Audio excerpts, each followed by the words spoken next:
That was good. That was really good. Danny's not here, Mrs. Torrance. Danny's not here, Mrs. Torrance. How did you feel in that? You'd seen that movie before, right? Yeah.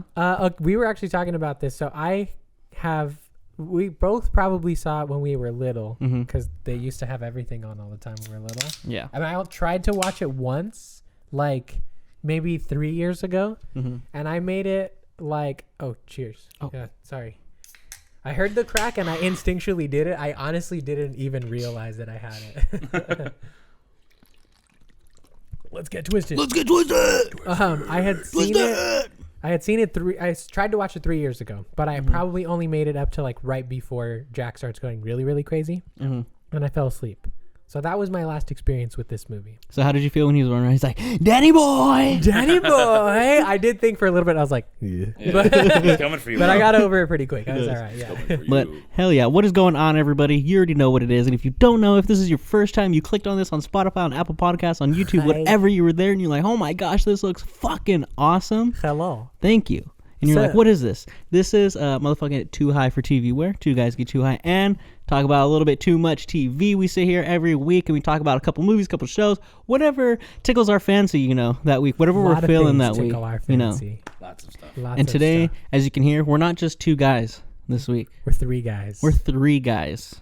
Not quite five guys. Yeah. But Yeah. Three guys. Three guys. Three guys for 3V. Yeah. Whatever that means. It's what it means. It is what it means. It means whatever it means to you in your heart. Much Yeah. like these movies, it is open to interpretation. Yeah. 100%. Yeah, guys, we have the homie with us. You've heard him. You've seen him. You've loved him before. The man with the illustrious hair. The crazy flow going. Honestly. My man, Diggy Barnes. How's it going? Hello. Aho, everybody. Aho. Aho. Happy Ahoy. Indigenous Peoples Day. Hell yeah. Fuck Christopher Columbus. Fuck Seriously, Christopher fucking Columbus. lame-ass Mark, You bro. fucking idiot. You didn't even Seriously. find the right Did place, you guys, dumbass. Did you guys see my story today? Like the little spiel that I went on the story? I did. So I posted just a regular. It was Regular hands together schmegular. with the. It was a hand holding the feather. Okay. I almost hit the mic. And it was just, it said Indigenous Peoples Day on it or whatever. Happy Indigenous Peoples Day. And I just put Christopher. I said, what did I say? I said Christopher Columbus is a fucking lame, like a fucking lame fool, right? Christopher Columbus. But right before I Columbus. posted it, it was like, "Are you sure you want to post this? This post is very similar to a lot of posts that have been getting Flagged. yeah, Whoa, like crazy. yeah, like Crazy. reported Yeah, is what it was. yeah. So I posted a separate one. And it was like fucking not Instagram, telling me that like Yeah, whoa, that I can't put crazy. this on Christopher Columbus Day. Crazy. What's and then up, I Mark? put a- What's up, Mark? Why are you fucking doing this shit, huh? Yeah, for real. Zuckerberg. And I put a little Zuckerberg. extra, maybe not so friendly one that was kind of extra in your face about it too. Dang, that's crazy. Yeah, fuck But that That's dude. wild. fuck that shit. Yeah, seriously, because it's kind of bullshit that they even still put like it's Mark indigenous people. Zuckerberg probably is a descendant of Christopher Columbus, and that's why he was like, "Hey, yo, Not today. you can't talk about my great Not this holiday. grandpa like that." Yeah. Well, it's just it says it's still like Indigenous Peoples Day and Christopher- Columbus, yeah. and Columbus Day. That's what I still, was which is tripping such about, 'cause- fucking bullshit. Yeah, I was like, talking to why? Buddy Because about of that. ego? Like we still have Why? to Because that fucking- dude fucked up. It's just We're gonna both. celebrate some dude that fucked up. It's almost more insulting It is. that it's both. That they Yeah. wouldn't get rid of the other one. Yeah, Like, because who is that for? I mean, I get what they're trying to I do, don't. but don't leave the other one there. Like, get rid. Because Of what are we Columbus celebrating? Day. Because he was not the first person to be here, No. and he thought he was in India. And he didn't wasn't. even know where he Yeah. was. So He was kind a of dumb. on both marks. Fucking Estúpido. liar. You know why? Anyways. Because we're a society of dum-dums. You know what And I he s- was the OG. So have you guys ever seen a picture of Plymouth Rock? No? Would you don't guys think believe so. me that I told you it's a rock smaller than this table in front of us? I would believe it. Really? Yeah, it's That was not, Plymouth Rock? yeah, it's a After hundreds of years a of rock. erosion, it's like probably this hella big. small. No, it's a rock. It's a not rock? a mountain. It's not a cliff. It's not a hill. It's a literal rock. I mean, They're like, that looks like a Plymouth right there. I feel like I fooled myself. Like, what more would I expect if they said Right? Plymouth the public Rock? school system fooled us all. They Like did. They it really actually did. makes more sense that Plymouth Rock can actually land on you. Sure. Someone could throw that fucking thing. Yeah. It's small. It's kind of ridiculous. Crazy. It's where shot put was invented. Shot They're put. like, hey, can you throw me Plymouth Rock over there? The first game. He's like, hey, but you can't wind back and throw it. You have to like keep it by your neck and just shove it. Such and he's a like, oh, that's wow. such a weird. Can you And you get to like imagine? you get to like spin around too and like Yeah. Can you imagine like getting to a new fucking country and just being like, oh my god, that rock right there? It's like, have you seen? Do you guys know? I talked to you about it. Do you know what Kill Tony is? Yes. Oh. Yes. Dude, I love okay. Kill There's Tony. this guy that goes on there all the time. I don't know his name. Is it fucking Cam something? The dude with the dreads. Yeah. The black guy. Yeah. Yeah. He's got pardon the incorrect language. Nah, there. don't say it. No, don't say it. Okay, it's fucking funny though. He's Go watch it if you. He wanna basically see it. says, "I'm not the R R word, word, yeah. but I like rocks. Yeah. I like rocks. yeah." And he's blowing up because of that. Like he goes on there like all the time. Yeah. He's But, hella funny though. That He's fool's fucking funny. hella You know, yeah, fucking 100%. funny. It's cool to see like when you get to watch them when they're just running random sets, not even like full ones that are just for them, just on open mic nights and stuff. Yeah. And then if you follow them for long enough, like, and they're successful enough, obviously, you get to like actually see them turn into full-fledged comedians and shit. No, It's crazy. 100%. Yeah, I think that's the point. Because also, I've seen it happen a couple times on there. They always have a guest. It's not like a judge because it's more like just a Just a person that's there. Like Yeah. Post Malone was there. Yeah, Okay. yeah, somebody who just like wants to see. They're like, whatever. their seal Dude, of they had Ric approval is Flair cool. on there Yeah. on one of the episodes. Like it's just random fucking people. Yeah. But Joe Rogan's always not Yeah. always there, but he'll show up. they have people that do like comedy circuits and tours, and like if they're like they come on there often enough, like, it happens a lot. They're like, you want to come do my show? You want to come open for me? Yeah. So like you literally get to watch them like Yeah. get their breaks sometimes because it is also. I mean, they have regulars, but they pull random fucking names out of a bowl too. Yeah. You know. Mm-hmm. Fuck. good There's shit. another guy, William Montgomery. That fool. He's like a white dude, ginger, kind of balding in the front. He talks like this. I think I kind of know who you're talking about. Yeah. He's fucking fun. He's pretty fucking funny, dude. Like, I can't remember any of his jokes because I just can't. I don't have a good memory. But he's a funny guy. He's a funny guy. Yeah, I definitely recommend checking him out on Kill Tony. Him and a few of the judges will just like him and what is it? Red Band. They'll fucking go back and forth. He's like, Red Band, shut the fuck up. Yeah. Seriously. No one's fucking talking to you. And he just does a lot of shit when you're just like, what bitch? Yeah. And shit like that. Oh, God Very damn it. disruptive form of comedy that's I like. I do it's too. funny. A lot of the stuff that's been popping up on like my reels and stuff will mostly just be comedians dealing with hecklers for the most part. I just like to see when they have to like Hits from the bong. hits from the bong. The last time we were discussing beforehand that a bong was ripped. The bong head ripped. The bong ripped hard. Bong was ripped and ass was ripped at Ass the same was time. ripped. I saw this fucking thing that was like, I don't know what reality show it was from or what, but it's like this dude and he's sitting down with this girl and they're like talking shit and like I forget what he says, but he's like, sorry, I can't do this anymore. And he like whips around breakdance style, but when the legs open up, he fucking farts and he's all Aquarius, keeps going did and you just fall? Is that what you're talking about? It's maybe, I don't know. It's the two people. They're sitting on the floor. Yeah, right? They're like yeah. they're And then you're dancers. like, yes, yeah. Oh man, Yeah. that shit cracked me up. Aquarius, I did watched you it just like fall? 4 times. Dude. It's fucking hilarious. It I made me love laugh that so one. hard, yeah. That was good. I'm still a sucker for fart Farts are jokes. always I gonna don't be funny. Dude, yeah, I'm fuck, I'm dude. sorry. Anytime someone like makes Grow a up. fart joke Farts are funny. or like I like that. I hate that I laugh like internally when someone says like pee pee or something like that. Like I'm like, fuck, dude, I'm pissed at myself. Fuck, that's funny, dude. Like for that shit to just pop up, I'm like, God. Or like one time, so when we do inventory at work, we make the tags or whatever. When they pop up in our inventory, they have like a 3-letter Oh, yeah. or like a mix of letters and numbers, like a batch number, right? That pops up on each tag, and it's always nice to see when like a word pops up, like a 3-letter word pops up in there, right? So one time we had like Grinch mints or something like that, and Grinch like mints. and the 3-letter batch was who, but it was like who with like a 0 or whatever. And I forget what I checked in one time, but I was going through the tags and I was like, oh my God, this is fucking awesome. And I look at the tag and it's literally ass, just ASS. And I was like, God damn it, dude, this is just You and guys. I was like, dude, you guys do not understand how beautiful this is. Do you know what we've stumbled Do you upon know, here? like, there's 3 you know what the Lord has letters blessed us and or with? numbers in here. Yeah. Think about how many numbers there are and how many letters there How are. many possible How many calculations there possible are? combinations there are to come out with One just an actual word. What was the actual word though? What was it? Ass. Yeah. No, I know, but what was isn't that like is it an abbreviation for something? No, it's just a No, batch. yeah. It's just a batch number. It's like a Yeah. it's a three. Like when you get order 66 at McDonald's. Yeah. or- Yeah. It's just a Yeah. a Part random number fun 69, thing. Yeah. 420. or it's like no, it's yeah. They're but like it's numbers that you can use yeah. to identify the items Yeah, in it's the like- store. So you so- can yeah, punch say in you that have a 3-digit store- number and it'll find it. Here, these group of bongs. This is batch ZV2 or something like that. Yeah. It'll be like that, right? But it's just a random. Like, It's just random. It's randomly Yeah. generated. It's like Hurricane Katrina and like how they make the names for all that shit. It just kind of goes through a generator, doesn't Yeah, it? it's just random. guess, yeah, yeah. it's just random. Yeah, But yeah. That's a completely really random. sour. But yeah, Fucking, it was Yeah. ass. And I Ass. was like Bootay. talking to everybody, like in the back. I was like, "Do you not understand like what just happened here? Do you Like, not know what we've just witnessed? like the fact that it would come up with a word is great, but the fact that this word was ass is Even even fucking better. better. Yeah. Think What about would it- another funnier 3-letter word. Come. That that would yeah. be good too. Yeah. That's another miracle one right there. I'm trying to think of other ones too. You could get but it wouldn't be the funny but. Yeah, it would would be- it only would be the be, yeah. one T.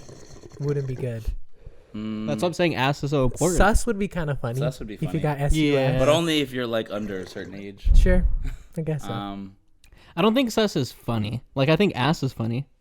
Ass is funny. Mm-hmm. Ass. Ass. Ass. What is it? Ass. Yeah, can you look up this batch for me? It's ass. I'm looking for the ass batch. batch. Yeah. Yeah. Oh yeah, Like can the you grab bat- the ass batch Like the from bad back there? batch, but Give me the ass the batch.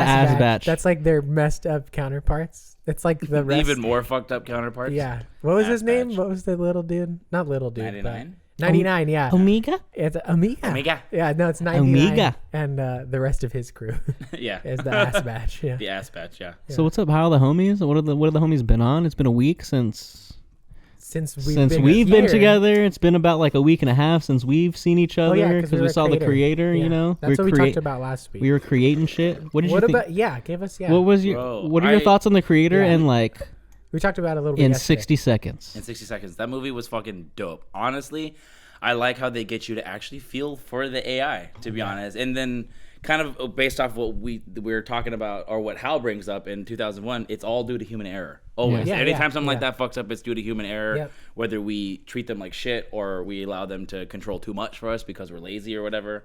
But programmed them. it's a good mix that gets you like straight to the narrative. It kind of tells two stories though, which is a little hard to follow. It doesn't know if it wants to be. Yeah, we didn't. We both talked about it. Not like we didn't like it, but the ending And it's was not a bad. little bit much. It's not bad, but it's two different endings. But yeah. that's fine with me. John David Washington is dope as fuck. awesome. The little girl they got is pretty fucking what's her talented name? to play off the mannerisms of like being half robot, half. But yeah, 10 out of 10. Hell yeah. What Nice. I think we gave it like 9 point something. Yeah. That because the only thing we had Honest said is rating, the yeah, ending probably was a like little it. too Honest much. rating, probably like an 8 out of 10. The ending was just a little 10 out of too 10s long. are. I think I feel think like I don't. just not to go too much into it, just what for me, just so you know, what did it for me was just like why I brought it down from like a 10 to like I think it was like a 9.5 or something like that. Was just like I feel like the beginning was kind of choppy. Like we kind of went It's kind of cheppy. choppy. we went like here and there. Like we progressed through things pretty like Very a lot quickly. quicker than I thought we were going to. The And I kid- think they could have spent a little bit more time on like the relationship between Maya and Joshua. Maya and Joshua Maya for and sure. Joshua. The Yeah. kid's name is Madeline Una Voiles, if I'm saying that right. Okay. Voila. Don't Shit, think I don't she's even been know it. pick the What ball if it out is with. They got like a paperclip over there or something. her first? I don't, because I've for sure looked for a paperclip the past Use the- couple days. You know what? I have like a little pocket knife. If you Is the guys little- want to, Is the little thing too thick? To scrape out the ball. Oh, okay.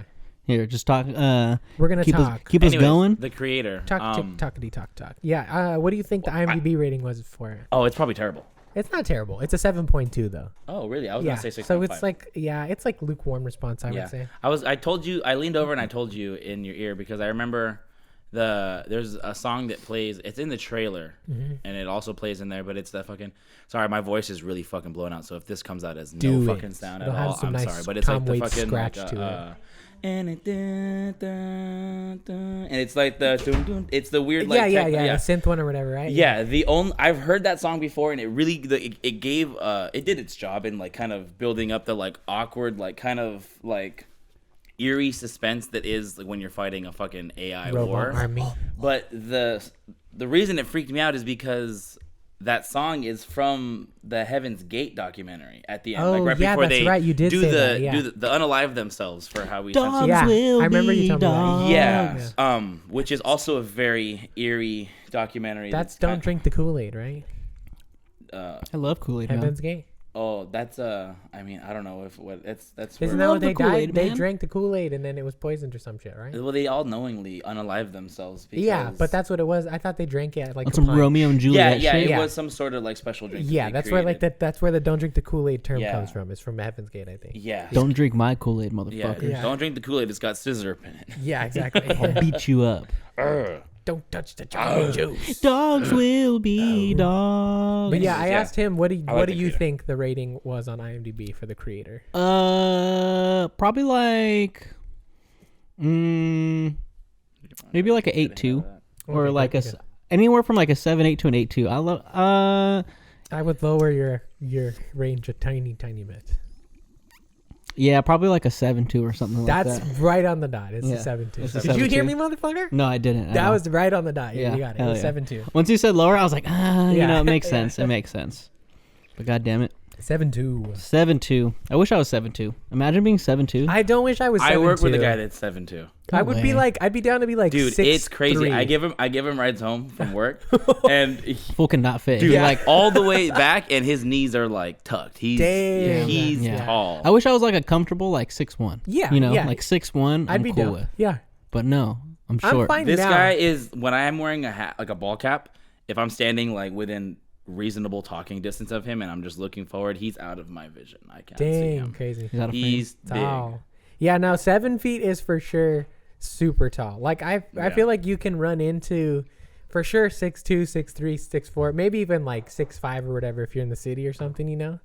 But then 6'6" and above, that starts getting real tall. That's man. scary. Yeah, that's You better like, play some basketball or if you're that some tall. shit. Yeah, yeah, for sure. You better play some You fucking better sports. take care Play of your something. health, is what you Yeah, do. for Because sure. the quality of life can be scary when you're that tall. Yeah, didn't like the tallest man ever like die super young? Most people that are super tall don't live very long. Yeah, because you it's know? like harder to You regulate know, that Andre much. the Giant. And all that. Well, I mean, he's also he was getting Huge, slammed too. around and Yeah, shit out there too that's for true. his career. But Your heart's like, damn, I gotta send blood hell far. Yeah, exactly. Fuck. This is a trek, man. yeah, Yeah. Well, fellas, I think we have a lot to talk about today. So shall do. we just Let's get in with them shows. Shall we just get on her? Let's start with Let's not beat around the fucking bush. start with our first gal here, I think.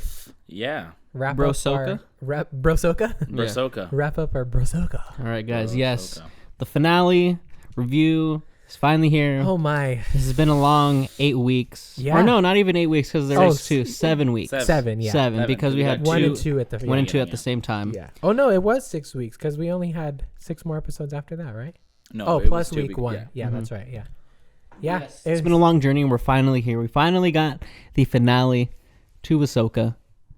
It was a good And one. yeah, I thought it was a pretty yeah, good shit. fucking. I Good thought it was a one. really My fucking good God. finale. Yeah. Seriously. Oh, I know yeah. there are people out there that are like, I There's don't know what the always, fuck. I don't know what the fuck you guys were There's watching, always gonna be. but I liked that It's shit. always gonna be. I was talking with my grandpa and my dad about that the other day because my grandpa brought up the same thing. He's like, I saw people online that didn't like the ending, dude, and I was like, you know what? That's them. unfortunate for them because I liked it. So if you didn't, Sucks to suck. Yeah. I'm sorry. That's a bummer. No, yeah. But it was really I good. feel like most of the internet is in agreement that this is. yeah.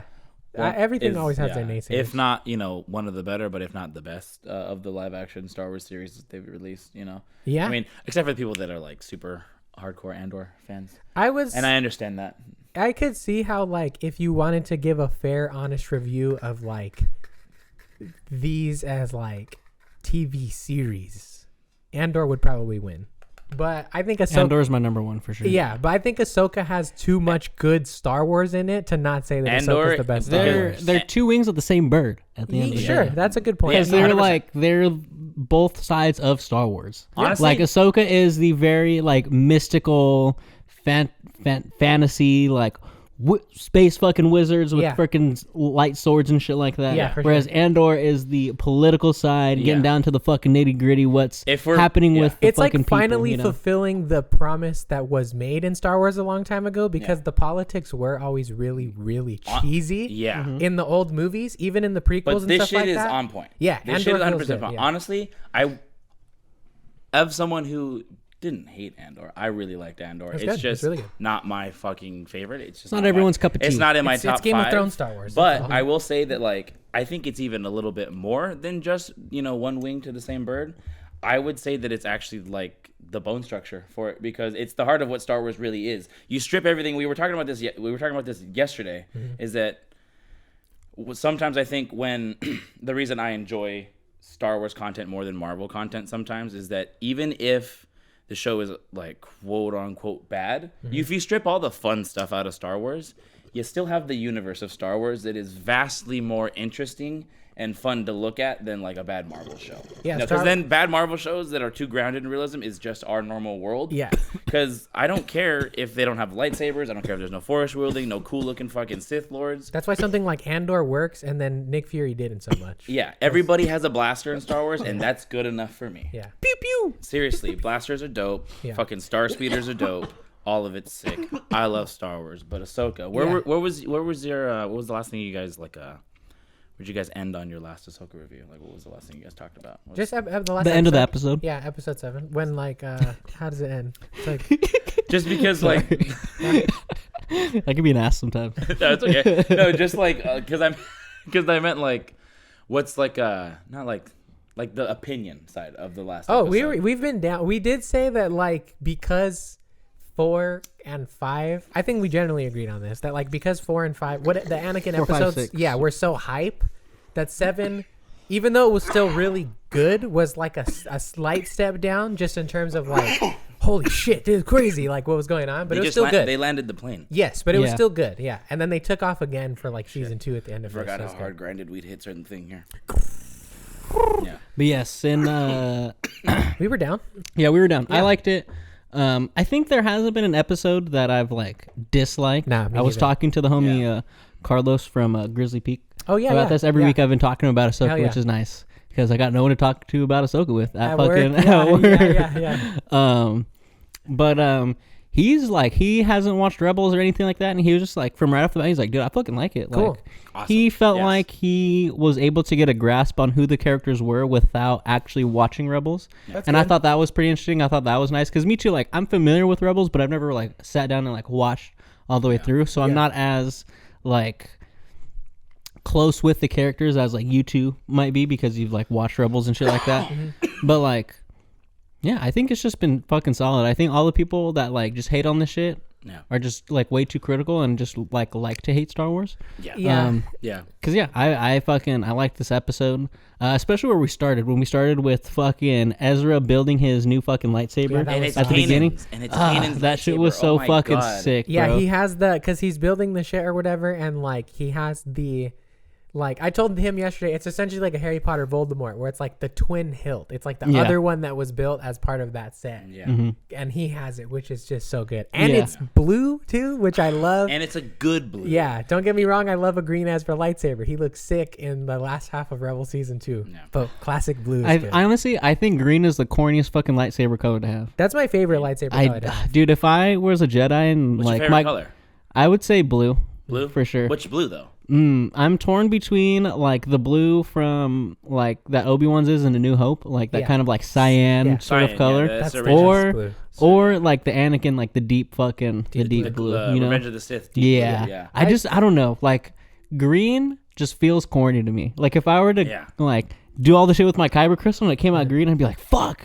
Can I try again? Like Give can me I do green, it? Can man. I do a Give me different green one? I don't know. Like I think- just don't know what it You gotta is train on about your- a you gotta green train on your lightsaber. combat better so you can get that blue fucking crystal, bro. I've always liked green just because the green and the black combo has always been my that is sick, favorite yeah. in Return of the Jedi. And that's also Yeah. when Luke is like the most strong that we see him in the movie. So I was like, okay, green is the best lightsaber. That's the Luke Like, that has the fantasy of legends that based off because that's Yeah, the end yeah. of Luke, He could yeah. fucking just slice Star Destroyers in half with that green blade. And I just love Yeah. it. Yeah. Fucking laser. Green's also my favorite color too. Luke's so. cool with my favorite person that has a green lightsaber is for sure Qui-Gon. Like, Yeah, yeah. That's what to me, that's the only like. That's also what I like. The track record of people who have green lightsabers, Yeah. goats, bro. Yeah. It's Yeah. Luke, Qui-Gon, and Yoda. Yeah, like, I don't know. I just can't get around the green lightsaber. I just can't. I can't subscribe to it. The I don't know thing what it is. The thing that's always been hard for me about blues is I'm down for cyan blue. If I was to have a lightsaber, that would be the one I want. Is classic Yeah. blue, just because that's the first lightsaber I ever saw. But I can't always get behind Clone Wars blue because that's just like white bread to me. Yeah, like that's it's true. the most common Wonder lightsaber Bread. color. It's just regular blue. Yeah. Like, well, it makes. I mean, I think you brought this up the other day Yeah. too. It makes sense that that's the most common one to have during that time because Yeah. everybody's just soldiers. they're all Everybody's yeah, fighters. fighter, it's man. Clone Wars. Yeah, they're man. warriors. Yeah, That's all that it is. That's exactly. Yeah, I'm trying to think when I was like playing 15-year-old. when I was playing Jedi Survivor. I think wars. the one that I would use the most was like the cyan or the white. The white was cool. The Yeah. white's Survivor. awesome. Yeah, The the white's white was The nice. white Had a had the good sound best. font. Yeah, it had the best Yeah. hum to me. Yeah. Like the hum was fucking. It's deep. It was Yeah, it was good. Yeah, there's some good It was ones. fucking Yeah. sick. Yeah. I But had Scion too. Seeing Ezra build the fucking lightsaber Beautiful. was fucking sick. Beautiful. And I love the like little banter between him and Hu Yang. And Hu Yang's like, you don't know what the fuck you're doing. He's like, dude, chill out. Let I me know, do it my like, way, I bro. Yeah. understand. Like, look at Yeah. this emitter thing. It's too fucking small. Yeah. And he's like, whoa, chill out, dude, chill out. And he's like, Ezra's "Hey." That's fucking- also the meta dig at Yeah. the animation yeah. because everybody was always like, the lightsabers are too skinny in the Yeah. animation. So it's like, I that's a always fun- thought that. I- I was always of the camp of like, damn, these shits are skinny right here. They are skinny, they but it grow looks on good. you. They do. They grow yeah. on you. What it is that alone in still shots, They're pointy. no, they're not the best. They look a little wacky just on their own. But when you get into action, the thinness of the blade just feels like totally different. It's like Yeah. a new. It feels different. It feels different. It brings like a new like. It feels feel more of to like a fencing light. sword versus Yeah, like an they're actual more sword. feathery. They're like Yeah. bouncing and force jumping all over the place and shit. It feels like Yoda fights and shit. Yeah. Yeah. But it's crazy how Hu Yang has a fucking switch up right away when he's just like, oh yeah, fucking Kanan Jarrus was my fucking. When Sabine's like, oh yeah, Kanan Jarrus was his master, and he's like, oh, all right, I guess Like, you do know. What yeah, it's like, cool. I taught him, You're so fine. I guess. Yeah, literally. He's like, all right, you learned from me then. Yeah. He's like, Seriously. yeah, you're good. So here you go. Here's the other emitter. But yeah, that shit was fucking Awesome. dope. I will say the one thing, it's not like a huge thing. It's for sure just a nitpick. But at too many moments in this episode for me, maybe my eyes were tricking me. There was like the Luke Skywalker lightsaber effect in the video footage where like the sabers were really short. I said that in the first episode. In of action Ahsoka, yeah. scenes, there was times where like they had the stunt ones on, and like I don't know if it was like same thing as End of Mando where like they forgot to animate the extra like couple inches, or like if it just didn't work because of the choreography.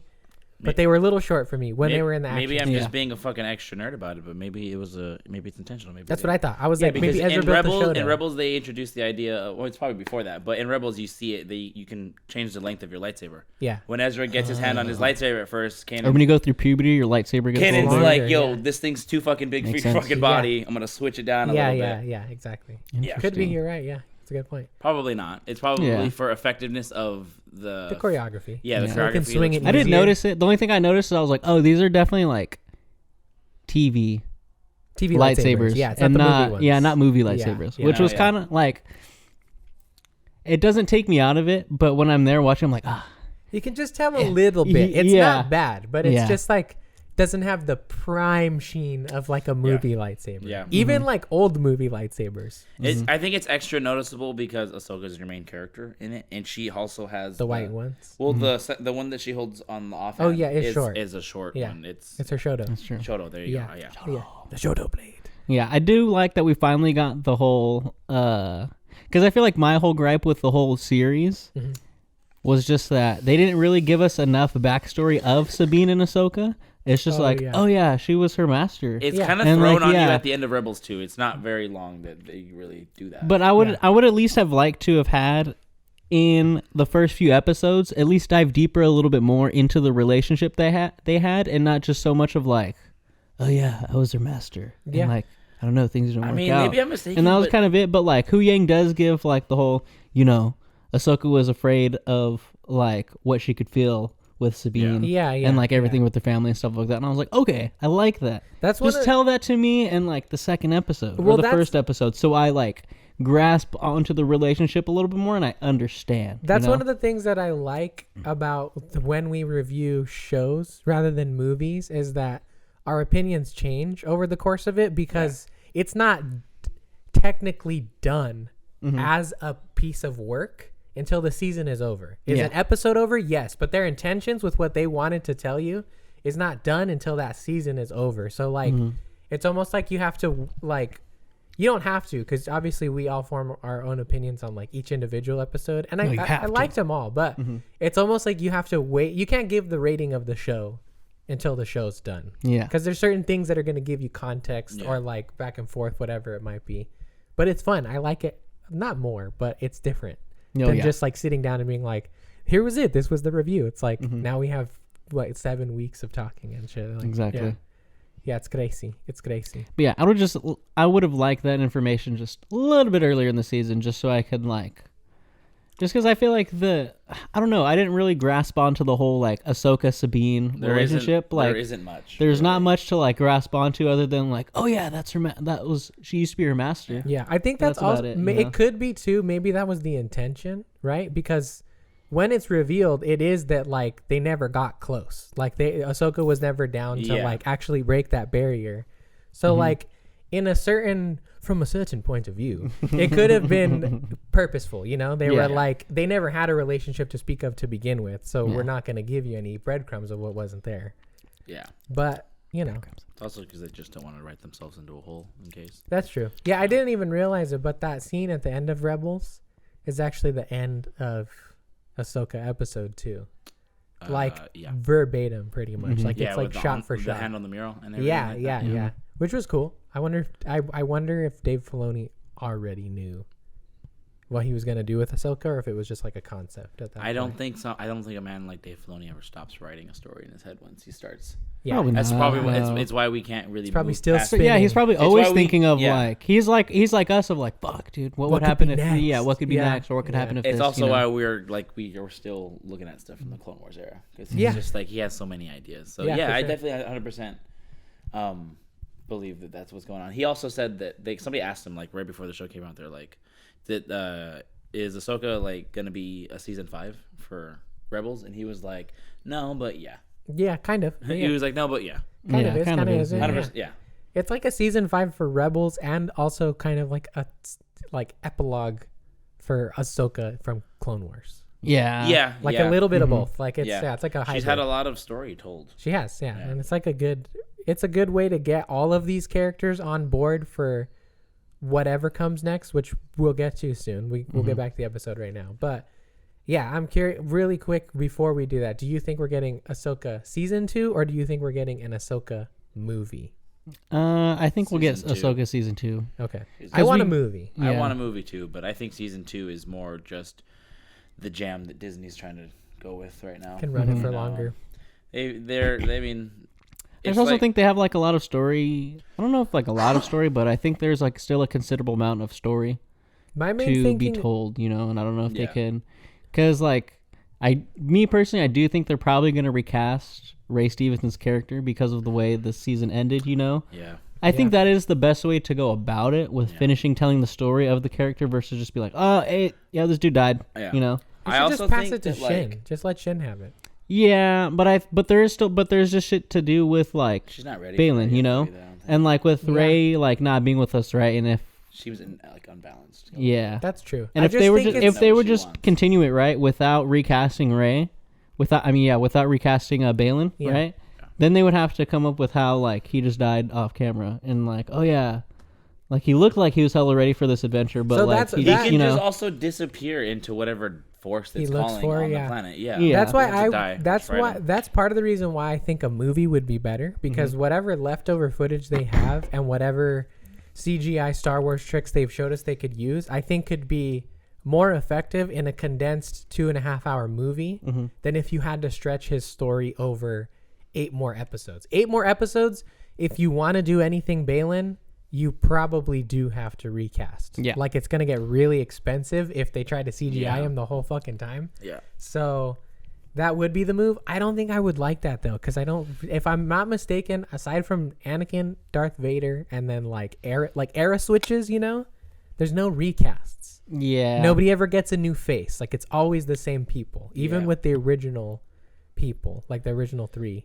Yeah. So I don't know. It'd be a little weird, but if you got to do what you got to do, you know. It would be. But I also think about back in the day, like how many times like just shows would just recast people. Yeah, but this is different. Well, it is different, but like, you know, they did. I mean, how many episodes have they used Luke in this series? I think like 3 technically. 3? Because there's like 2 Mando episodes. They can do it. I mean, it didn't wreck the budget when they did it for Mando. They can. They just have to keep it more sparse. Yeah. Yeah. But I don't know. Who knows? But Mark Hamill's also still alive to help with This that is too, true. because they're capturing his face Yeah. and then putting it on somebody else. But we'll see. Yeah. We'll have to wait Who and knows? see. Yeah. I would vote for a movie. If they were gonna ask us, I'd say make a movie. Give me a 2.5-hour movie, even 3 hours. Just from a corporate point of view, I feel like they can squeeze more out of it from a series. Though. For sure, That's 100%. all that is, Yeah, because they definitely can. Three movies is exhausting, but 3 series is normal. Mm-hmm. Yeah. But yes, back to the episode. Yeah, what happens after the lightsaber? After the lightsaber, we get Ahsoka goes out on the ship and is talking to Sabine, and they finally have their reconciliation of like, Sabine's like, "Hey, I'm sorry. Like, I understand what I did was wrong, and I apologize." And Ahsoka's like, "Hey, man, it's cool. I know that's all you could do. I've fucked up lots of times. Yeah. And like, we found Ezra and we're here, and then everything is the way it's supposed to be, man. which I thought was nice. Yeah, Ahsoka just straight. I know it's like a Jedi acceptance of the Force and whatnot, but Ahsoka just does not give a fuck anymore. She's just like, okay, it's cool. That's what has to happen then. Yeah. Very nice. Scary. Hey, that T's twisted, bro. Twisted ass T, bro. But yeah, T's it is nice. twisted, It's a good little reconciliation. It is pretty short lived because I think they cut back and forth a little bit, right? And then Thrawn gets a beat on their position and sends the TIE fighters out to go get him and shit. Yeah, Enoch comes up and he's like, "Hey, we gotta we know where they're at, blah blah blah." Yeah, and we know where they're at, blah blah blah. Yeah, and Thrawn's like, "All right, let's send a couple TIE fighters out there. Let's get some shit. Yeah. Let's get some shit popping out here." Yeah, Send a couple TIE fighters. And they get going and they find their position and they start shooting at him. And I was like, "Oh my god, I don't want any of these fucking turtle no-T people to fucking me die." neither. I know. I'd be hella sad. Very fearful for their lives. Which luckily they didn't. TIE fighters, they hit the ship. It wasn't all bad. Solid. We got a nice freaking Ahsoka and Ezra both using the Force to hold up the ship, which I thought was really fucking cool. Yeah. I was kind of like, why can't the both of you I understand the ship's heavy. Yeah. But like, I think you both could lift up the ship. It's for power level's sake. Yeah. They can't have Ahsoka and or Ezra lift something that's like heavier than like whatever Luke has done. It's basically what it is. That's what it is. I guess. But yeah, They're so like, they're like struggling with it, and then Hu Yang and Sabine are there fucking with the ship, trying to get it going. Hu Yang gets a little juice left to the fucking boosters, and Sabine's like, "Hey, let's punch this fucking shit." Yeah. And she flies it into both of the fucking TIE fighters, taking both of them sick. out, which I thought was super fucking Pretty sick. dope, I was yeah. like, oh shit. Oh shit. It didn't really end up going that way, but I got vibes during that scene that like, oh, is there still a little bit of like dark side left in Sabine? Because like she for sure like charges it, and then Ahsoka and Ezra are kind of looking at her, and she's like, "What? We're good. Yeah. It's She's fine. like, they're good. Yeah, it's like, yeah, but you also kind of just blew up the fucking ship. Seriously. Yeah, not hardcore. Yeah, but Hu Yang's there just standing out like, damn, I've had this ship for fucking hundreds, maybe even thousands of years. Yeah, and it's just gone. yeah. I know, poor thing. No, they get it though, right? Yeah. The Disney- eventually. they fix Disney Plus Star Wars shows are not kind to ships. They're really not. Yeah. They Let's blow them hate- up. They do. They hate main character ships, bro. Like, no, they must die. There will never be another Millennium Falcon. If there's ever a cool fucking ship that shows up, literally somebody at Disney just goes, "Blow that hunk of junk out of the sky!" So Like, he just hey, has yeah, a that button. ship, I know you worked a lot on it, but we're just going to blow it up. They're Yeah. like, it's not, that model is actually not selling toys anymore or Legos. So guess what? You need to make a new one. We're blowing that one up. We're fighting with Hasbro because we want all the money profits for our toys. Yeah. So there's no toys for this, guys. So Yeah, just- exactly. Fuck that shit. Random fun fact, they do not push the production of a lot of Ahsoka characters, which is why you don't see them a lot. Because there's no demand for them, because it's not a kids show, really. Yeah. It's not selling toys like other Star What Wars if stuff. I want a toy? You do, and I know. But what Diggs if I does, want a 'cause- fucking toy? I I was would too. telling this guy earlier, I have this here right in front of me, but I went to GameStop today to look for other stuff, and I found an Ahsoka series Ezra Bridger. Damn. Fire. You know, Yeah, but the he's one- but the he's one. in the The red? no, he's in the orange. He's in his classic suit. Oh, yeah, that's it's right. Him yeah. from probably The him from hologram. yeah. Yeah. But it's Hey, Sabine. sweet. What's up? Hey, Sabine. What it is? Yeah. What's up? I don't. Where's the? What's the relationship there? Are they? Because they're really pushing on us like brother sister. They're best friends or whatever. Yeah, That's but- not the vibe I got though. But I don't in know. Star I Wa- catch but brother in and Star sister Wa- vibes. Yeah, I did. I mean, now I do because they've been beating us over the head with it. But like leading into it, I was like, no, they fell in love with each other or whatever. They're like high school sweethearts, high school fucking rebellion war hearts. Nah, I don't know. Like, I can see that, but I don't know. At least the vibes that I get, I have been getting like just friend, like best friend, like brother sister vibe type. It's just shit, like Star Wars know? is always like, you don't know if they're brother Yeah, and sister or if exactly. they want to kiss each other. They might want to even more if they find out they are brother and sister. Yeah, exactly. Yeah. But Star Wars is just Yeah. bad, dude. yeah, George Lucas is like, wow, they're brother and sister. Yeah, let's have them kiss each other. That would be awesome. I would say that the stance is that they're stepbrother and stepsister. Oh, God. Oh god. No, I don't know. Because they're also banking on the fact that when they started the relationship for them in Rebels, it was, hey, Sabine, I appreciate your artwork. He gets all mad at Lando for risen up both the fucking chicks. That's what like, I was saying, and maybe it's the context that we have from Rebels, but like Yeah. Ezra for sure has a crush on her when they're little. Yeah. like when he's young. At And the first. thing is that it is super brother sister, but I think it's just because of the urgency of like The we need to mission. save him because he's been gone for what, like 4 fucking years. Oh no, way longer than that. Long, yeah. What It's been like 15 years, bro. Oh yeah. Yeah, Yeah, it's been a long because time. this is 10 years No, yeah, after yeah, Jedi, yeah, after Return of the Jedi. Yeah. No, yeah, 100%. So I think it is like, but there is a couple moments when like shit's kind of calm when they're out there, when it's just like The eye contact. the eye contact lingers a little too We'll long. see. I'm sure they'll flesh it out even more. I was telling probably just talking to Cree, but like they don't need to do that. No, I'd no, it's be fine. like, it's too much. If we get a season 3 or even 2, fine, whatever. Sure, they can have a little smooch, but they don't always have it would to still. give. I don't know. It would just feel too forced. It You would just know? don't need to sexualize every Yeah. character. Beyond from that, Star it would take up Wars. too much screen time. Now, Like, and- dedicate that screen time that you would to having them romance each other to more cool Thrawn and I like, think Ahsoka the shit. benefit like, of having Star Wars being like adult but still PG is it's like cool space babes, but you're there. It's not about that, so don't worry about it. Bo-Katan, super hot, doesn't matter. She's gonna she's just fucking a fighter. kill you. She doesn't love Yeah. anybody. Same Well, not thing. that, but yeah. No, it's good. Same She's thing just with like, I Sabine. want to fight. Yeah, yeah. it's good. It's good shit. Yeah, I don't need Doesn't like matter, yeah. like I don't need hella relationship stuff going on in Star Wars. That was a lot of the reason why the sequel trilogy like took me out of it when they were like, oh, But also, Kylo and Rey like each other. Yeah. but also, And I was just that like, is- I was like, why? That's Why do Star they Wars. like? That's why, Star like, Wars why do trilogy. they but like that's each other? Star but Wars that's also trilogy. the overall like thing here is it's like no, love does work. Love does Yeah. like help build your bond with just the Force in general. Oh, yeah, big time. Because becoming like emotionally attached to another person is like becoming emotionally attached to their Force energy, Mm-hmm. which is just being in tune to like the living Force around us at that point. So I think that's somewhat why it kind of goes against the Jedi stuff. But honestly, like get better outcomes if you do indulge. Yeah, nah, I don't need fucking Star Wars. You don't need it. You don't need it. But also, it's just I need It's it. I fine. need if you're gonna make another mainline trilogy, I need it because that's classic Star Wars. There's no Yeah. single trilogy. just don't force it. Don't make it like I said. Don't make it like Rey and Kylo like each other all of a sudden. Why just- did when I do also- Padme and Anakin I start? also They just like yeah. each other out of nowhere. Same with Han and Leia. What do you They're mean? just- Anakin's always been like, ever since like episode 1, he's just been like, fuck. I hella like Padme. I would Thank I would God. put Another more of chick. that on Padme than Anakin. Yeah, he's a little boy, man. He's a Like, little kid. Annie, all why I- you've grown? All I'm saying is Star Wars so you're romance telling me has always been. you're telling me he didn't like her as a little fucking kid? Oh, no, he for sure throws did. Okay mad then. ribs. Okay Yes. then. But all I'm saying is It's just, not an all of a sudden like, No, oh, but- this fool liked her. But all I'm saying is that's also not like good romance writing either. It's just No. slightly better. It's not like that's what I'm saying. It's better than like Rey and Kylo like each Yeah. other. I You do, know what all I'm saying is I Yeah. like the half-assed cheesy romances that have always The been in thing Star is, Wars. They work I for me. don't not buy the romance between Rey and Kylo. It's just I can do without the kiss. The kiss is what ruins The it. kiss is Yeah. what ruins it. The You kiss can is have lame. the Yeah. forbidden tension, whatever. That's fine between the dark and the light. Like, but I don't need kissing in Star Wars, bro. What is it? No. It's like Yeah. Spider-Man 3 was like, no, Spider-Man, don't do it. Yeah. Like, yeah. honestly, no, Spider-Man, don't do it. Don't kiss another girl in front of your girlfriend. What a dick. Yeah. No, I need What a full-on sex dick. scene in Star Wars.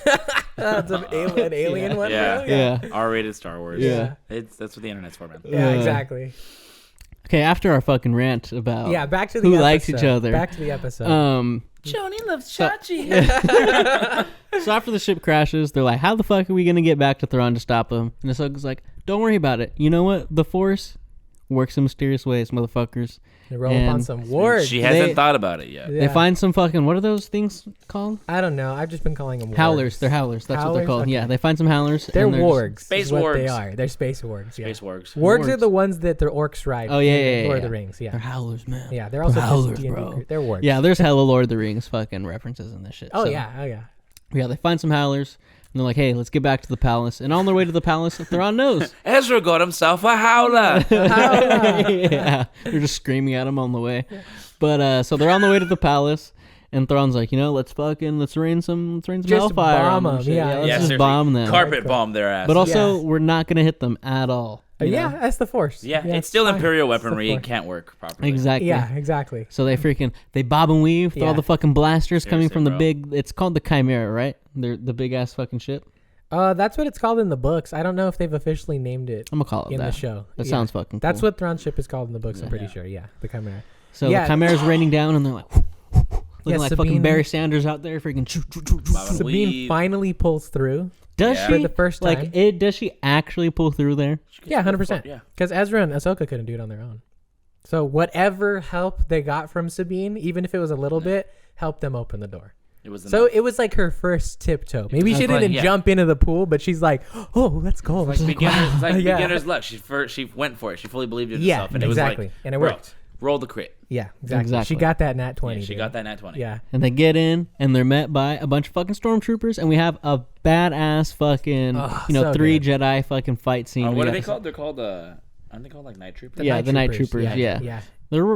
They call them Night Troopers. I think they're originally just Stormtroopers because they haven't been revived As yet. them, yeah. But he also he tells them He needs the send out the power night again. troopers. Yeah, that's so, true. Yeah. That's true. Send out. But which makes me think they've already been revived multiple Probably. times. Yeah. Probably. They probably all fucking died when they fucking got hyper warped through there. Oh, they're just Yeah. corpses. I think so. Mangled. Yeah, I was very, very happy to see what I think, if I'm not mistaken, is probably the first time we've actually seen 3 Prime Jedi just fight in a room together. Looks pretty good. Like, Sabine's not Prime. well, I'm talking, I guess, main character Jedi. Okay. You know what I'm saying? Yeah. That's what I'm saying when I say Prime. Is it's like there's been 3 against each other, right? We had Qui-Gon, Obi-Wan, and like Maul. We had the Clone Wars stuff where like, sure, there was a bunch of Dooku, Jedis Obi-Wan fighting. and Anakin. Yeah, but we've never had 3 working together to face off against a bunch of people, especially stormtroopers, which is awesome. Cause Yeah, like, the last time that happened, they all got fucking wrecked by freaking Palpatine. oh, when? What are you talking about? In Revenge of the Sith, when the 3 fucking... Oh, when all it's the windy. Jedi show up? Yeah. Yeah, and they show up. See, but that's what I'm saying. and then You- Palpatine's like, actually, I'm just going to fuck up every single one of Yeah, you. they don't count because they Yeah. don't. Their names are. You only know them if you like Then read you got the lore fucking books. Yeah. what's his name? Fucking Calvin Beck. Is that what his name is? Fucking Kit Fisto or something like that. Kit Fisto dies there. Yeah. Ahmed Best. Oh yeah, I don't remember his name, but he's in Mando. he's so- on the Oh, fucking- Jar Jar Binks. Yeah, it is Jar Jar. Yeah, Yeah, it is Jar Jar Binks. Yeah, he's fucking Darth handling Binks. shit on the fucking Yeah. skyport. Yeah, he's out a there. savage. Yeah, yeah, he's badass. You got little homie that shows up right there by fucking Jimmy Smits. He fucking little teenager fucking Padawan. He flips over the fucking. Oh yeah, stormtroopers in episode and 3. fucks up a bunch of them and Yeah. he gets shot. Yeah, and that dies. guy's good. But yeah, this feels to me I think like it's George the Lucas's first time kid or we've some ever. shit It like is his that. kid. Yeah. This is the first time to me that I can think of where it's like, oh shit, there's like 3 Jedi yeah. fucking fighting a room full I of thought dudes. that same Yeah. It's exactly. awesome. Holy fuck, 100%. I've never seen good, it. yeah. Not in live action like that. All different lightsaber colors. Yeah, Mm-hmm. and I like to. One thing that I was not like concerned about, but like I was hoping was going to translate well is that like the Rebels fight sequences are very, like we were saying, like floaty. Like Ezra's force jumping all over the fucking walls and shit when he's like fighting and Yeah. stuff, and he doesn't do that, but he's acrobatic enough that it like feels good. He's like sliding around the floor and shit. I wish and, like, Ahsoka flipped more. Me too. That would She's be cool. not very acrobatic. But and- she's also older, so like maybe she doesn't need to. Yeah, maybe anymore. her knees hurt, you know. Yeah, and you she know, her can't, back's you know. going out. the 30-year-old Jedi. She slipped a fucking disc needs, one like, time, bro. and she Yeah. just can't, she can't flip the way she used to, Yeah, you know. exactly. Yeah. She's like, no, but I Got do 3 agree with you. herniated Yeah, cool. discs in my There's back. that scene you know? where she jumps out of the ship onto the fucking ground. That was and cool. Yeah. It's cool, but she kind of just biffs it too a little She bit. just slides. She's like, Yeah. Hey, she slipped a disc right there. That bro. was the one. Ah, That's what fuck. happened. Yeah, she's like, son of a bitch. She's on the Yeah. ground. When she gets kicked off the ledge, like during the what do you call it? She wakes up in Anakin's thing. He's like, "Hey, Sky Guy, give me a second, dude." He's like, Yeah, "Hold on." Yeah. But You yeah, only out a little Shit bit was- too fucking late. 3 Jedi was fucking Yeah. sick, and I Yeah, like how seriously. like especially I like the little attention to detail. They all have their different lightsaber stances and everything. They're all Yeah. handling it Yes. differently. Yeah. I like that Sabine is like visually like not as good as the other ones, and she's just getting bopped by blaster bolts. Like, but what's sometimes, awesome you know? too is like Ahsoka's like Jedi commander shit pops in because she realizes that and she's like, Sabine, Switch to blasters. blasters, Yeah, and then yeah. it's like they just start kicking ass again. Yeah. It's fucking awesome, dude. Yeah, it's so Yeah, good. Mandalorian blasters are fucking sick. Yeah. Yeah. And then they kill all of the fucking stormtroopers, but you have the freaking the great mothers that is there fucking chanting their fucking Stanley Kubrick fucking chants, Yeah. you know, and Yeah, shit for like real, that. huh? Yeah. Yeah, yes. that's good. I love it so much. And they fucking revive him. And I don't know, it was hella funny to me when Ahsoka's like, Ezra, you never seen this before? And he's like, no. And then it like cuts back to the super wide shot, and Sabine's just like, lucky us. Like that shit was just hella funny. Yeah.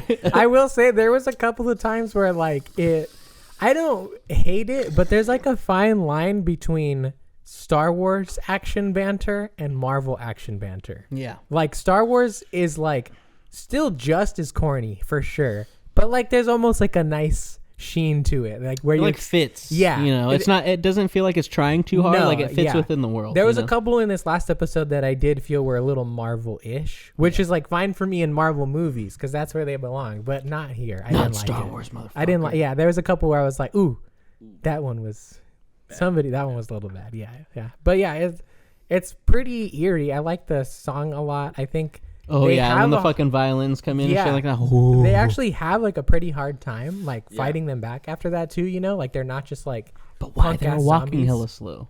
They were walking so slow, I think and they're because like, "Ah, there's not a ah." large group of them, so I think they are continually being revived. So I think every time they cut them down, they just keep getting back up. So it doesn't matter how many times they chop them down. Like Chop their they're legs just off. on their ass the whole fucking Chop time. their legs off. Chop the heads off. Just chop the legs off. Then They they, do- then they Sweep the That leg. would Yeah. work too. Yeah, you could. Yeah. But yeah, eventually they do go for like classic zombie method, and they're like, nope, you got to pop them in Yeah. the head, dude. Yeah, Double tap. yeah, that shit was hardcore. That was badass. I like the like they're running through this like castle type of fucking Yeah. shit that's going down. I really, Yeah. Yeah. I thought that was like very surprising. Feels to me. very I- like Yeah. nightly, like Yeah. fantasy. Like, Felt yeah. very medieval, Yeah. you know, medieval fantasy type shit. They're like battling up the stairs and shit. Like, Yeah. yeah, it's pretty Yeah. good. Yeah. And then classic Star Wars, you need to close the door. Hey, just fucking hit that shit with your lightsaber, bro. Yeah. Yeah, That's or just shoot it why with they your didn't do blaster all or of something. them. Yeah, they're like fuck door handles. Why Or didn't fuck they- like yeah. Why didn't they hit all of them though? It's so Yeah. crazy that like that's just how like you can just close the door. Like, oh, if you don't Short- remember the code, like I've always yeah, I just know. break it. I want to just fucking break it. I want to see somebody do a it parody doesn't where work. yeah, it's like they short it out and instead of closing, it shorts out and it stays open. Yeah. so it's they're like just you like broke the door. oh fuck. It's not gonna do anything. Yeah, like where's the logic that if you cut all power to the door, it would close? closed, yeah. yeah, I don't know. it makes no sense. But it's just a Star Wars thing. yeah. Yeah, exactly. It's Star Wars technology, yeah, man. just cut the junction box. There's just a failsafe. Like, oh yeah, Star if you Wars just physics, man. if you just destroy the power to this, it's Yeah. just gonna close automatically. We can make the excuses because they're in space all the time. So they're like, oh, if a door handle broke, you'd rather have it closed. Keep the space air out, or Yeah. not space air. I can subscribe to that. It's an airlock. You say that, and I can subscribe. to essentially- it. Essentially an airlock. So it's like a fail safe that they build in, right? Yeah. So after like the 50th time that happens, they use that against them. Maybe stop doing it. Sure, yeah. They're like, hey, at the Empire, there's like a fucking The like, Empire fucking there's like a council meeting? general meeting. Like Thrawn has to be there and he hates it. And like, there's one stormtrooper in the audience who's like, so about the doors, the rebels keep shooting them all the time, and they just like close and we can't get in there. So like maybe we should stop doing that. And you just see Thrawn and he's like, who said that? He's like, where are you? I must see you after this meeting. He's like, you're a genius. I just love the idea of like a whole meeting going on and like there being a lead to the meeting and being like, oh yeah, doors. We heard that one last week. Yeah. We're still kind of working on that. You know, it's kind of got to go through the whole chain of command. and It's You things like- like that. understand how many Yeah. doors It's are the- on the Death Star? It's the Yeah. same guy every week. Yeah. So like they say it and you just see the like moderator and he's like, I hear you B29. It's the same as last week. We still can't do anything Yeah. about it. Yeah. I don't know what you want from me. Yeah. God damn it. I would love that. Like a school fucking. Yeah. Like an assembly. Yeah. but like a student for- congress fucking yeah, meeting. but But just a stormtroopers. Not even that. He's a B29. The issue is that the contract company that built the Death Star will not work with us anymore on account of the rebels fucking blowing it up. The last one, yeah. Yeah, here's the thing, B29. When the people that created the Death Star finished, Palpatine actually killed them all. Yeah. So we can't do maintenance. So we have no one to work on this shit. So it's kind of just, we get it how it comes. I mean, he's a bad guy. Do you understand the life insurance that you would have to give these workers? He's like, okay, you want doors that don't close? Okay, you go talk to Palpatine. You want to do that? Yeah. You go rewire I'm not gonna fucking talk to every him. door He's that like, the I'll give Empire's you all the put up. clearance you need, B29. You get your ass up there if you really want it. I'm not going to fucking talk to him. Last time I talked to him, I pissed myself. Yeah. All right? I'm not embarrassed to say it because you know what? That's real. That's real.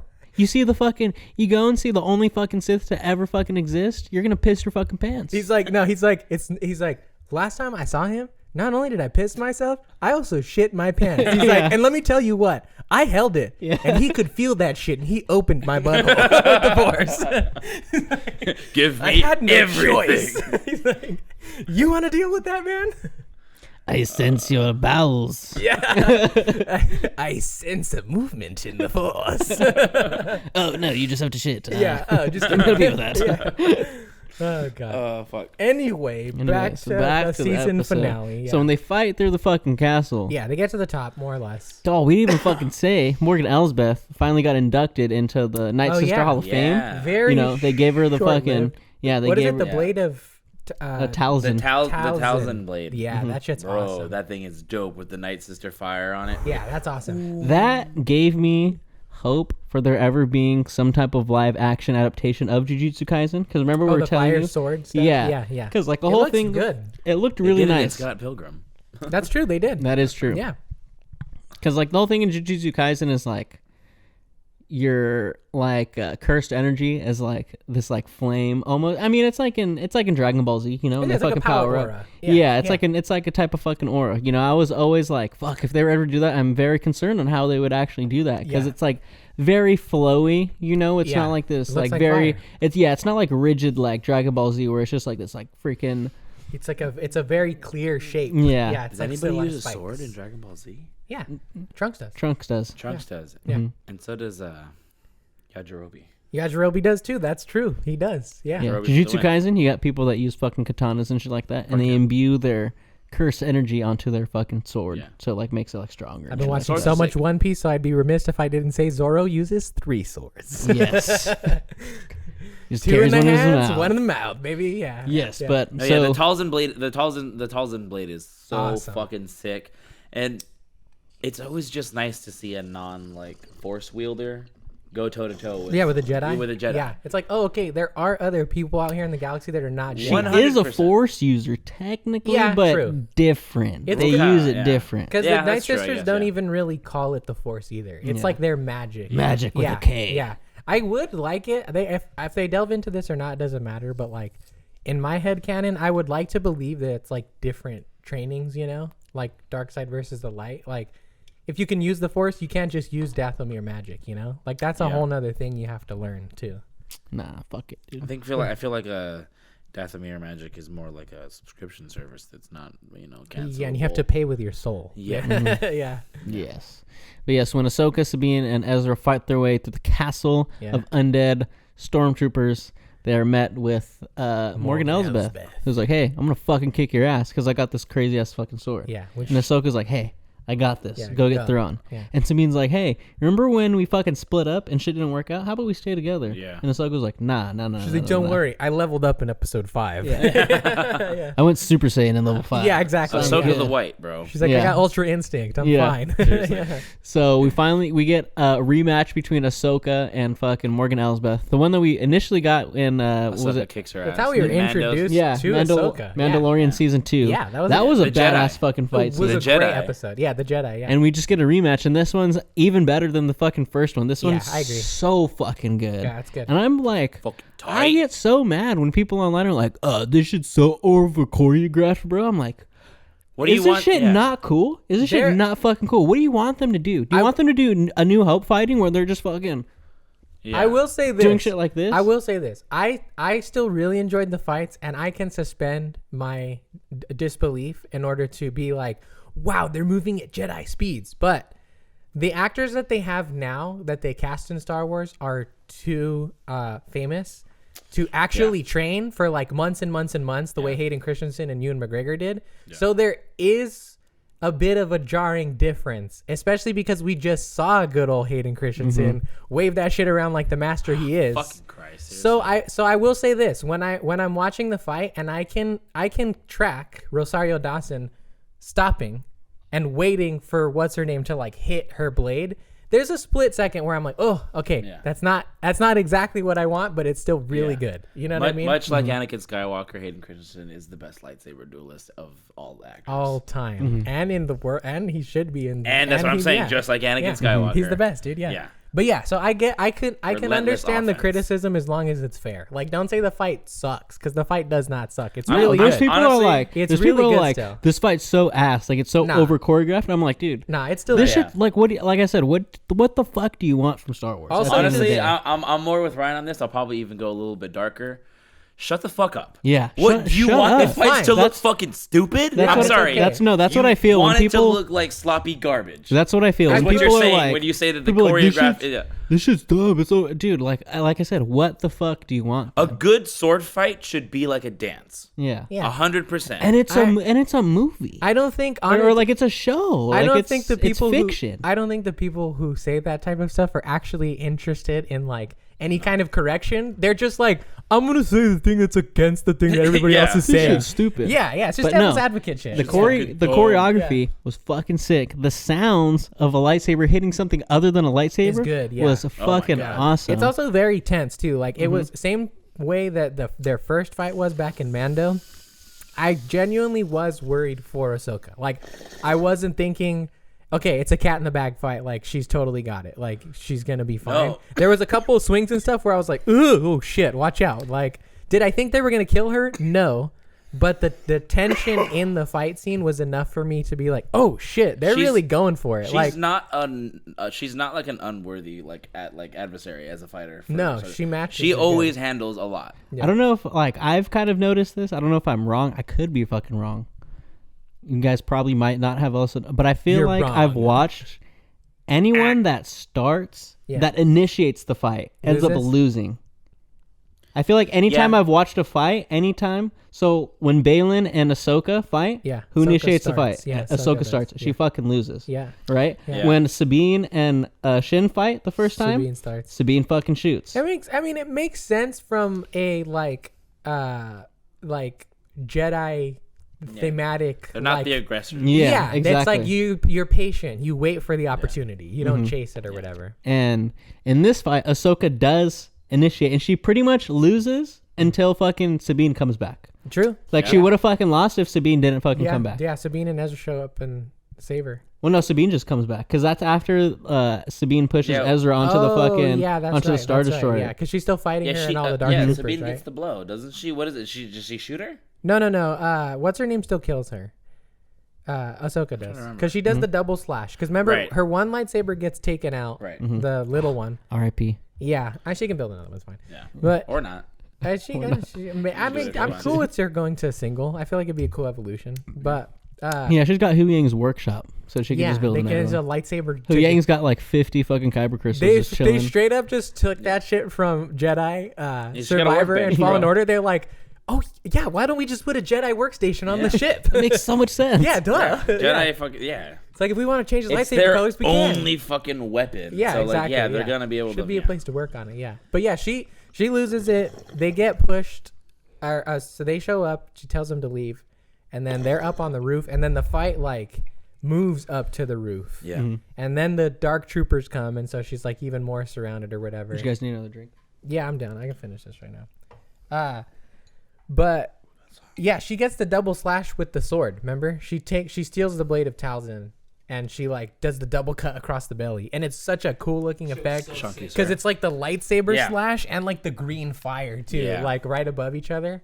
That was pretty hardcore. Not gonna lie. Beautiful, bro. It was such a good fucking fight, and it was so tense because I was like, even at moments, I was like, "Fuck, dude, is Ahsoka gonna die?"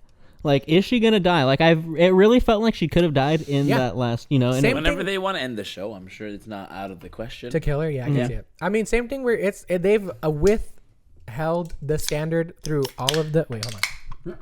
That Crack it open. That Crack it open. crispy open sound. Sorry. Okay, cheers it. They've withheld the standard the entire time, which is that all of the fight scenes, every single cut in this show feels lethal. Like it feels like they're going to try and kill you. Yeah. And it's true Dealing all the way to fucking hard blows. That's also what it is that like the attacks, they honestly, they did it in what is it? It's got to be Last Jedi.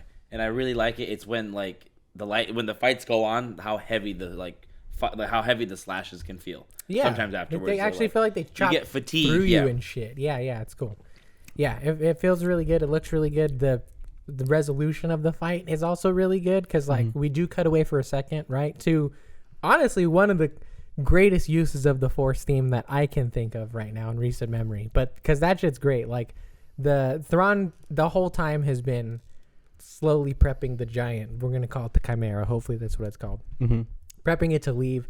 And by the time Sabine and Ezra do get up to the roof, it's already like taking off. It's not gone, but it's pretty much gone. And so Sabine actually is the one who's like, we can do it, Ezra, don't worry. Like she's like, I can use the Force now. It's fine. We got this. After she just used it to fucking kill the fucking because the she zombie dark trooper. Yeah, because that's right. There's that whole fight scene, and she does the Kylo Ren move where she fucking one shots him in the head, which is awesome. That's a sick ass lightsaber move. It's like the most like turning off your lightsaber in the it's just the move that makes the most sense.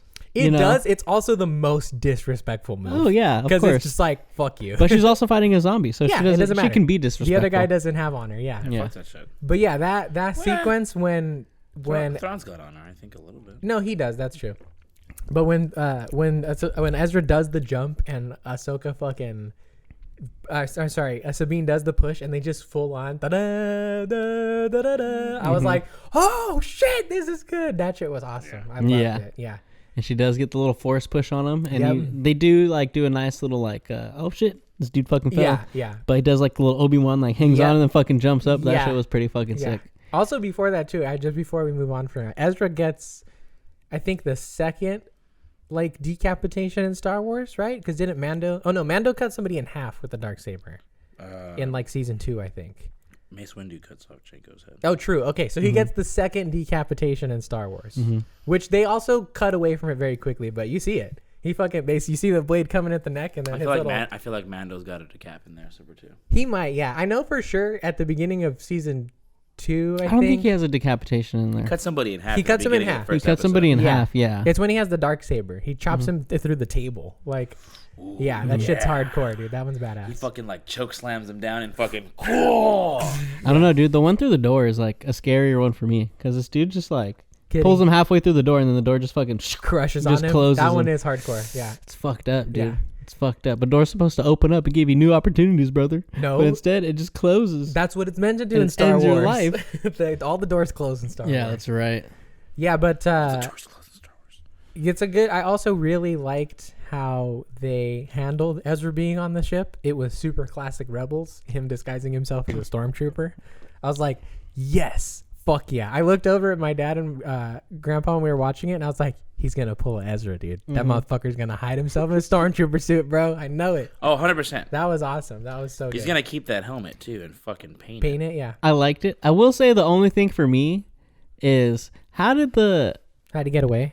How did the Great Mothers not sense that he was on there? Because when frickin' Sabine is on there, when they first introduced Sabine's barely a fucking Jedi. She barely has a Force, and they're like, oh, we sense a Jedi here. I actually heard a theory, or saw a theory, that they were not referring to Sabine, they were referring to Baylan. Even so. Yeah. Ezra's a Jedi. Sure. He's been using the Force. He's been a Force user for a cool minute. Yeah. And all of a sudden, they're just like, oh, I don't know. The plot. I don't know. He has been hiding from them for a while on there. Maybe he's just found a way to mask his fucking. It's like Dragon Ball, dude. He can suppress his energy. He can suppress his ki. Oh, yeah. He's like, I'm not a Jedi. Yeah, exactly. Yeah, he just lower his power level. But that was the only thing where I was just like, are they not I was also. Did they not sense him? I didn't even think about that, but the one that did get me is it's like, how did he get a shuttle off and away from it without Thrawn noticing? Seriously, he just shows up in the Rebel hangar and he's just like, "Hey guys, I'm back." Yeah, it's like, how did you get away? You were in Thrawn's he went to ship. Thrawn. He's like, "Hey, I gotta test this this shuttle right here. Yeah. So I'm just gonna take it out real quick. It'd be severely disappointing to me, but it could be a perfect excuse if they are not treating that as a plot hole. Ezra could be a fucking rat, dude. Ezra could be a plant. Maybe he got corrupted over all these years. So the Night Sisters don't expect him on. They know he's coming on board. And then Thrawn's also like, yeah, go back to the Rebels. I don't like that you put that in my head, bro, because it kind of makes sense. That's because I'm a paranoid motherfucker, man. But I think about all of the possible. Not space Moses. Yes, yeah. Dude. Nah, I would say I don't think so yeah, either. But Thrawn wanted to kill him. Thrawn was just like, hey, yeah, when they find Ezra Bridger, you're gonna murder him. But also too, he's Thrawn. He's not so he's not so emotionally motivated that he would let something like revenge drive him. Like if he thought he could really use Ezra, whether he could trust him or not, to like infiltrate the rebels, he would take that shit. Thrawn's a cold, calculated motherfucker. Oh yeah, no for way sure. he wouldn't take that opportunity. But he was very adamant on like, oh yeah, Sabine will meet up with Ezra Bridger, but then you Shin and Balin, you guys are just gonna go and destroy them both. Yeah, but he's also not like pushing it. When he's talking to Morgan Elsbeth, he's like, if he kills them or not, it doesn't matter. Like, we're going to get out of here and they're going to be stranded. Yeah. So he's not like actively trying to murder him or anything. It's not revenge. And that's the other thing. Like, he did want to just, he either wanted to kill him or just leave him there. Stranded him, to basically pretty much be almost dead. Yeah. But to him. Again, that could be. Fuck, I keep grabbing the wrong.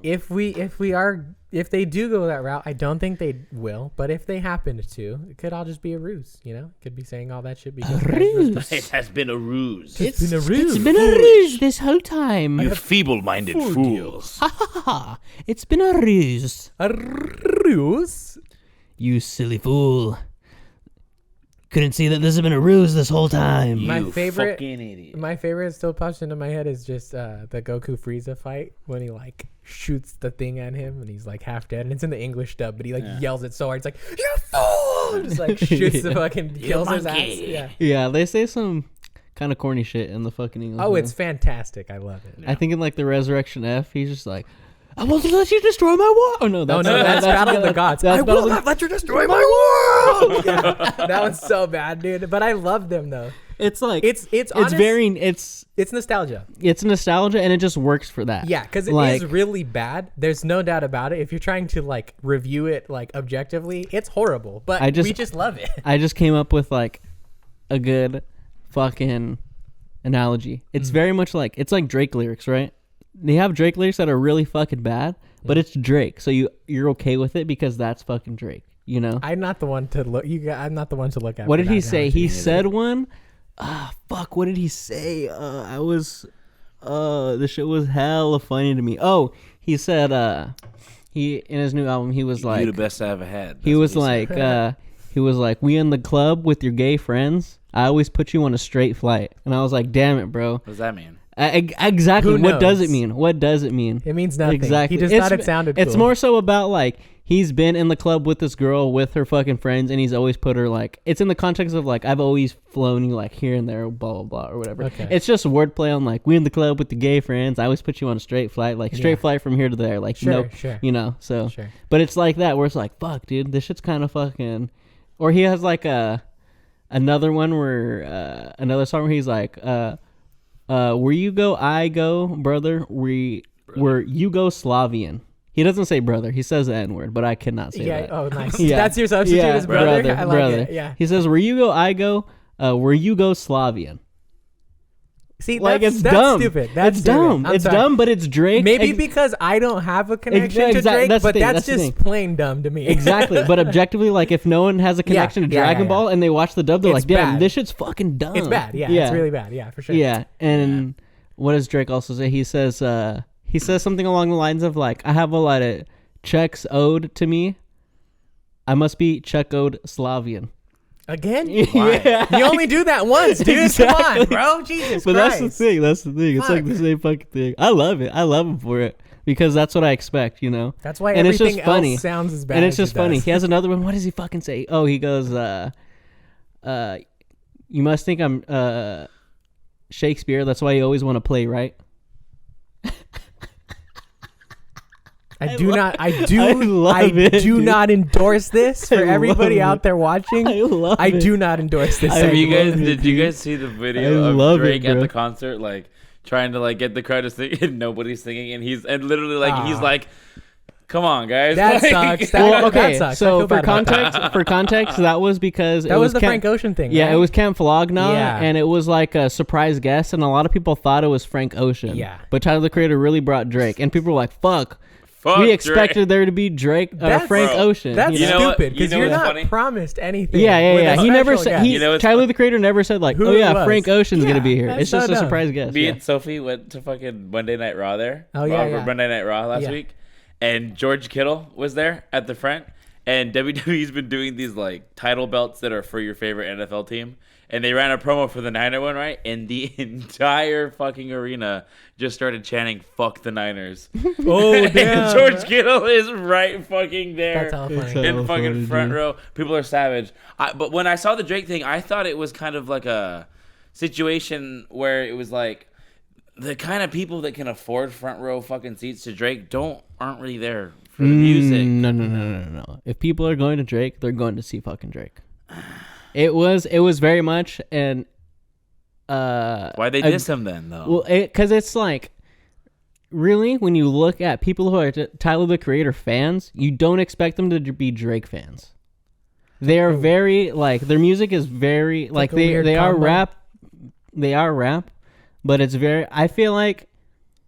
Not that it's very rare for them to fall under the same umbrella, but like someone that's a hardcore Tyler the Creator fan is probably also not really fucking with Drake that much. But see, Because their music, especially early on, is so different.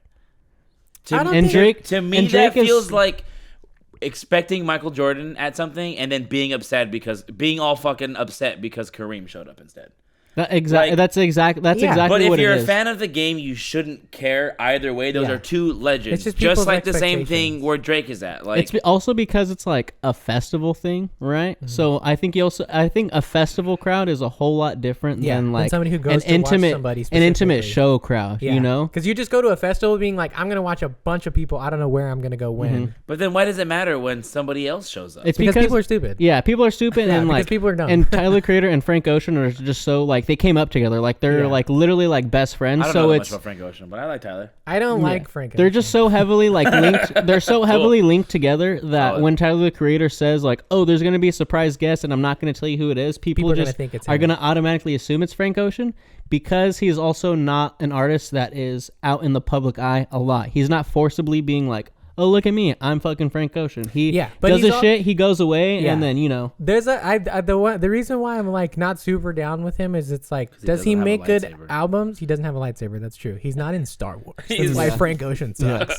Yeah, random music side tangent really quick.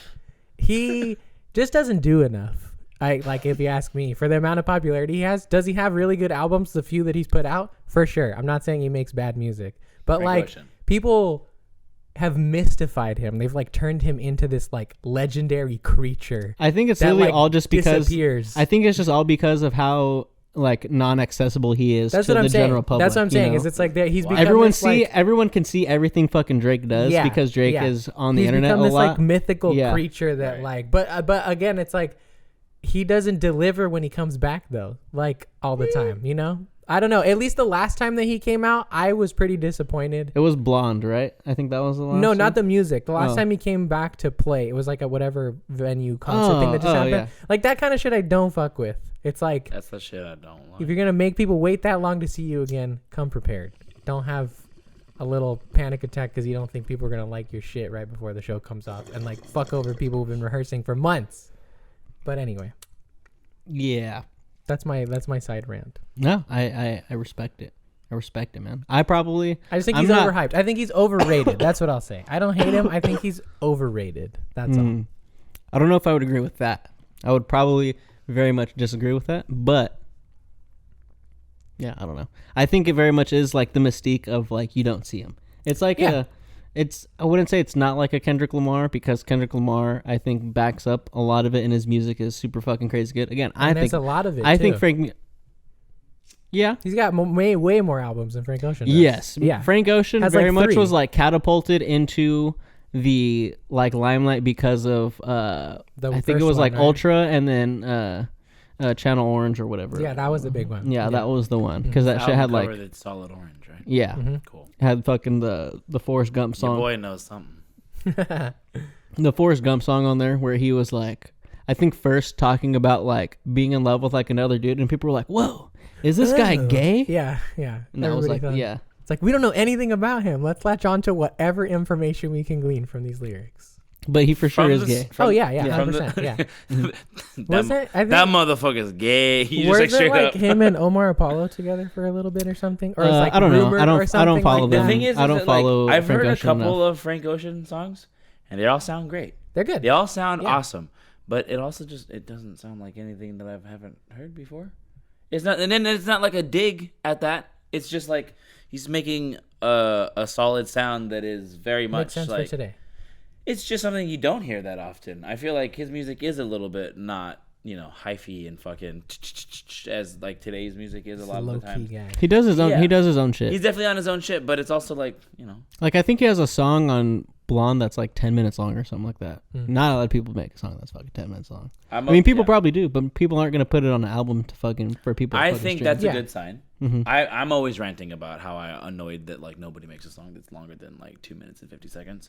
I'm always ranting about. I mean, if 10 the min- song is worth it, don't Yeah. just make a 10 Yeah, minute that's song also- that- because that's- yeah, like that's it also has the to thing, be yeah. 10 minutes of a good song. Also, you can have a 3-minute song, and when you play it live, you just make it 10 minutes long. Sure, you just vamp on it for that's a all- while. yeah. Yeah. Yeah. Yeah. Anyways, Ahsoka Ahsoka. Yeah. we season went on a- finale. Sorry, Exactly. Ahsoka Yeah. fucking shreds. Ahsoka bro. does shred. Ahsoka There's shreds. no hot takes here. We all love Ahsoka. Yeah, that ending's really fucking good. I like how Thrawn still gets to win at Me the too. end. Yeah. You know, they get Satisfying. away, and it's interesting because you have Sabine and Ahsoka and Balin and Zir. What's your name? What's your name? Oh, Shin. Shin. Sorry. Shin. Yeah, Shin. Left. You have like the balance kind of going on there. Yeah, Just, like, the everybody two kinda- of we know, force sensitive people on the planet, and then it kind of is a little extra dig that you have the statues of the Mortis gods at the end of the balance. Oh, boy. Which, if you watch Clone Wars and after seeing episode 4, I think it is, or 5, you're very much thinking about Mortis gods, that yeah. arc in the Clone Wars. What's and so, interesting to me though about how they presented him here is that this is the first time, if I'm not mistaken, this is the first time that we've like seen the Mortis gods represented on like the physical plane. Because in that Clone Wars arc, but not in our galaxy. no, but still in that Clone Wars arc, I don't know if you've seen those episodes or not, but like Obi-Wan, Anakin, and Ahsoka are just like flying in space. They black out, flash, and they wake up on Mortis. So it's not like they land there or anything. Yeah. So it seems very like otherworldly. This is like the first time that we've been physically with characters on like quote unquote solid ground. Yeah. Where they're like, here's some Mortis god The statues. higher powers are being acknowledged Yeah, it's like in a what the physical fuck? sense. Yeah. Somebody's like showing them as deities. Like we don't see that in our They galaxy. are. They're the balance, bro. Yeah. I think it's interesting that the sister's statue dead. is the sister statue isn't there. Yeah, it makes sense. 'Cause No, she's the dead. head. It's there, but broken. the head is. Yeah, it's you can't broken see the off. head. Yeah, like she you can see gets- the brother. If what happens is the brother wants to team up with the sister to kill the father, and he Let's ends up kill our dad. yeah, and in We trying, hate our dad. in trying yeah. to kill the dad, he kills the sister. yeah, the on sister accident. jumps in front, Gets all mad. Yeah. But I hate my dad. Yeah, seriously, he's the hardcore on some daddy brother issue vibes. doesn't die at the fucking end of hate that, my right? dad. No, he's alive. Yeah, Yeah, so I think it's very interesting that the power that calls from there is very much more on the dark side. Maybe that's just where the brother is. Maybe that's where where he goes to fester now that his daddy and his sister are dead. yeah. No, It's that's just- a lie. The too. brother's just that one Oh, dude right, from right. fucking Big Daddy when he's walking by. He's like, "Hey buddy, who won the Jets game last night?" He's like, "I don't care who won the Jets game last night." He's like all pissed at him. He's like, "Hey man, you're not mad at me. You're mad at your father." It's Yeah, okay." And he's like, that's right. "You're right. I hate my father." Oh god damn it, that Oh, is him, shit. dude. Yeah, That's good. yeah, but definitely a super super cool Easter egg. One thing that like Grampy brought up that I do agree with is there's a lot of separated threads at the end of this season, and it is kind of a lot because you have Balin going on his own quest to find some shit. Shin is like, I don't know, gathering bandits to like find her own way or something. Yeah. You got Ahsoka and Sabine teaming up with the Noti, like chilling out. Yeah. Ezra is back with the rebels now, and Thrawn is back in the galaxy. So that's like 5 different plot threads that they have to figure out how to like. There's a lot going on. Yeah, Especially it in is. the last episode, they open it up wide. they give nothing with Shin and Balin until literally the last like 5 minutes. Yeah, that's true. There was literally a point in the middle of the episode where I was like, Where'd they go? I have not seen Shin and Balin. It always happens to me when somebody dies when they're filming something or like right before it comes out. I always wonder like when they're gone for a while. I'm like, okay, is it intentional or is it because they're cutting scenes out because they can no longer progress with that story the way that they wanted to? I think I was trying to think about that too, and I think this is intentional because it's like if you had more, why not? I don't know. It's for sure intentional because he didn't die until this summer. It's like so why? It was for it's sure like, filmed. yeah, it's like why then. leave it open? Yeah. You know, if you're not going to continue it, you know, because you can carry. I think because when something like this also happens, you have the grace, especially with like a big universe, of carrying out that story at a later time where people, you know, are okay if you replace the actor or you do some CGI. Sure. Or I think that's the best way to just like continue the story and try to do the best to honor him, because it's like, would he really want like you to just like, oh no, Balin's let's We just leave don't it know. alone. That's You know, the you thing. We know. don't know. They have to just take a guess. right? Yeah. Balin's one of the greatest like new addition to the Star Wars universe as a character. He's literally like the coolest fucking looking dude in the show too. I think he has one of the greatest potentials. I think in he's terms pretty, of new characters. I think he's pretty fucking already like just because we still don't know anything about him. Like he looks really No, cool. we he don't. says really wisdomful things. But and he he's says like a lot of cool, stuff. great But he Jedi. says a lot of stuff that is directly, almost like he's watched the Star Wars universe unfold the same way that we have, because he's been around since Clone Wars. Yeah, because all his perspectives are pretty fucking spot on. He makes it really hard to disagree with him in a lot of stuff. Well, he takes the cold, logical, objective, which is the one that we tend to take most of the time. I think miss overall, unless it's It's the not the one that's idea of presented it. to us. Yeah. but not the truth. Not the truth. Yeah. The weakness. I love that just like turned into a meme. Of Yeah. I love the internet, bro. Do you I miss high love, school? I miss the idea. Yeah. I love that people can literally take like a 3-second like, clip and be like, yes, that is a meme. It's a good line though. Yeah, it's a It's good a one. good it's line. fantastic. Yeah, That's it's a the good he one. gave us And he's so the many shit. fucking good lines. He did. Fucking Throughout. Gar Saxon, bro. Oh, In Clone Wars. He's the voice. He's the voice actor for Yeah. He also does like a lot of acting with just like his facial expressions. Like Yeah, he's sometimes good. he doesn't say shit, but you can see What's going on. what's Got a lot going going on on. in the Yeah, face, man. which I love that. I love when an actor like gives me more with just like their expressions. It's like yes, Yeah. really make art- me the art feel of more. emoting. Yeah, Seriously. Yeah, Goes a definitely. long way. I'm an emoji for you right now. Yeah. Emote. Yeah. No, yeah, Ahsoka was great. I don't have any, I give it a solid Series a is like solid 8 out of 10. The series as a whole is a 10 out of 10 for me. Yeah. I don't have enough complaints to not say it's a 10 out of 10. It's like a perfect Star Wars show for me. For me, I would say the show. The show throughout. I would say it's probably like I'm at like a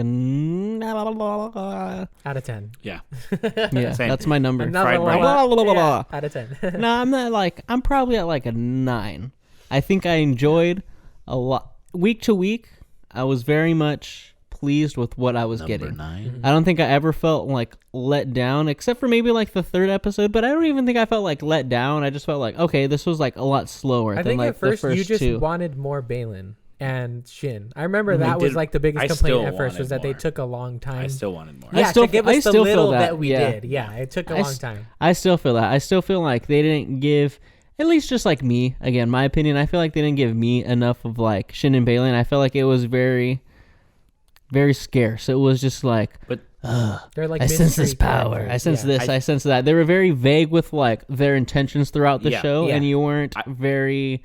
Yeah, you I just feel- didn't know their motives or anything like that. I feel like the vagueness is 100% like intentional because Oh, yeah. honestly, it basically like opens up a new skill tree for us, having going to a new galaxy, Yeah. and having all these new powerful characters to Yeah. deal with. Whatever fucking crazy force that the Empire is running from, you have Thrawn back in the fucking galaxy. After the Empire has crumbled, somebody willing to fucking come in and scoop that shit up, Thrawn's gonna jump straight at the opportunity to fucking build up whatever he can. Which there's a lot of Imperial sympathizers in the galaxy still. Prime still, He can have a dangerous amount of fucking allies right away. He's no fucking stranger to dealing with like the crime. Well, there's the Shadow Council already who's trying to get him back. Yeah. So like he already has. Yeah, exactly. A council full. He's not like armed to the teeth or anything, but the show opens up so much. Like you can do so many shows and so many things that are just not the main storyline, but is still directly related to what just unfolded in these last 8 episodes. I hope they don't do that though. Like just give me direct. Well, they don't have plans to, which means just give me direct mainline sequel to this.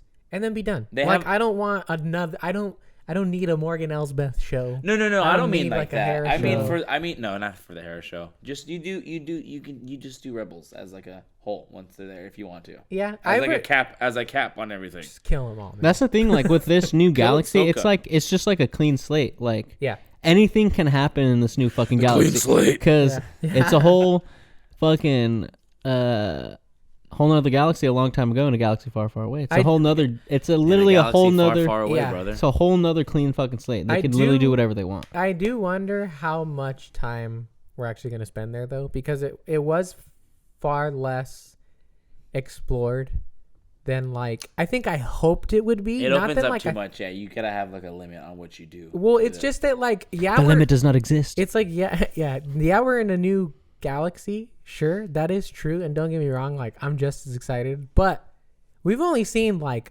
one little spot of one planet in that other galaxy. And on top of that, everybody who is there is their main priority is going back to the other galaxy. Maybe the galaxy is not that expensive there. Maybe it's I think just what like it was, an idea. I think what it was is it was a way to introduce now so that the new projects they're going to do, like the Sith Kung Fu one and like the Old Republic and stuff, can be like, hey, remember that other galaxy you went to in Ahsoka? That's where all this stuff happens. It's probably the original like precursor for all this stuff. That's why they have shrines to the original, like Mortis gods, like the old like actual like higher powers. Feels like a plant. Yeah. It's just definitely like we're Kratos going into a new world. Yeah, exactly. Yeah, it's the little Easter egg. Yeah, no, Ahsoka's great. I love that shit though. It feels like the proper and I don't hate the sequels. Let me start by saying that. I can enjoy them. I despise them. But I think it feels like the proper follow-up to the original trilogy. Yes. This feels like where... That was really also the intention that they had for it, too. If they had everything on plan the right way all these years along and they could do it how they wanted to, this is probably how it should have gone. But, like, it's nice that we're still getting it now in the form that we are. Yeah.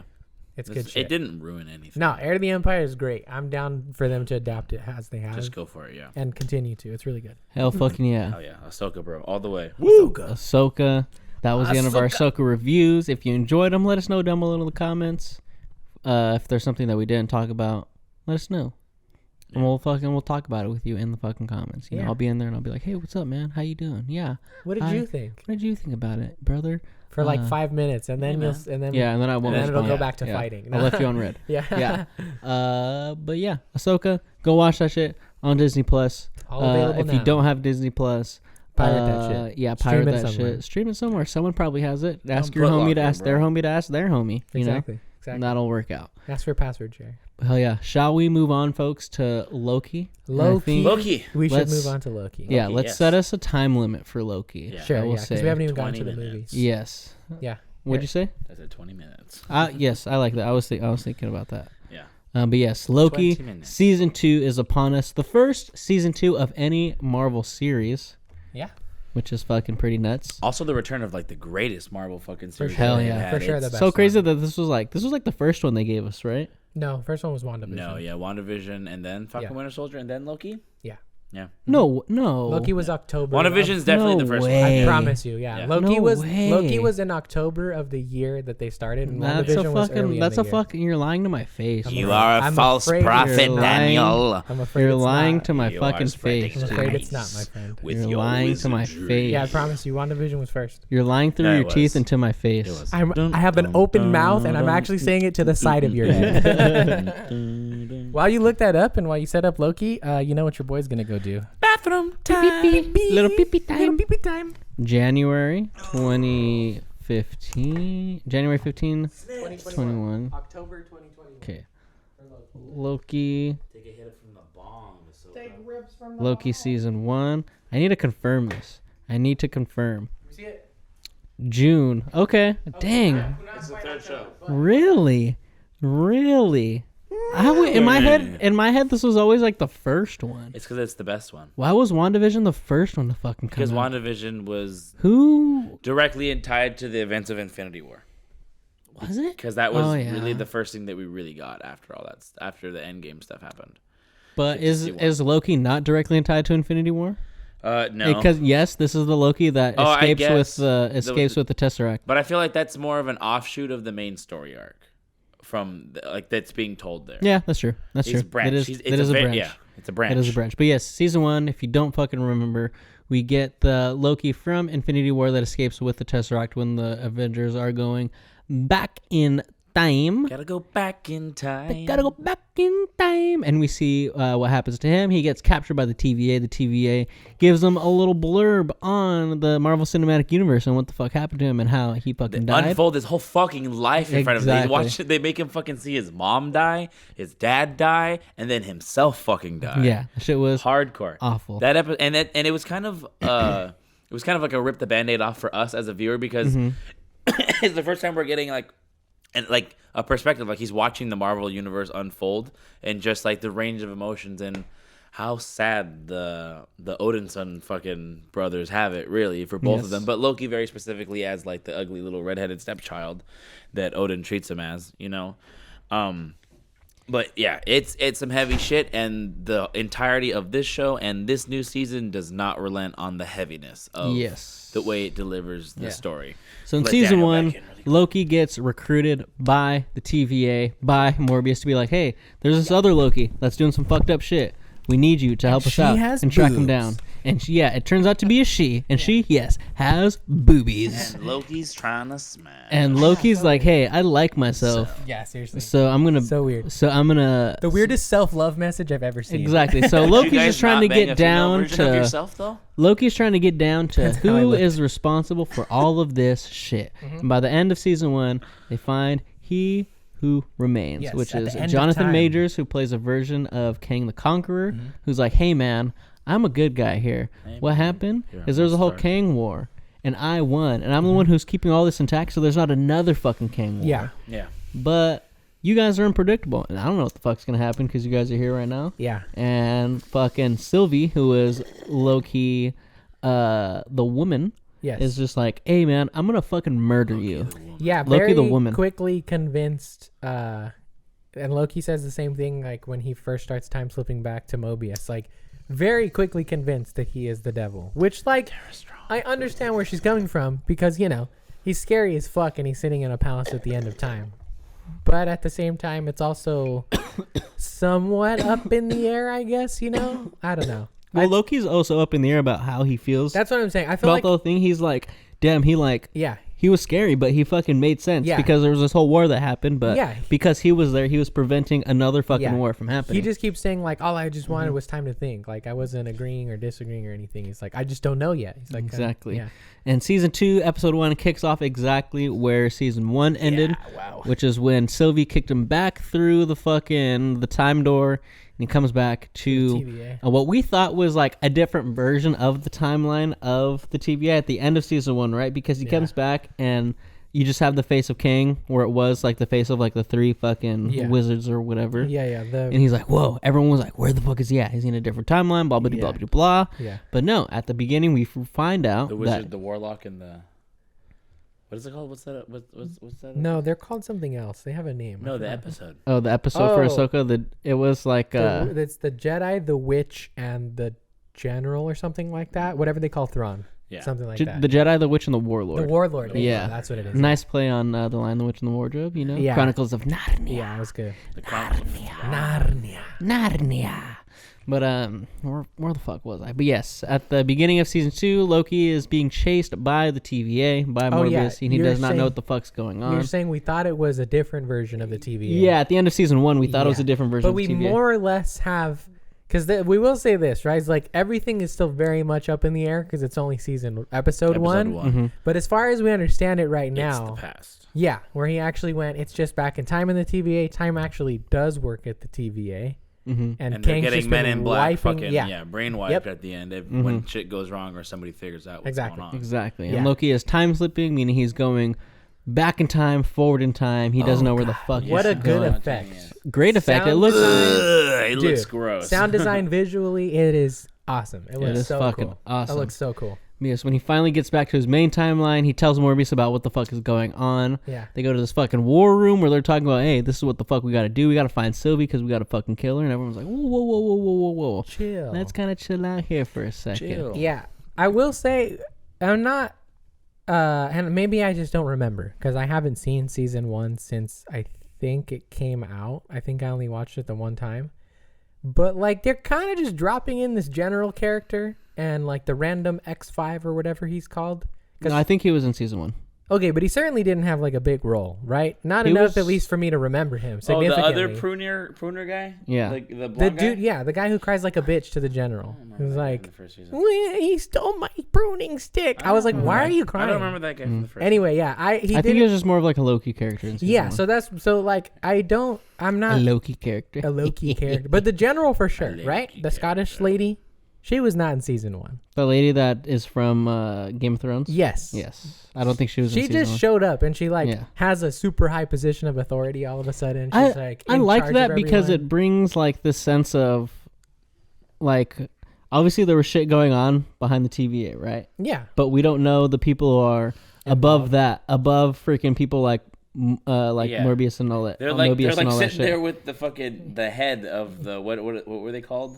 the timekeepers. Yeah, the timekeepers. They just have it on the desk like what the Yeah, the fuck robot head. now? Yeah, so seeing the people This that is are a above problem. them being like, what the fuck is going on? I Yeah. thought that was really fucking cool because Yeah. then you get like this like scramble for power of people that are like, hey, like the general's like, fuck what's going on right here. Yeah. We gotta find fucking Sylvie and we're gonna fucking murder her ass. Makes no sense. Yeah, it doesn't Really, make sense. really dumb plan, honestly. But It's right here. what the fuck was I We gonna have say? 11 minutes. Okay, but I think so we go through the episode. We meet Obi, which is played by how do you say? Q Hugh Kwan.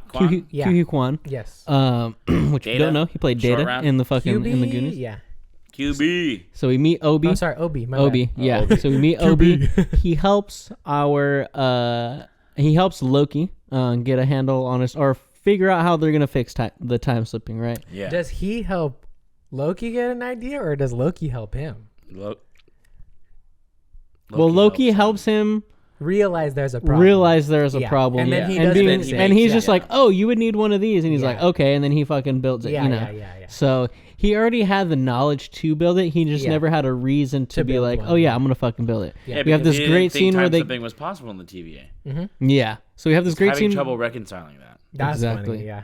So there's this really nice scene where we're going back in time and then to the present time with Loki And and Mobius and- Obi and Mobius and all that shit, and it was fucking filmed amazing. That shit looked fucking awesome. Yeah, it was good. And then they figure out they got to build this whole fucking contraption to save Loki. Basically, Loki is just gonna have to prune himself, which would release him from time, Yep. and then that thing would fucking shoot out and tether him and pull him back Yeah. into their timeline, basically. Yeah, into the TVA. So they're like, all right, and if it doesn't fucking work, Loki's just gonna be lost And in all of fucking and all of time forever, Mobius' skin comes off. Yep. and all Mobius' skin is gonna come off. Loses So, all of his skin. so high stakes right here. My heart was pounding for that whole Exactly. Yeah, sequence. I like, thought they Yeah. fucked up. I thought Me they too. didn't get it. I thought they were gonna Yeah. like, oh, they're gonna have to time travel and do it again. Exactly. They only had 5 minutes. Yeah. To do it. Loki a- accidentally time slips to the fucking future, Yes. which is freaking nuts. Yes. He sees Sylvie from the future, which I thought was pretty fucking crazy. But he Yeah. sees her after the 5 minutes are up, and he thinks like, "Holy shit, I'm fucking done. I don't know what Yeah. the fuck is going on."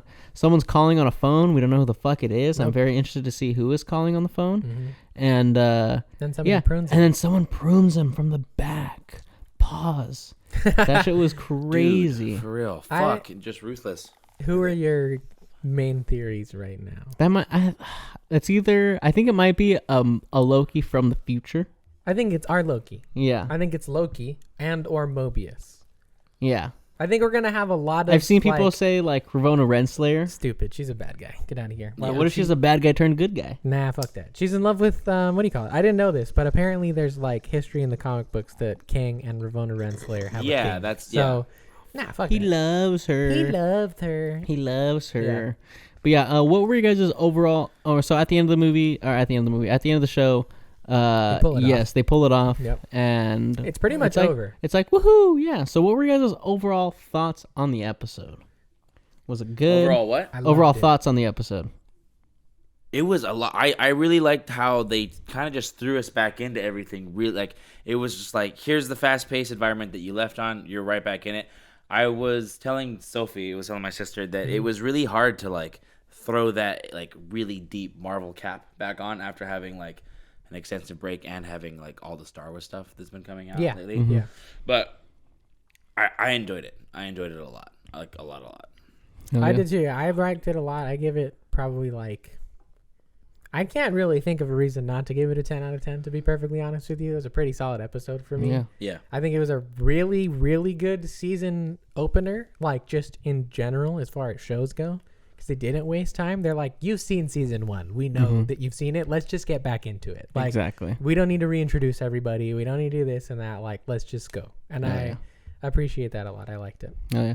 No, yeah. I thought this was great as well. I think, like, I agree with you. I can't see a reason to not give it a 10 out of 10. Like, perfect opener, man. It was a great fucking opener.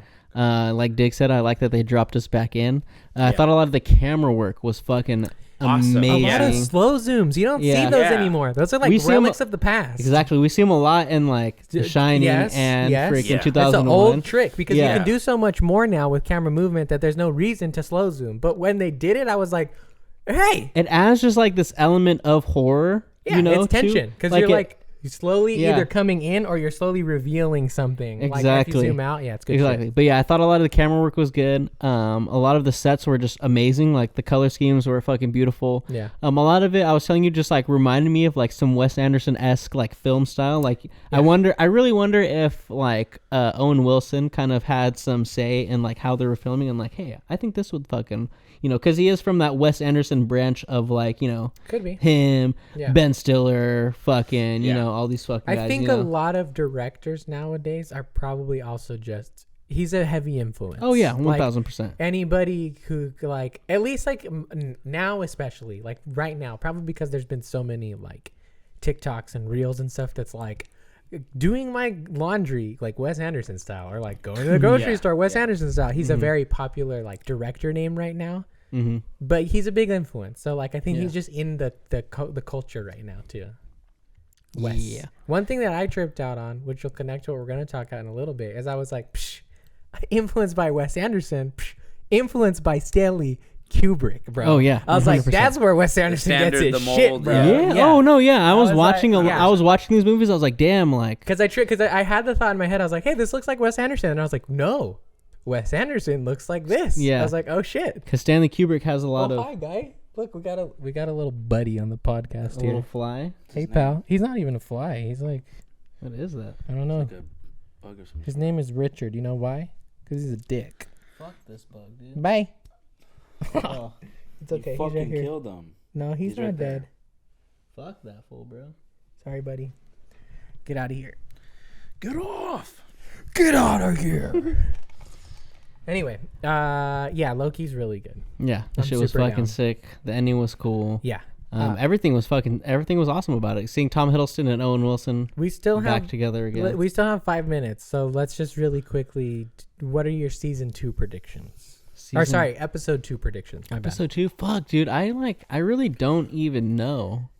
Yeah, because my main thing that I was thinking is when Loki goes to the future, I think he went to episode 2 or 3. Because the episode ends, the last frame we get is B-15 sitting there and the lights start to flicker. Yeah. And when we see Loki go to the future, it's not, maybe it is a lot farther because there's dust that's settled and stuff like that. So, you know, maybe it's not, but it feels very much like that. Like it feels like if it's not episode 2 is the end of maybe like this season or something, because it feels like the culmination of like the TVA starting to like trip out. You know what I mean? Yeah, I would say if anything, that's probably the end of the season. Because I was talking with Buddy about that. I'm like, how cool would it be if all the time travel that's happening is wild, but it all happens within the episodes? Oh yeah, like Loki and Mobius go to episode 7, but we don't know that. But then when we get to episode 7, the context hits and it's like, oh, this is where they were when they time traveled, or like that's where they were. I'm sure they will. Yeah, I feel like that would be it's cool. got a significance to probably where he's time slipping to. Yeah. I mean, I don't know. I would like it. That's just my hopes right now, my early hopes. We've only seen one episode, so yeah, I don't even know what could happen in these next me neither. It's pretty up in the air. Seriously, I don't know. I want to know when old-timey version of Kang is going to get introduced. Ooh, that sneak peak that we got when they see him in like the top hat and shit. Yeah, the Nikola Tesla time. That was at the end of like Ant-Man and the Wasp, right? I think so. Yeah. I think it was Quantumania. Yeah. That's what's his name? Victor Timely. Yeah. Oh, there you go. Victor Timely. That's good. That's a solid name. That's a fun one. Oh, I also did like the little mid/end credit scene with Sylvie goes to McDonald's. Yeah. Old school like 80s McDonald's. Was it like 1984? Like, we got McNuggets. Yeah. We got a Big Mac. We got you how can do get I a do double this? quarter pounder. You can do it with or without cheese. Yeah, I love when his rant in the back is funny because you just hear him keep going. He's like, I'd like chicken nuggets personally, but I'm not so sure about the Big Mac or whatever he's saying. Yeah. But I also love how she just comes up because she's just like, how do I do this? And just like, what? It's like, I'll take anything as long as it doesn't have a face or whatever. It's like something meat that doesn't have a face or whatever. Yeah, no rats, no something, no something, and it doesn't have, and it can't have a face. Yeah. It's just like, oh, yeah. Sylvie's a vegan, or so. Yeah. I'm like, But yeah, I'm interested with that. I'm interested to see where that storyline's gonna go. Cause like, what is she up to? What is she up to? Yeah. Living a life. What does she want? She thinks she's free. I was telling Diggz yesterday, I think when we were talking, that like there does seem to be a difference, at least in wardrobe, obviously, but like I assume it's a passage of time of the Sylvie that we see at the end of the episode proper when she opens the elevator. Her hair's real nicely done, and she's in like some kind of gray coat and like nice clothes. She looks well kept. Versus where we got her in the mid credits, I think it's right after season 1, probably like when she left out the time door or whatever. Very true. So there's something that happens where she settles in some way or another. She's just gonna work at, because I think there's a scene in like the trailer where she's like working at McDonald's. Oh, okay. So she's gonna get a job there and just chill for a bit. 1984 or what? Probably. Like or was it 1982? Yeah, something like that. Yeah. Something like that. In Oklahoma. Working at I liked D's, bro. I liked the random jet ski rant again that we got. And he's like, jet ski's not an actual. A lot of people think jet skis are actually just what do you say, a sea vehicle. He's like, but they're not. It's a brand. Yeah. You know, it's like Kleenex or something. Yeah, that show was fucking. Have you seen the clips? There's this dude. He's got like dark brown hair, and he does a really good Owen Wilson. And he did one that I saw yesterday where it's Obi-Wan talking to Padme and Anakin about their relationship, and he's like, "Look, you guys, I get it. Okay, I feel the tension between you. It's fine, but you got to keep it like low key. Okay." He's like, "I don't know if this is crossing a line or not, but I feel like you're pregnant." He's like, he's like doing like a whole spiel, dude. It's so funny. God damn it. How long do we got on the? We got a minute. A minute? Yeah. Loki. But Loki. yeah, Loki. Let us know what you guys think down below in the fucking comments, because yes, this is going on YouTube. You guys are gonna see us on YouTube. If you're just seeing this as a video, give us a like. Give us a subscribe. Face. You know, turn on the post notification so you know when the videos come, because they kind of come sporadically. The videos for the full podcast come on Fridays, but the individual reviews come just kind of whenever they come. You know, you guys get them when you get them, and that's the whole thing. Just live with it. And you don't throw just live with it. You know, deal with it. Don't cry about it at night, because personally, I don't care if you cry about it at night. You can cry about it. We're just not gonna That's care. cool. Yeah. Yeah. If you're crying about something like that, there's probably something deeper going on there. Yeah. It's probably not what you're actually crying about. Yeah. But if it is, I mean, that's who hurt you. But let us know what you thought about episode 1. Was it good? Was it not good? And if you thought it was not good, I think you're fucking wrong. And just don't comment on the video if you think it was. What do you prefer at McDonald's? Yeah. What do you? That? Yeah. What's your chicken go-to McNuggets? order at Quarter McDonald's? pounder with cheese, bro. Quarter pounder? You don't shoot the double quarter pounder? If I'm like really hungry, sure, but no, usually just double single. I'll always get nuggets on the side though. Okay. Like a 6-piece. Yeah. I've been pretty into just like a regular Big Mac. Cool. Old-fashioned Big Mac. Yeah, for sure. I was telling this guy the other day they have like specialty sauces right now. Oh yeah, for the that's Big right. Mac. Yeah. And there's a sweet and sour jam. Interesting. It's fucking jelly that's just like spicy, kind of. It's good as fuck. It's good as fuck. I want to Nice. try. Yeah, it's pretty good. Yeah, I either go the double quarter pounder with cheese, or I do a McDouble and a McChicken, Royale Nice. with cheese. and I freaking combine them. Do the McGangbang. You know, I do McGangbang. McGangbang. shit's fire, bro. That shit's stupid fire. Stupid. Yeah, You ever run a McTrain? dude, I don't want to know what the that is. McChicken, I the don't know quarter what that pounder, and the Big Mac back to back. You said McGangbang, so. That's the McGangbang. A McEiffel Tower. Dumb little meme fucking site. I saw this thing the other day. It was like, fun fact, before trains were invented, they used to have to run a wagon on your mom. Damn. That's a crazy one. But all right, shall you? I gotta pee. Oh yeah. So shall you Oh bring in? my! What is Yeah. happening? Yeah, I should. I had to go pee beforehand. Breaking but the- I You was always gotta go yeah, before. It wasn't trying to I break the should've gone. streak. Yeah, but how about you bring in 2001? Yeah, sure. Let's do it. And we'll fucking. Let me find a description so we can. You can bring it up on the semi-proper. bring it up on the It's actually, I think, a good. We talked about the creator last week, right? Yep. Yeah, it's actually 2001: A Space Odyssey is the tale of the evolution of man from the very start to the beginning. The opening shot is just go the basically whole movie right now. no, but just like the opening shot is like us as just primates. We're just there, and The movie's basically Yeah. about evolution. Here, Yeah. let's see. So the official synopsis is: an imposing black structure provides a monolith. connection, between the past and the future in this enigmatic adaptation of a short story by revered sci-fi author Arthur C. Clarke. When Dr. David Bowman, what are you doing, Dave? and other astronauts are sent on a mysterious mission, their ship's computer system, HAL, the HAL 9000, begins to display increasingly strange behavior, leading up to a tense showdown between man and machine that results in a mind-bending trek through time and space. That's a pretty good description. That's a great one. That's pretty solid. That gets you from the beginning to the end of mostly what happens in the movie. That's pretty much what the whole movie is fucking about. Yeah, exactly. There's like obviously little details here and there, and like I think in general this one's like a bit more like concept than it is literal. Yes. It's not meant to be like a super There's deep no hard lore. evidence about what the fuck happens, especially in the second half. Same thing of for this. both of these movies that we're going to talk about, but especially it's for up that. to it's up to interpretation for the most definitely. part, but also kind of not, but also kind of is. It's just one of those things that's brilliant. I will say that this movie right here is the standard and the beginning for all like great space tropes. Yeah. Just a lot of great tropes in general. Like even to this day, this movie came out in 1968. 1968, this movie came out, and it has still being referenced to this day. Literally, the opening scene of Barbie is the opening scene of 2001: A Space Odyssey. With the bomb. But it's also popularized that. Yeah, that's Bum, bum, I think they use it in Toy Story for like Buzz Lightyear at some point. So or many something. fucking stuff. It's literally like.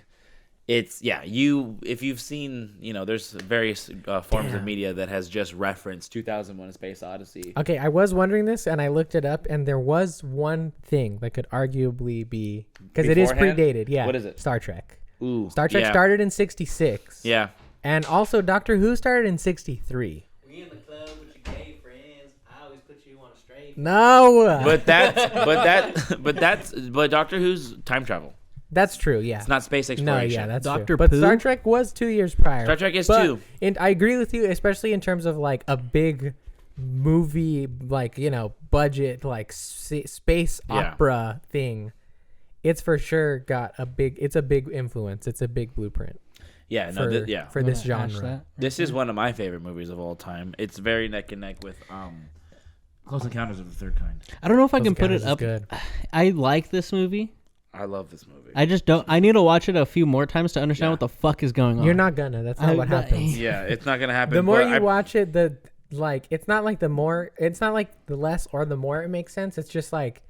I feel like every time you watch it, it's almost like a different. Every time you watch it, you will be amazed. With Yeah, the movie. No, I think what I was amazed with the most is like the lack of dialogue in this movie. Yeah. And the way this is more of just like a visual spectacle and storytelling through just like visuals. Because it's a story that we're all familiar with. That's it's the story of man. Yeah, it's a concept movie more than it is like a literal. There's a lot lore movie. Yeah, they're not explaining how the spaceships work or like Yeah. what the monolith even is. It doesn't matter because it doesn't see, matter. and I yeah. like that because it's like, oh, just figure out how this shit's fucking. That's not what the movie's about. That's why. working. You know, he pointed it out as it's like the movie is less about like space and it's more about like evolution and then like the dangers of AI too. Back in like 1968, whatever they thought AI was.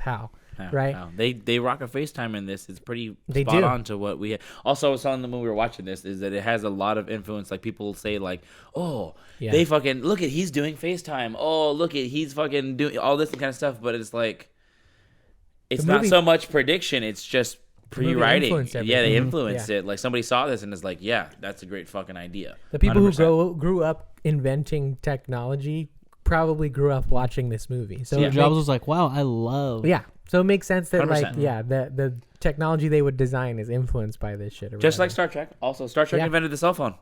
Oh yeah, the little Flip. yeah. But yeah, I love that there was literally no people talking for the first like 20-30 minutes of this fucking Just images. fucking movie. Yeah, Just images. You get the story with the fucking, you know, the fucking people who used to be like apes and shit like that. You know, before we evolved into actual like, you know, human beings and shit like that. You know, it changes us in a way to we can use tools. We can interact like with stuff. expands the brain. the monolith gave us. And you know, what do we do?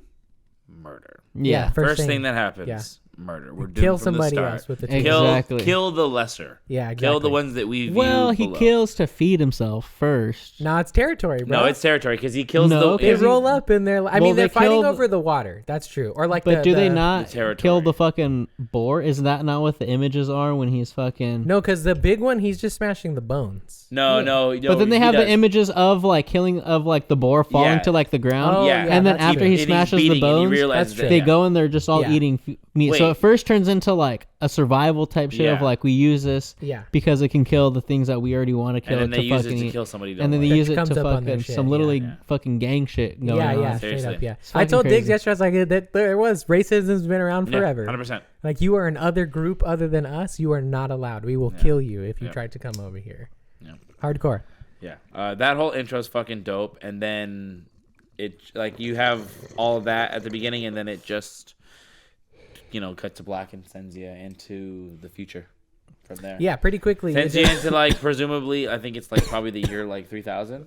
No, it's 2001. It's 2001. Yeah. But sorry, no, yes, no, you don't. Yeah. It's 2001. Into But the year 3000. but the way that 2001 is the year 2001 is depicted is like the year 3000. It's like the future. It's the It's what they space thought. travel is very common. You can take it like an airplane. Yeah, it's what they assumed 2001 would look like. Yeah, 100%. But I love how like I love the contrast of like we get this crazy intro of like these harsh images of like these primates, these apes like fighting each other. Yeah. When we finally get the monolith we get the which is so just like unnerving, bro. So that's the sound that so- inhabits the monolith is the creepy fucking like mosaic. Yeah. So you flash forward to that time in the future, and what it is that we have now discovered the monolith on the dark side of the moon. And so now we're going to figure out what the fuck it is and why it's there. And the only kind of signal that's coming from it is coming from Jupiter. But we're treating it as like the first sign of foreign, life or foreign intelligence of any kind of thing. Life, so it's kind of like we got to go figure out what this is. There's also like a lot of secrecy around it because I think it's the U.S. like space team that finds it. And like the rest of the world government space teams like have a meeting with the guy and they're like, what's going on, man? Kind of seems like you have a fucking disease on your spaceship. Like some shit seems sketchy. And he's just like very nonchalant, like, I understand your concerns. Can't tell you shit about it though. Yeah. So fuck Not off. at liberty to discuss this. Yeah. So it's like, so piss off. And so like, yeah, they kind of we're left in mystery as the audience. That's like pretty much the second act of that movie, and it's all just business people, like politicians and like war generals that you never see again. Yeah. Talking in secrecy and all code about something that needs to be discovered, basically, and it kind of sets you up for like, what the fuck is going on? Like, what did they find? What's what is it that happening? they're really looking for? Is it a person? Is it an object? Is it fucking like a radio signal. What the We fuck don't is know it? what it is. A big black box. Yeah, We big don't old know what black it box. is. And Yeah. then you get one of the most beautiful fucking like spaceships I've ever seen, because I was telling Daniel, like, space travel doesn't need It looks like a aerodynamic. sperm. It does. It does, It yeah. does. It looks like Like a straight dick. up a sperm. It's Got the head 100%. and It's it's like- 100% a phallus. 100%. Yeah, Big old yeah, fucking yeah. dick. It's for sure. But I like No, the it's not a dick. It's a sperm. It's also for, Yeah. it could be dick too. the dick end, but No, yeah, it's a sperm. It But looks like a Sperms and sperm. dicks head? look the same. No. It's just a big bulge and then a little skinny one in the back. They're squiggly on sperms, but they're the same thing. What makes it look more like a sperm is the fact that, like, when you look at like a sperm It's cell, skinnier it's in the just backside. skinny on the backside, and it has Yeah. the fucking The head, squiggle. you know, oh, yeah, the yeah, head. Yeah. So I was just like, sperm. Yeah. There's a I just sperm. I They're don't impregnating yeah. the universe with evolution. The idea of wings on a spacecraft doesn't really seem It just necessary. looks cool. It's not necessary. Not necessary. You don't 'Cause need it. there's- There's no aerodynamics. There's Yeah. no wind that you can fly. I love this movie a lot. But anyways, yeah. So it's because it's also practical. It's also just models being dangled in front of a Yeah. fucking still screen. Yeah. But They then did you're great. transported These to. aren't toys, Mom. This is gonna be for my movie. Yeah. And much like we were talking, It's a high quality action figure, Mom. It's not a toy. Gosh, I'm gonna make the best movie in the fucking world with this. You don't even get it. Yeah. just wait, see, I'm Mom. gonna influence technology and space travel for decades to come, Mom. Fuck you. You don't even know. Yeah. But much like Daniel was saying earlier, it is like there's a lot of cues that like Wes Anderson takes. You get at the end of that second act, you get the intermission, and then the third act, and it's Mission Jupiter. That's what it is. It's the actual Yeah. voyage to go see what the fuck is happening out there. I think and it's- why there's the signal. It's also a lot more than just like the title cards and like the separating of like the acts. It's like the colors, like the distinct like color schemes with like each room that you're in. Yeah. Like the symmetry and like a lot of the frames, like how a lot of things are like filmed. Like you can see like Wes Anderson was just like, oh, I love this. that's shit. 100% showcased. Super tight. In He's that, like, wow, I love this shit. It's Stanley super Kubrick. heavy set yeah, control. That's 100% displayed in that third act that you finally It's- get, because you on the ship and you have these tight quarters. It's the iconic shot of the white fucking like rectangular space with him in the orange spacesuit walking Yeah, down. yeah, yeah. You have the double turning tunnels where they walk through and they step and then they rotate on the outside. You can see the actual mechanism that's rotating, but it's anti-gravity, of course. Yeah, yeah. It's also like heavy influence for James Gunn's Guardians of the Galaxy 3. The space we talked the about. spaceships, Yeah. the The spacesuits. spacesuits that they spacesuits, have yeah. are the exact same fucking Yeah. spacesuits Yeah. that they use, the same color scheme The and everything pods like too. that. We were saying the pods yesterday, are also pods look like Guardians the ones 1. they have in Guardians 1. Yeah. out of with the nowhere. little fucking pinchers Yeah. on it out there. I will say what I love about both of the Stanley Kubrick movies is like he does a lot. Like his sets are very intentional. Yeah. Like he does a lot to make sure Everything everything is in so his, tedious. everything is so tedious, but everything is so like down to a point where everything that he does is so intentional in his sets. And I love like how big and how grand they are and how much they are just like a practical like, hey, we put all this shit together because it adds to the atmosphere. Like there's so much more of a difference in how a movie feels from like this, where you really feel like you're in the scene because they built all of this versus like something that is like, oh yeah, they just built one little set and everything else is just like CGI or whatever. Like there's like a fucking thing like Yeah. around it. You know what I'm saying? It depends. I think the- it depends. the But yeah, chair- I agree. It depends on how well they do it now. The, But the yes. crazy like Victorian chair that's at the end of that fucking movie that's in the White Room. Oh yeah, yeah. Literally, Stanley Kubrick spent like $2,000 on this chair and had it made and was like, what would a chair for the future look? Yeah. He took like such incredible detail in making sure that everything looked like the exact way that he wanted, and it's just like, but it's not like he doesn't It's stick just- to like a formula, because there's shit like It's just in The OCD Shining. on camera. Yeah, That's all it is. It's just it's control of the Yeah, environment, yeah. 100%. Like over, like it's micromanaging Yep, every every little little fucking step, but detail, it pays off in the long run. Well, because it feels eerie because things are not like that in real life. Yeah. Nothing is that perfect. So when all of the set around the images that you're seeing are like literally perfect, like everything's all Yeah. dotted and I like all the I's are dotted, all the T's are crossed. You're like, that's not right. That's not how real life works. That- Yeah, there's Yeah. just something Something a would be little off. unsettling about yeah, the how perfect it how looks. perfect everything Yeah. is. Yeah. So right at the beginning, when it switches afterwards, when it comes like inside of the ship and it shows Dave, and what's the other dude's name? Oh, I don't remember. Yeah, other homie that gets guy who caught. died. Right? The The Those guy fools who that orange gets don't suit. matter. The The orange fools suit that guy. don't matter. there's a kind of propaganda-esque like TV promotion for HAL 9000. Yeah. It's the AI companion that we created to help voyage the long trip, like the long hard trip Yeah, that I would think be. if I'm not mistaken, I think I think it's been around for a little bit too. They've used it on other voyages. decade. It's because he's the second model of it or something. Yeah, like and that. it's never made a calculation. So error. much like HAL 9000. Yeah. I am HAL 9000. I am part of the 9000 I was created series. in what is it, Mississippi? Fucking it's like 1992. I know, the middle of nowhere. I was born. Or I was coming to Yeah, that's what it was. He was created in 1992, and it's 2001. Yeah. So he's been around He's almost been around 10 for a years. minute. Yeah. So I lost my train of thought there. Too high for TV. Yes. Where two guys We're get too together and hard talk about for too much fucking TV. Just a little bit. Just a tiny bit. So you get the pro of like, so basically the the way that it propaganda. works, it's just like, well, that was, you get of like why we created the HAL 9000, but it works like the entire crew that's there to excavate and check out whatever's going on Jupiter is in cryosleep. There are 2 people awake set to manually fix and repair the things that happen there because HAL 9000 is not a physical entity. It's not like, what's the Mars, what is it, in Martian or Interstellar? It's got the the metal guy that moves. Yeah, it's stuck in the walls It's part the of ship. it views through the cameras and it just kind of operates as like the It's system not a physical of entity. Yeah, it's just in the ship. It's part of the ship. And so they're there to keep it alive. Physical. Fuck yeah, bro. How That's wants to get physical. I don't know. No, yeah. Workout girl. No, it's that's Olivia Newton-John. Oh, is it really? Nice. Anyways, so basically it kind of is boring for a little bit. They're just voyaging around there. They're just maintaining stuff here and there. Hal's proven to be pretty like the way he thinks about himself. He kind of like he plays chess with him and all that kinds of stuff. The way they also address him is interesting. They don't just ask protocols of him. They go, "I'd like to ask you a question, Hal." Yeah, they and talk to him and like he goes, a "What would you like?" Yeah, they treat him like respectfully. They treat him well. Yeah. It still goes the way that you think it's gonna go. But sorry, go ahead. Finish. Your thought, yeah. No, well, just go ahead and chime. Well, what I've been thinking about this since we watched it, and like, would their ship's HAL have turned on them if they didn't have the conversation in the pod? Because he clearly caught the error and told Dave, "Hey, those motherfuckers are gonna die. We should probably not do something about that." Human error, and it was the conversation. It's the fact that they talk about killing him, unplugging him. So that what he's like, happens? Fuck you guys. What happens is they're doing their business.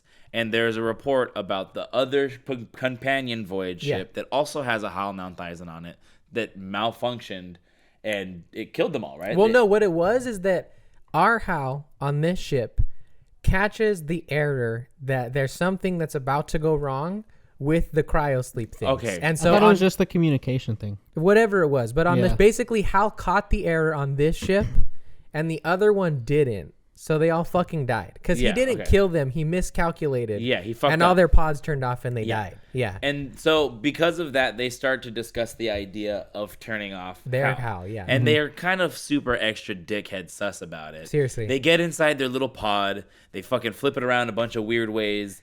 And they're they're like, like, "Can "Don't you hear look me, at Hal? us, Hal." Hal, Yeah. can you hear me?" Yeah. And I don't think he can hear us. And then they talk about the logistics of unplugging it and if Hal would be down with it.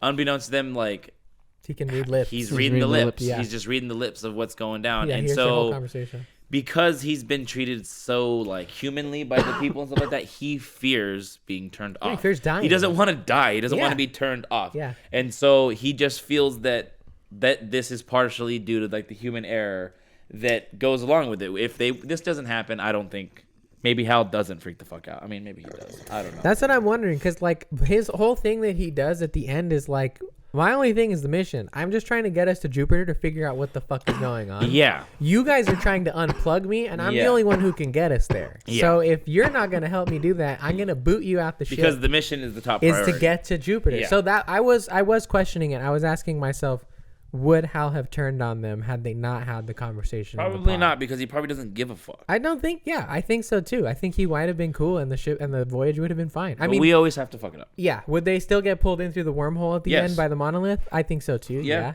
Yeah, for sure. That But shit fucked me up, bro. that was Dude, good oh my shit, God, dude. I love so that shit. good. Yeah, because so basically, before we get to that part, the other crew dies. They have the conversation about unplugging him, and we as the audience realize that Hal is now on the defensive because he's like, okay, they're trying to unplug me, and then I forget for what reason. I don't know if it's maintenance or what, but he fucking straight boots the orange dude Yeah, out so of they the came pod. up with the conclusion. So Hal comes up with the conclusion of like, hey, this error, I'm sure this error is going to fucking happen. Yeah. I don't know what the fuck is going on with this. I've never seen this before. Yeah, but the best course of something's going action is to just reinstall this, Yeah.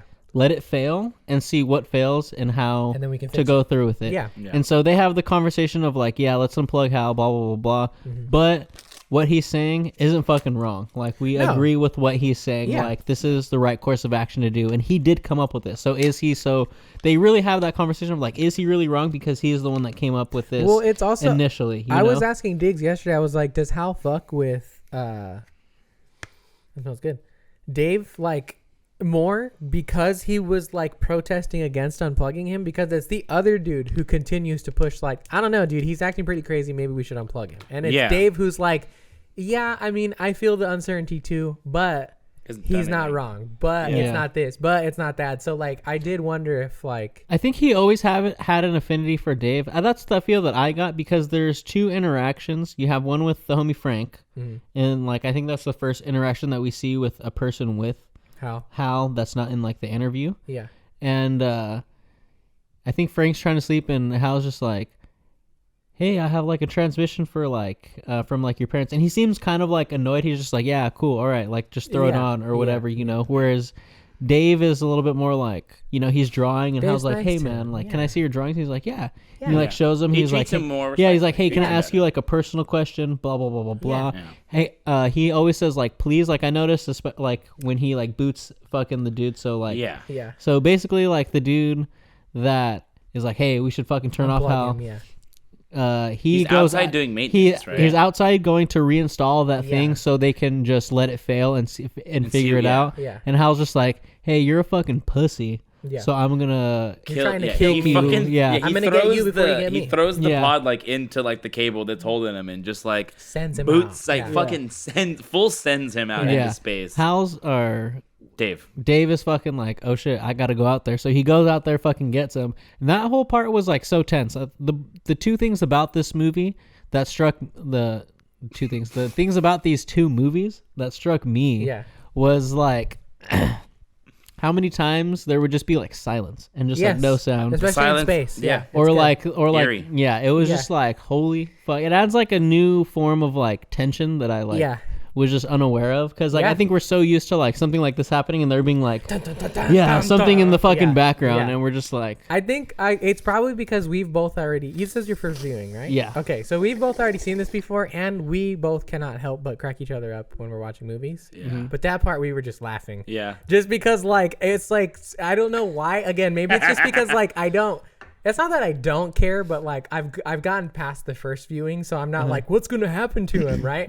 But like, just the shot to me was so funny of like beep boop boop boop of like zooming into Hal and then just, like floating out like orange suit just across. Yeah, it's just like beep boop boop. No, that shit was for sure funny to me. Yeah, just it like was seeing the funny. dude just being like, fuck. And then even like it is scary, but like it's also just kind of funny of like the way the thing just comes to pick him up, because it just like rams into him with the arms, and he's just like, he just stops all of a sudden. Yeah, and then he just that shit was pretty fucking funny. It is intense for sure. So like, fucking Dave takes that pod out there to go fucking get homeboy, and he leaves without his fucking helmet. I know, for some dumbass, reason he gets in the dumbass. pod. And fucking Hal's like, all right, moment to act. He fucking kills everybody. Yeah, and cryo Granted, sleep. he didn't think Hal was gonna like lock him out. No, or he anything didn't. like No, that. he had didn't. no No. fucking He clue. still So trusted he's him. I would be paranoid as fuck out in space and be like, I'm not leaving without my helmet. Oh, space just paranoids me in general. That's why this movie freaks me out. I think what's funny is like that just seems like astronaut protocol rule number 1. Don't go out anywhere without your fucking helmet. Yeah. So fucking he kills everybody in cryo sleep, drops the fucking like vitals on all of them, fucking super dead slow in your fucking sleep and shit. Go to sleep. And I thought those deaths were even fucking scary too, because I know. no screaming, no nothing. Like Just literally people that are silence. asleep They were already and asleep. just die. Just pulled the plug on them. That's it. I had a really Crazy. bad fucking time like on mushrooms one time, and I fucking like died in my fucking brain, and I Oh, remember yeah. the one repeating thing. It's like from a poem, and it says, "And just ease into that gentle good night." Yeah. Just fucking Yeah. like you're done. Yeah, you're that's just it. good. Just It's go to over. sleep. Just accept done. it and go to sleep. You're done here. Accept the So dream. they all fucking die, and fucking Dave comes back with homeboy, and he's like, "Open the pod doors, fucking Hal." Hal, and he's like, Why? Open the Sorry, pod yeah. bay doors, Hal. "I'm sorry, please. Dave." And he says, please. I cannot do He does. that. I've registered you both compromised to the mission or whatever. Like, and he just doesn't fucking let him in. He's No. just like, yeah, I'm gonna leave you out here. You're fucked. And so Dave is a savage though. he Real fucking smart. boots his friend out of there. Yeah, he's like, sorry, dude, you're dead. I gotta let you go. and Star-Lord Yeah. fucking airlock projectiles himself. I did like it though Yeah. because they made it a point earlier in the movie to show the explosive bolts Yeah, sign like stand multiple back, times. yeah. So like when I was watching it, I couldn't remember, and I was like, why do they keep showing this so much? Like I can tell it's very prominent in these frames, and then they're like, he's gonna use the explosive bolts to fucking launch his ass back into the bay really quick, which is cool. It looks yeah. really good. And Just slams into the other fucking side. Almost flies Seriously. back out. Like, all stiff, just fucking Hardcore, bounce dude. around Yeah. and they're fucking Hardcore. cracks his neck. I on didn't the think fucking about that. intro. I didn't think about almost flying I forgot back in about his Ricochet. face. Yeah, seriously. yeah, that was good. Trying to fucking grab that. Yeah, that's still a good shot though. That's still fun. It's looks also good. no sound in that shot either. Just you go You can through. hear like the slight hiss of the airlock. It's Yeah. like muffled. Yeah, it's like, well, once he hits the airlock too, you hear the yeah. You hear it close down. But Yeah, that's it's like the beginning of like the whole like like moment in the movie because he gets back in Yeah, it's there. just like anxiety from there till the end of the and movie. like we said earlier, like Hal isn't a physical entity in No, any he way. can't stop you from He turning can't him off. stop you from at this point. So Hal runs in there and fucking just starts pulling out the memory, basically factory resetting Yeah. him, and it's literally. It's like 5 minutes long. It's got to be longer than that. It's well, like I think it's 5 minutes real time. That doesn't sound long, but watching but one yeah, thing in a movie, 'cause at it's once also for 5 just minutes is a slow long time. dialogue. And Yes. honestly, it's when you texted me that we were watching The Shining and you wanted to watch another horror Kubrick and you guys had already done Clockwork Orange, I was like, 2001 is just the horror and just the silence, and this is the scene that I thought about when I was like, this is my fucking movie right here. Shit's freaky. It is by far one of the most simplest and freakiest fucking. When he's taking out his memory and shit. like Yes, and just the What are dead you bit. doing, Dave. Hal? Everybody Dave. doing, Dave? What are you doing? that. Yeah. I can I'm- feel it, Dave. Afraid. There's always like I can. the first time I feel heard it. his voice, I was like, there is just something just very creepy about just the calmness Yeah, and like, Yeah. you know, the tone is really good. He's not all the way there, but it's human. Yeah. It's alive 100%. And how he just kind of he literally says it. He's like, I feel my brain Yeah, slipping. I my feel my mind. mind going, Dave. Yeah. And dude, that fucking whole I scene, he can pulls feel it it. out and the fucking just he slowly gets down. I could feel Yeah. And then he fucking sings that fucking creepy ass fucking Daisy Daisies, song. yeah. And I was telling Daniel that song, the significance of the song is the first time that we ever created like AI, like auto, like Microsoft Sam. Basically, remember Microsoft Sam? The first thing that ever pumped out was that song. The Daisy, all the fuck, like, and it's really fucking creepy because it just First AI dips art, bro. and it gets slower and slower, and it makes sense that it's like the beginning of It's honestly so fucking freaky. That part is the most unnerving I've ever felt in a movie. It's like one of the few things in a movie that makes my palms sweat because I'm not the horror and all blood and guts. That's not gonna get me. It really isn't. yeah, no, it's creepy because like Dave's just not fucking answering it. It's just Hal the whole time. Like, It's panic. Dave, You can hear the panic Yeah. in him too. Oh, yeah. And Hal. Even What though are he you has doing, no Dave? tone. Yeah. Yeah. It's like at the least urgency. deserve an I answer really to this. ought Yeah. to think you Dave. take a second and sit down. It's almost better to watch the movie and just think of Hal as like another ship companion. Yeah, Because he he is is. human. Like he might as well be. Like especially Yeah. after watching shit like The Creator, like he has enough emotional responses in the movie and enough like agency to be like, nah, fuck you. I'm gonna keep myself alive because you're trying to kill me. Yeah, Like it's if fight he or was flight. just replaced with a human character or like a Spock character or like a robot character, like it would be no different, you know? Like it would be a perfect translation. And it's like it's a sad part too because while I was going down, murder. it was going down. Yeah, it's murder, and you're kills sitting her there ass. and you're just like, fuck, dude, like, Hal wasn't like wrong. Like he did some fucked up shit, but he's No. not like wrong. That's why I brought it up, know? is it's like the mission probably would have gone fine up to the fucking trippy space shit if they didn't have the conversation about trying to off him. I don't think Hal would have got paranoid enough to be like, they're trying to kill me, I need to kill them first. Yeah. Like otherwise I feel like they would have been cool. They would have been chilling.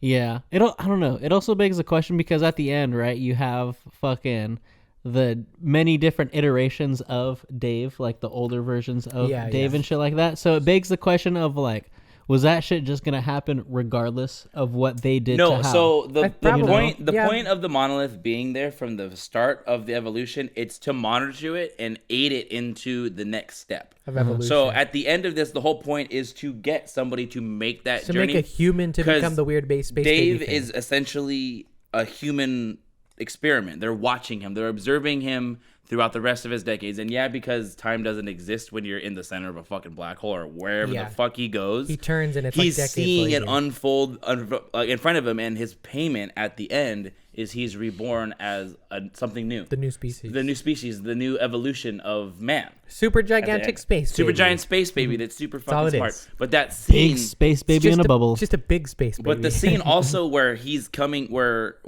he's going through the wormhole, presumably when all the lines up in Jupiter and shit. That's good. That shit, I like those 100 still shots of his face. 100%. But it's like, again, like the groundwork, because we were talking about it just before about like the practical effects of doing like for Oppenheimer to show that like all the little things that happen in there. That's what I was thinking. Or of even immediately. in Doctor Strange, all the psychedelic things that happen when you go through time like that. Yep. Even fucking the horrors a little bit, because what the eye shot reminds me all the time is like the unsettlingness of like the Willy Wonka scene when Sure. you're going through that. Like it's all like, subliminal flashes. but it all comes, like it's just like the Subliminal precursor. messages. It's where it No, starts it all. It's crazy because like the whole movie we've gotten slow. It's not action, but we've gotten really, really good looking spaceships for 1968. So good. For 1968, Awesome. man, holy Awesome. Jesus Christ. This shit looks better than some CGI And it's been planes remastered so now. beautifully, like, too. It looks sometimes... The colors are yeah. so vibrant and stuff. But I think that feel of the that universe. last montage in particular is beautiful. Oh my God. To look at. Like, he's for sure... I was telling Diggz this when we were watching it. Like, the pen scene in the beginning, too. Like, the anti-grav pen scene. Oh, yeah. Oh my there's God, how so many fucking genius shots to interact with something like that. Too. 1968. There's so many shots where I feel like Stanley Kubrick was basically just like, "Hey, other filmmakers, suck on this." Yeah, Dude, look what can I fucking can do. Dude, bro, the shot yeah. where the dude's running around the fucking, like, the place where they Yeah. fucking sleep, and he's Yeah, yeah, running yeah. around just Yep. like this. Yep. Yeah. I was tripping on that Good shit, bro. shit, bro. There's another shot where they're working on fucking something, and Frank's literally, like, sitting down like this, and Dave is at this other side. Yeah, he's, like, and a wholly different standing- angle. I Yeah. was like, Yeah. this dude was literally just flexing on, like, hey, look at what I can fucking Yeah. do with a camera. 100%. Yeah, Yeah. there's so many Trip shots. out on Kubrick this fucking- shit. That last montage in particular too, because it's very much just like, especially because this is like what, a year before the Summer of Love, right? Like psychedelics are in Yeah. high fucking rotation this at this movie, point in the 60s. So like to just go to the theater and like see that, and it's like a fucking 10-minute montage too of just like LSD basically. It's one of You're those just things like, where it's like, holy shit. That's when I It's super- texted you. I yeah. was like, I have Yeah. 10 to 15 minutes left. Yeah. I can't tell you what's going That's on. what I But, assumed. yeah, I you- told him that, and I was like, he's probably at the yeah, end. no, Yeah, seriously. yeah. It's literally like, get stoned and watch this fucking movie and trip the fuck out. It's the same thing like, watch Wizard of Oz and listen to The Dark Side of the Moon at the same time. Oh, yeah, Or yeah. take psychedelics and watch Pink Floyd's The Wall. It's one of those things where it's like, it also just ushers in that, It's that also- era of just I like it a trippiness. lot too because it goes through phases, because it is unsettling for the majority of it. Yeah. But there's a few moments where the images settle down a little bit in comparison to what you've been seeing, and then the music starts to actually reach like a little bit of a tone, because it's not that during this part. It's a lot of like synthy, like yes. And there's a It's couple like- of yeah. select moments where you the actually flute. get it's going "Wah," the whole time, but there's a couple of times where it goes "Wah," and it turns into a Yeah. note for a second, Yeah. and you're like, whoa. There's a couple of them, evolution, like the space flute travel, floaters, whoa, too. and then you're right back into the horror of like, ah! It's Yeah. crazy. It's so Yeah. good. It's a roller So, coaster. That shit just freaked me out because I just have like space is just freaky to me. Space I is love freaky. space. bro. Space is I love scary. The final frontier. You will not catch me going up into space. Oh, I Oh, want me to go too. to space. I'm going. The only Yeah. time I'll go up into space is if I can definitively know I will get up into space and return back somewhere and be alive. Give it like 20 years. We'll be able to do Yeah. it. It'll be expensive. But also, if I'm an old ass man, though, don't catch me going into space and they're just like, you might die. There's an old gonna man, well, you maybe. will I mean, Anytime, yeah. Here's the but- thing, right? but If you go in a okay. plane, you might die. If you get in Exactly. a You car, don't you go- might die. Yeah. They just need to advance the travel system far enough to where it's normal. Yeah, like, exactly. for That's you what to I'm. take. That's what I'm talking It needs to be about. like Yeah. commuter level. Yeah, Yeah. It's got to be like. I would be oh, down, not right now. Oh, I'm but gonna like, I'm gonna take the BART to the moon today. if they you were know? putting out a program, it'd what probably happens be at the dummy beginning. expensive. Yeah. But if they put out a program that was like, you can train for the next 18 months You to have be an to, yeah. astronaut, and we'll take you up there, I'd be down to do that. Nah, I don't want to train as an astronaut. I just want to be able to just take me up into space. Just That's take me we gonna wouldn't be be able a to lot. handle it. That well, no, I think We would have to engineer an atmosphere into our planes to our spacecraft. Yeah, pretty much. Cool. There's people out there way smarter than me that can fucking do they'll, that shit. they'll probably be able to do yeah. it eventually. Yeah. Sure. There's probably gonna be a fucking yeah. amusement park on the moon. This someday. movie's fucking awesome though. I was telling Daniel it goes with this movie. Every time I think of this movie, I think of this, and it's actually not from this movie. It's from the sequel movie that came out. What was it? Did you say 90? 84. 84 that comes out. It's 2000. It's called 2010. The year 2010. The year we made contact. And it's all about figuring out what the fuck happened in this fucking space voyage. Like what went wrong to the mission rest Jupiter. of the world powers team up with like, the U.S. team. It talks about everything that happened. The HAL 9000 seemingly presenting homicidal fucking tendencies. Him fucking killing the crew. Him coming back, and it records everything. And when he goes through the fucking spaceport, obviously you're like, what are you gonna capture? And the only thing that's captured, it's just, it's crazy, like just static distortion, and then right through you just get Dave's voice, and it just goes, my God, it's filled with stars, and it's just like, but it's just super like endless magical, just like. How do you describe something like that when you have no idea what you're seeing? Like, it's just stars. Just filled with stars. It's just light. It's just energy. Yeah. And it's like right at the beginning, and it literally just puts a cap on this movie for me. Like, I really wish it would go to like black and that like little bit of audio would play. I love that. It's the most bone chilling because he's going through such a fucking intense like overload sensory, like dying and being reborn in this whole fucking thing, and that's what comes out. It's just, oh my God, just wonderment. Just like, it's not scary. It's not threatened. It's not excited. It's just straight like wonderment and awe. Yeah. Just he's taken away. It's good. Chef's kiss. Before he gets smushed by light and energy rays. Yeah, and torn apart in every single way. And then turned into the human zoo and then made into a space. Yeah, definitely baby. This movie walks so Interstellar could run. Huh? Well, said this movie walks so Interstellar could run. Oh yeah, 100%. Yeah, this movie Good walks shit. so like all other space movies could run. Seriously, Yeah. it's the 1,000%. I love And this movie didn't even walk. This movie still ran. Yeah, this this movie movie ran so everything else could sprint. Like, Yeah, No, seriously. this movie ran the fastest 100 meter fucking dash that anyone's ever ran fucking like before. still, seriously, it's crazy. I was just tripping out on how well all of this fucking looked because 68? 68. What bro. the 68. fuck, dude? Yeah, What the it's crazy. fuck, It's just bro? beautiful. Some of it That's looks movie magic. Some of it looks better 100%. than what we can do now. See, this is what Yes, like 100%. this is like the type of shit that like when Martin Scorsese talks about like cinema being kept like Cinema. alive, like it's something like this where it's just like Welcome to the fuck, birth of dude, this shit cinema. just looks if you're good crazy. enough, if you're good enough, exactly. 'Cause If you're let's good let's enough. clarify, right?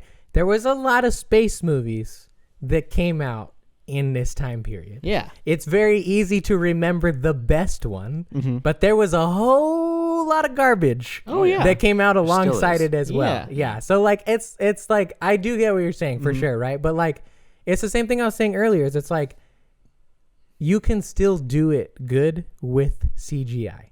I disagree, and I don't subscribe to the fact that you have to do things practically. You have to do it a certain way in order for it to be cinema or anything like that. Well, think about the clone have the right- troopers in the fucking in the prequel trilogy. Like Yeah, those CGI. look stupid crazy good, Yeah, you know, but and they're those CGI. those hold up, and those Nobody's are all real. CGI. Yeah, exactly. We had never Everybody's seen a gonna be live good. action clone trooper until Saw Rex. until Yeah, we saw fucking Rex. Rex. like a couple dude. years ago. Yeah. I think until a couple Yeah. years ago. Yeah. Well, no, until like last year, right when we had fucking Was it Mando, or this past year when we was there had a clone Mando trooper? season Oh, 3. I think it was it Obi-Wan? Because Yeah, 'cause Obi-Wan that he has gives flash- change to the hobo clone. But Well, no. yeah, And then I guess. and But then I'm it's talking also about. the flashbacks But I'm in talking Obi-Wan, like too. The first time we see It's live the action, flashbacks in Obi-Wan. it's the flashbacks in Mando when Grogu's seeing the clone trooper, the stormtrooper. I mean, the fucking clone troopers come through for Order 66. Oh yeah, that's right. Yeah, it's in like season 1 of Mando, yeah. but not Yeah. as good as you get in Ahsoka when you get to see Rex all crispy and Yeah, shiny. that's true. That's the best. But yeah, you don't need practical effects to do no, everything. definitely not. If you have the right movie, Everything for it, just has yes, to be 100%, done yeah. well. Like everything, just whatever you choose, whether it's practical, whether it's CGI, like you just have to do. If like you just want do to, it if you well. want to be considered cinema, make a movie that Martin Scorsese would like. Otherwise, you're out of the question. Oh, God. Okay. yeah. Yeah, yeah. this movie's lightning in a bottle, man. Yeah, dude, you're not gonna make it again. This movie I do give a 10 out of 10 for. Yeah. I love this. Yeah, this is one of those movies where I was sitting there, I was like, you can't like. I mean, you can just give it a low score, but like objectively, if like this movie is not everyone's cup of tea. Not everyone's gonna love this movie. sure. But if you sit down there like objectively, I don't think you can sit down there and be like, Oh, you certainly can. this was wrong. No, if you want to judge it as like a movie, it's a bad movie because nothing happens if you're not paying super close attention. Yeah. You can if you fall off for like You 2 just need seconds, you just you're have lost. to pay attention. That's it. It's over. Does that make it a bad movie though? No, it doesn't No. make it a bad movie, but in terms of like if we're talking objectively, right? Typically you need something that's like accessible and understandable, right? Like this is not a movie that's easy to follow at all. It's a high art movie. Like it's the type of thing that like somebody can get very intense and sophisticated and like philosophical 100%. About. It's not like your typical like this is what a movie should be. Yeah. This feels like high art. Like I like Van Gogh paintings. I don't understand abstract stuff. This is abstract to me. Yeah, well, that's what I'm saying. Like, you may not like get it. Yeah, but it's just like, oh no, this shit's stupid crazy. Yeah. I mean, yeah, if it hits you the right way, right? Like, I mean, yeah, you know how I am. I don't think anything can be objectively good or bad. It just depends on how you react to it. But that's just how I feel about movies, about art. You know, you want to get objective about science and things that happen in real life. Cool, whatever. But when it comes to movies and stuff like that, what is the standard? There's so much out there. What could you possibly hold a single movie to that makes it consistently good all of the time? Yeah. I don't see it personally, but that's just the hot take. That's the trash take right there. But what about the droid attack on the Wookiees? But what about the droid attack on the Wookiees? But what about it? That's a 10 out of 10. But what about it, bro? But really, if I sit there and I ask you about about the it, droid attack, if I sit there and I ask you what about it, what are you gonna say? That's Yoda's response. He's like, "What about it, motherfucker?" He's like, "What about it, conehead?" So what about it? What about the droid attack? It's like, I'm handling it. What do you have to say about it? Yeah, he's like, "Listen, Kiadi." I hear you over there talking about it. Go home to like your but I don't hear you like, listen, over there Kiadi, saying anything Order about 66 it. just happened. You're about to die. Relax about it. Why don't you worry about your own damn self? Why don't you worry about your 5 fucking wives that you have, bro? Chill out, Kiadi. Kiadi. Mr. Mundi. Yeah. But yeah. Kiadi. I think overall, I really, really enjoyed the movie. I could see how your average movie-going audience might be turned off. But by that's it. just Is all I'm trying to say. But That's that's all just I'm also the Kubrick thing, man. Sure. If you're not really down with a movie like that, don't watch But it's Kubrick. also I would argue it's one of his least accessible movies. The Shining is way easier to watch I than think this Clockwork movie would Orange be. is harder to watch than But because of like 2001. It's hard how to hardcore watch. it is. I think this is just in general just one of the least accessible movies. You're just watching because you're ages just watching Wonder you're just incites- watching shit. for 2.5 hours. I think Yeah. this movie represents a lot more wonder, and wonder incites like more brain in depth, whereas Clockwork Orange is just straight fucking chaos. It's just hardcore. And it takes a while to get past the fucking chaos of like how horrific that fucking Both shit movies is. try to make you uncomfortable in different ways. Yeah. This is like existential horror. Clockwork Orange is like violence and like fucking rape. He's and a jack of all hardcore trades. shit. He can also take one of the greatest, like most prolific fucking horror novel writers and make a movie about it that Mr. is- King. Where that writer's like, I don't like that. Yeah, and then he fucking doesn't movie. like it. Fuck But you that know what? shit. He seems kind of like a There's- little too picky from what I've like just seen him in general. From Yeah, him. yeah. Like, He he seems wrote like a picky He artist. seems a little pretentious. Yeah, where he's he just wrote a- like, he- where he's like, yeah, man, I write hella Yeah. chapters a fucking month. Like He there was wrote a a- yeah. like I there was mean, an interview. respect, With, respect. Yeah, there was an interview with him and like George R. R. Martin. Right? That one I side with Stephen King. Yeah. Because George R. R. Martin is just how long has it been since a book's been made? Again, like I think, 2017. but I think when No, you a look book. at a book. Yeah, no, yeah. The he wrote Game of Thrones, George R. R. Martin, right? Yeah, but the last Yeah. one that he released was a while ago. No, I think it because was they further got back ahead than of that. the show. Got ahead of the book. Yeah, and series. he was but a the writer. show ended in like 2016, right? Yeah, so that means the Yeah, book but I came think out he was like also 17. a writer on the show and stuff like that. So he's dealing He with was, stuff but like that was on the also show. still bad. But he still published the book after the show ended. My, that last book. yeah. I do. When That's I watch that 17, 18. interview, I look at George R. R. Martin and I think you should probably at least try to write more consistently. Yeah. I think the other thing, like, because I've started, I've read some of the Game of Thrones or The a books little and bit of stuff? like the Game of Thrones books, and it's like there are so many characters, and each chapter is literally devoted to a character. So I understand how like it could probably be kind of hard to like, all right, now I have to put myself back in the mindset of this character and write some shit from their point of view. of all the shit that's like going down. Not to saying that other authors don't do that, but I think just because his books have such a fucking, like Harry Potter books, most of the Harry Potter books are written from Harry's fucking point of view. It's what Harry is fucking doing. There's very seldom a chapter where Harry's not in the fucking book. You know? Yeah, sure. Whereas like this, it's like, oh, fucking, this is an Arya fucking chapter. This is a fucking Jon Snow Percy fucking. Jackson. There's that's how fucking. Percy Jackson's written. Yeah, for like the YA novel comparison. It's like every chapter's a different thing. My main thing is this: it's like he is just getting cold feet, and he's afraid. I think of like how people are going to react to what he's going to write because they reacted very badly to his first attempt at an ending. Because, like you said, he had a hand in trying to write it. I'm sure it wasn't exactly what he wanted. There was probably some studio interference. But he was unfortunately involved with the creative decisions made with the ending of that show, which means he's probably insecure of like, oh, they fucking hated that. If that's anywhere close to what he was going to do in the books, he has to redo a lot of shit. Well, I think also as the show went on, I think he had less and less to do, like as it went. Yeah, I think early season 6, right? Huh? They ran out of source material in like season 6. I think once the season started getting shorter. I think like season 5. Once they dip in episode quantity, I think that's when they ran out. Because they were consistently 10 episodes, classic HBO style. Mm-hmm. And then the last few seasons are like 8, 6, like less and less. Like it gets like low.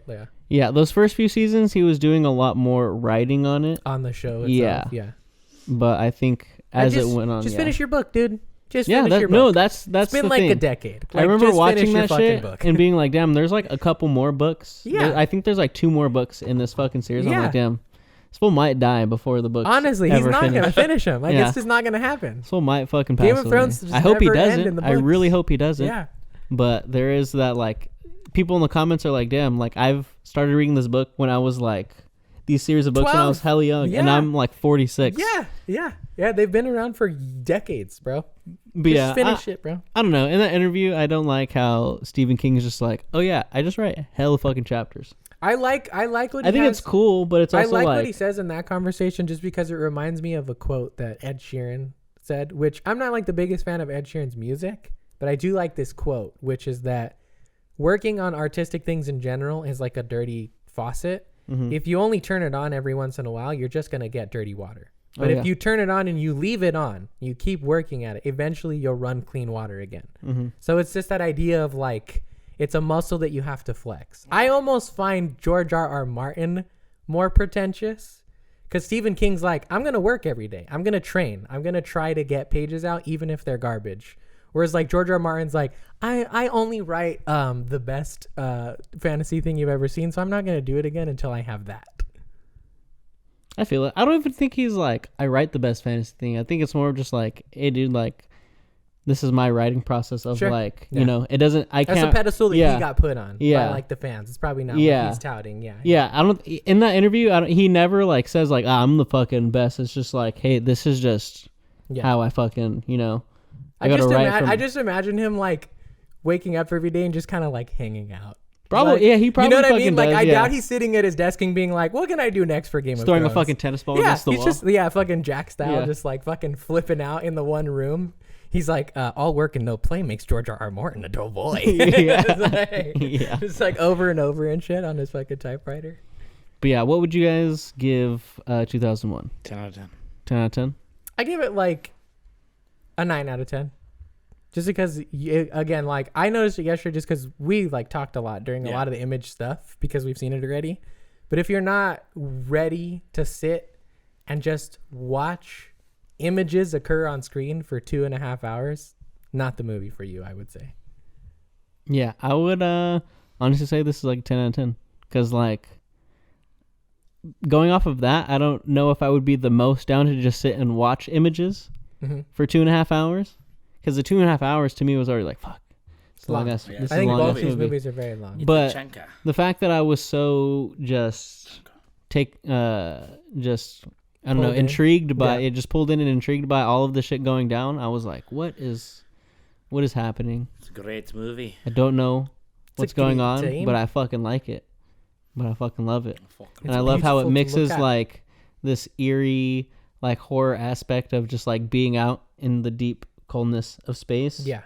and you have the fucking score that's sometimes like very uneasy and fucking hardcore, like operatic hell. Yeah, like Descent into Hell. But then like especially early on when you first see the fucking like the big ass space station and they have the really nice like fucking the music that like classical music you want to study to. That shit was it's I think it's literally like so the beautiful. da, da, da, da, dun, dun, dun, dun. Yeah. Da, da, da, da. You see like the pen floating. Yeah. And it's that like, shit was I was like, damn, this shit's so beautiful. Oh, is that the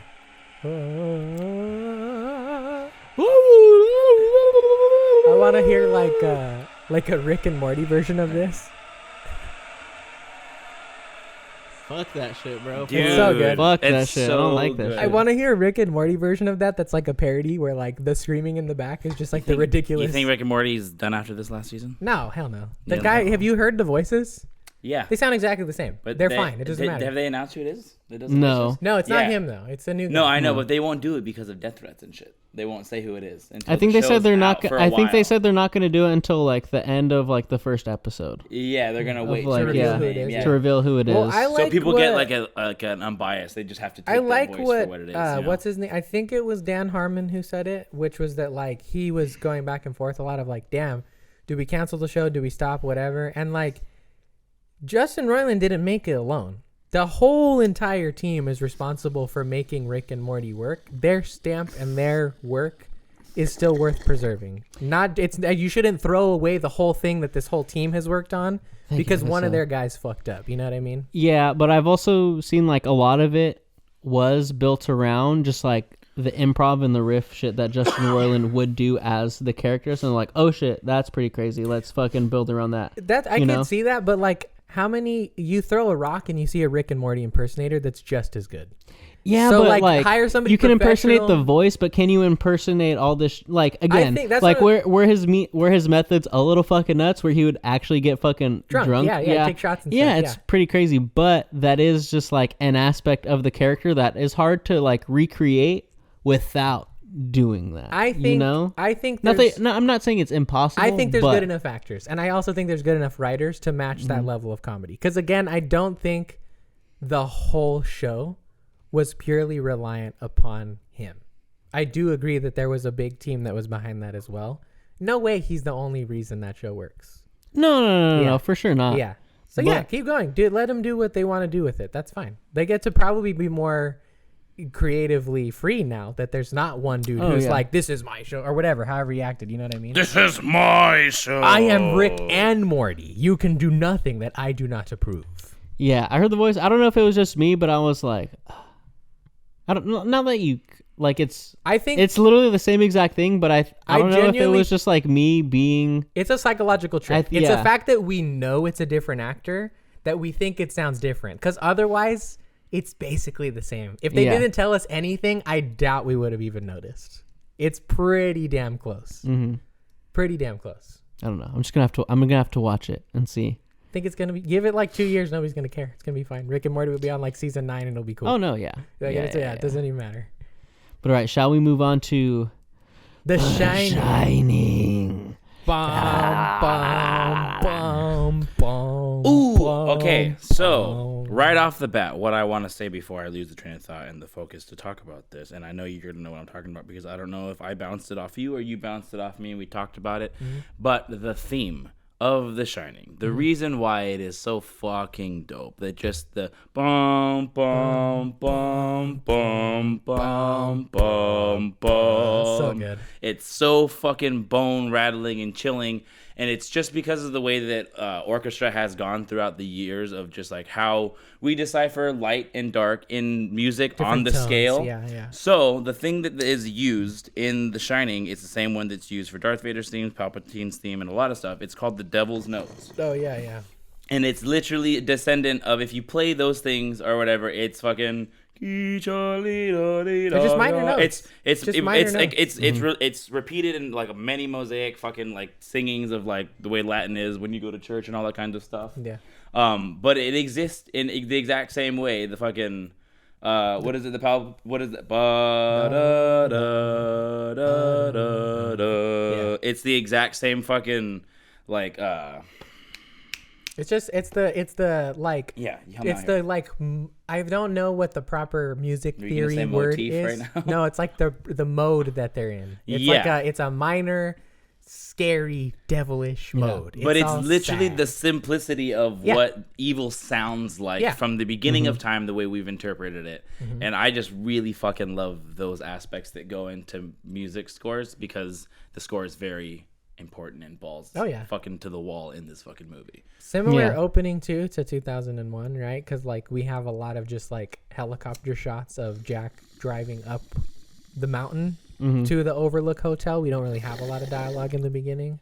Probably not as long as 2001, I don't think. No, 2001, like the screen's black for like the first like. Yeah. Oh, I don't and know there's how also the primate stuff, which has no dialogue, and then you get to the space stuff, which also It's like still doesn't 35 have dialogue minutes. for a while. Yeah. It's like 35 minutes. So this or is something. definitely quicker, but still, there's like that Same that length of the movie though. The movies are like the 2.5 hours each. Yeah. It's very good.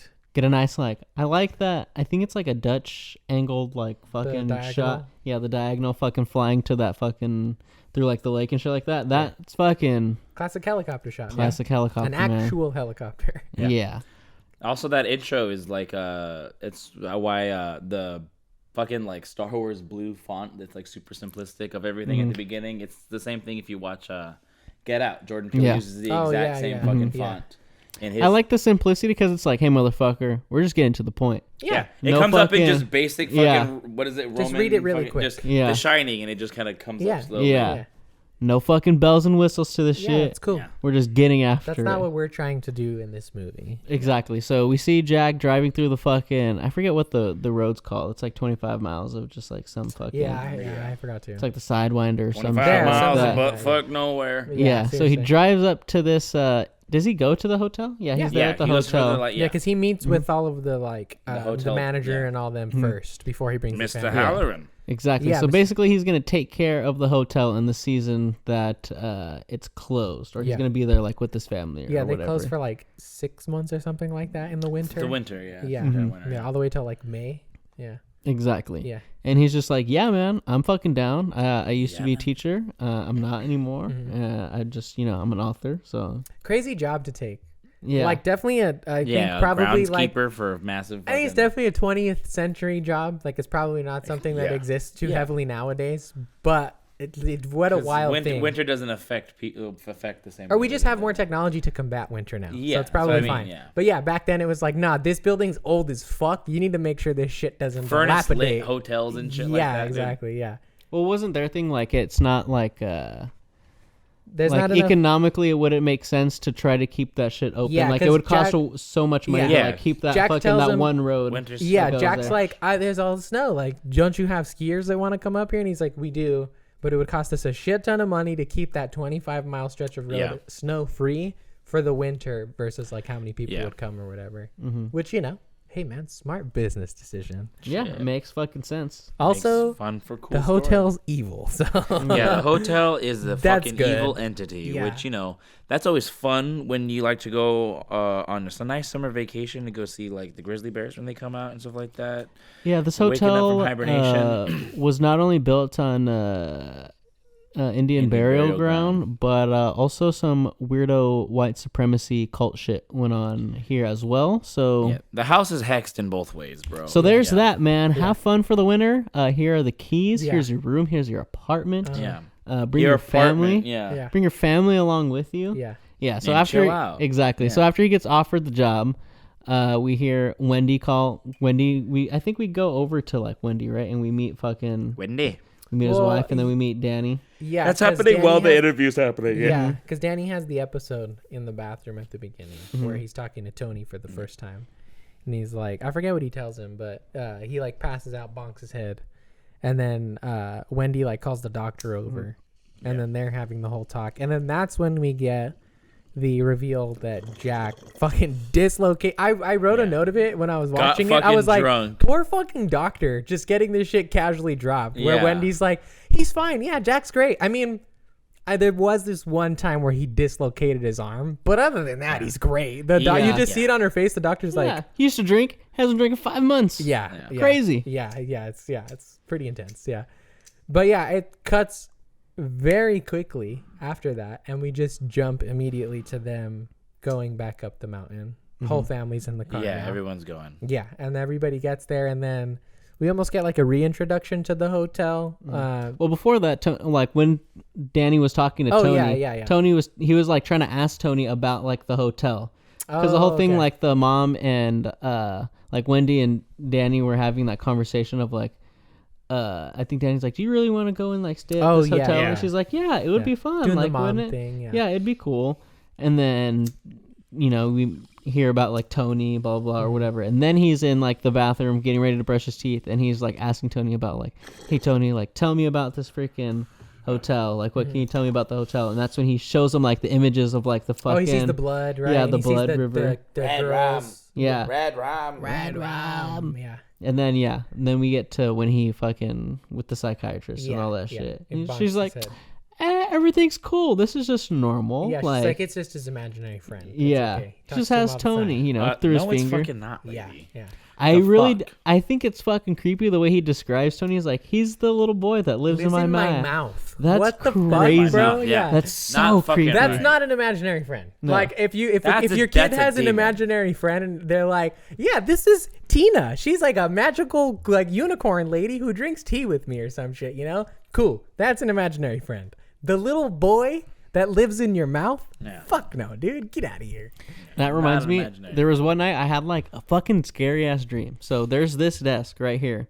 Right over underneath, like where that lamp is, like underneath the desk, there's a vent right there where we have like all the hot air and like, you know, anything like if you turn the heater on, it comes to there.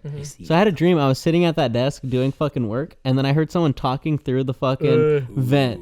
And it was just like creepy. And like, mom was like, Georgie. I was like, do you exactly? I was like, do you fucking hear this Georgie. shit? And I was like over there at the door, and you could still hear just like, coming yeah. through. And I was like, fuck. the I'm fuck getting outta here. goosebumps right now. But yeah, that's fucking Tony, dude. Fuck Tony. Tony's good. Tony's cool. Tony's when cool. I saw the scene, that scene, I was like, fuck Tony. Chop that fucking finger off, Danny. Get the fuck out of here. Tony keeps Danny Tony's safe. cool. He does keep Danny safe. Tony He keeps does. Danny He safe. saves his fucking life. There's a running theory out there that Tony is just Danny from the future. Yeah, from using Dr. a Sleep or whatever, yeah. from using a psychedelic Sending powder. Tony messages. is his clairvoyance. Tony is Danny's middle name. Anthony. Anthony, yeah. Yeah. That's always fun. Good shit. Good shit. Exactly. But yeah, then they go to the hotel. We learn all the things about the hotel, and this dude's like, yeah, man, it was built on an ancient Indian burial ground. I And think like, he's like, they also never wanna attacked a hear few that. times. You So they're never trying to wanna take hear it that. back or whatever. yeah, a couple things had to be purged here and there Yeah. from it, but like, yeah, don't worry about it. Tells him earlier in the first interview scene that there was a hardcore tragedy that happened there. With the which previous groundskeeper. Yeah, which was that he chopped his fucking wife and two little girls up into With an pieces axe. with an axe. It was what was the little name? foreshadowing. Charles. Like Gentry Whatever or the Gentry or butler something guy's like that. name, whatever Yeah. the butler's dude's name is. that What he do they meets call in you, Jeevesy? He's like Jeebsy. Oh, Called him what is it? Jeebsy. There's Lloyd. the Lloyd the bartender. Yeah, there you go, He's Delbert freaking- Grady. Delbert Yeah, Grady. Grady. But they tells him his name is Charles Grady at the Yeah, beginning. it's Yeah. a different Yeah. person. Yeah. It's a different person. He's like, yeah, Charles. Yeah, Charles. But this whole movie is a fucking just a mind fuck, bro. I watched a couple videos about this because I was like, dude, what is fucking going on? Yeah, we here? were kind of Yeah. talking because we had both already seen The Shining when we watched it the night before. Before he came over to watch 2001, and we were talking about it, and it's like you almost have to split the movie up if you want the different parts of it to make sense, because everything that happens mystically with like Jack being tied there forever and like he's been there since the 1920s doesn't make any always fucking been there, sense if he was able to leave the hotel and have a family with Wendy and like give birth to not give birth to Danny, but you know, make Danny or whatever, right? Doesn't make any sense. How the fuck was he there all this time, blah blah blah, or whatever. So like the closest thing that I can come up with is that like He's just a the spirit, yeah. groundskeeper spirit takes over.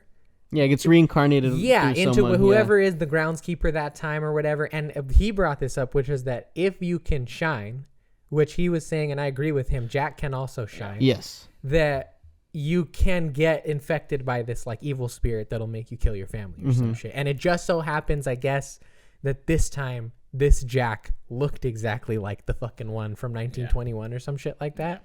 Because obviously this fool got infected by that. Or maybe spirit. everybody in the photo is just groundskeepers from beforehand, and they just get added to the picture. That could be it too. Yeah, I've seen that theory that like once your spirit, like you die and your spirit gets like absorbed there or whatever, you get just really like you get put on I like the thought picture. of that too, but I tried to look for other familiar faces and I didn't see any. I feel like we would have at least seen him Maybe if they were trying, but maybe not. Maybe he wanted to keep it open ended. You never know. Yeah, well, I think not Stephen King, fucking Kubrick.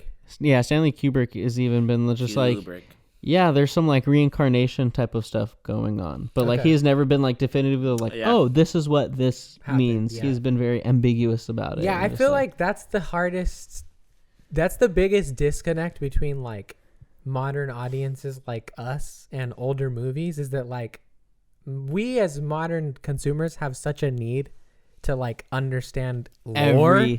We want lore. We want to know why there's that. We want reasons for everything. And it's like a lot of the best movies back then were very ambiguous. They were very. It's not about that. Yeah, this is there's a whole thing. Yeah. Yeah. When you do this, you're doing too many quotation marks. Okay.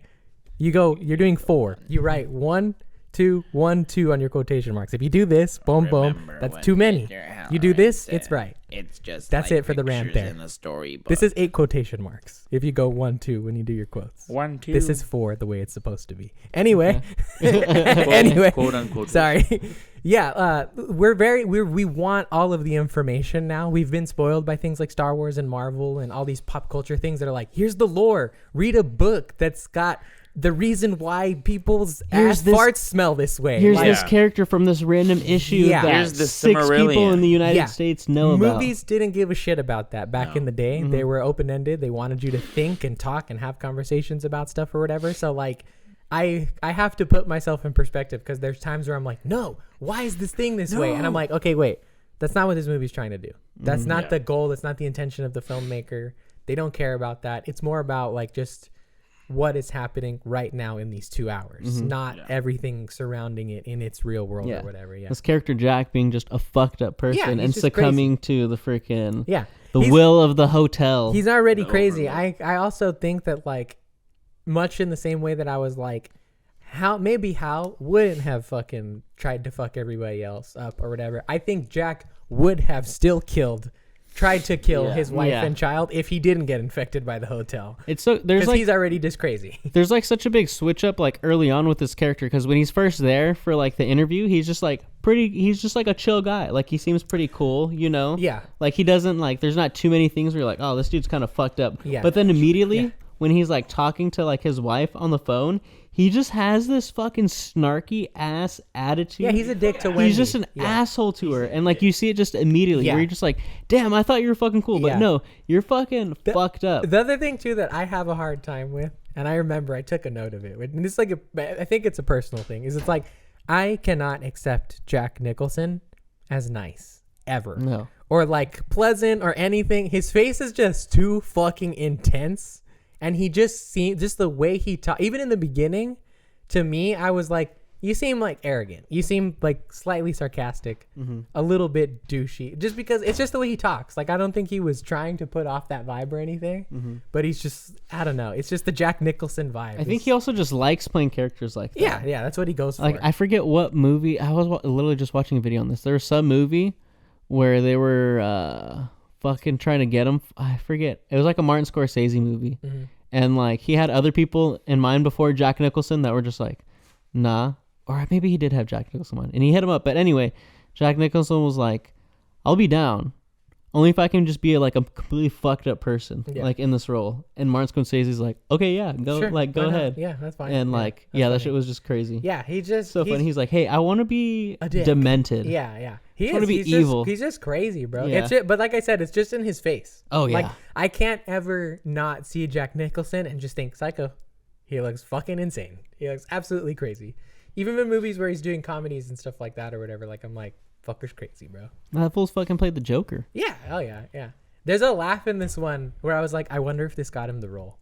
Because this is like a cool 10 years, I think, maybe even more. Oh yeah, so 1980, Yeah, before Batman came out. I think Batman was like 89. Yeah, so almost 10 years. And there was a laugh that I heard where I was like, ooh, he sounds like the Joker.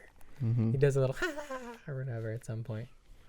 Yeah, this movie, like I texted you guys today, like generally just creeped me the fuck out. Yeah. Like, and Stanley Kubrick does it again with just like not being silent, but using the surrounding sounds of like the atmosphere just to add this like weird little ambiance like to it. Because I feel like for me personally, even just walking around a hotel at night, when I know there's hella people in their rooms, it's still freaky. Far as I'm concerned, every hotel's haunted. Yeah, so being in a fucking hotel that is completely empty and is also like at the top of a fucking mountain like that and shit, and had Indians attack it, and it used to be a burial ground and stuff. It's like, yeah, fuck that. That's crazy. Exactly. That's scary as fuck. all Dude. that. Yeah, it's so crazy because like when I was watching this, I see where like people like Ari Aster like got like influenced vibes, like from Midsummer. Like Midsummer, what freaked me out about Midsummer is the fact that it all takes place like during the fucking day. Yeah. And a lot of this shit takes place like During in the day or where it's like super well lit, and making something super well lit feel And creepy. scary. Yeah. Creepy as Fuck shit. you, bro. It's even better. Now because I just don't want to walk around. Yeah, it's even better. Yeah. Now I used to just be afraid of the dark. Now I'm afraid of the light. I'm Afraid of that. yeah. What lurks in plain sight. A third? I'm good for now. If you're gonna have one, I'll have one. I'll join you if you're gonna take one. I shall join you. I'm just gonna have one regardless. Sure, that's shit. Yeah, I like a lot the title cards in this one. I think I like them more than 2001. Yeah, these are just super simple. Yeah, then like it's also just serves to like confuse you as well, because like you're already kind of like shifty on like how long is this happening over? When does this happen? And then they're like 5 weeks later, Tuesday, Wednesday, 4 p.m. a day later. Yeah, like they're just random, PM. and it just serves to like mess with your sense of time at this hotel, because like like you said, time Doesn't doesn't really exist at the Overlook Hotel. Yeah. It really doesn't. The Overlook Hotel. At the Overlook Hotel. Yeah, what was Homeboy's fucking Jack Torrance, Jack Torrance? But no, the freaking the cook. Dick Halloran. Dick he's right there. Halloran. That's the guy, man, Mr. Halloran. Oh yeah, Mr. Halloran. Yeah, Shout out to that dude who also has the shine. he does. Poor Yeah. fucker. I feel bad for him probably the most. Takes the axe. Yeah. He's just trying to help Danny out. He That, gets an uh, axe to the fucking heart. I was telling bro. D yesterday or earlier that the Shining has the Guinness record for the most takes for a scene.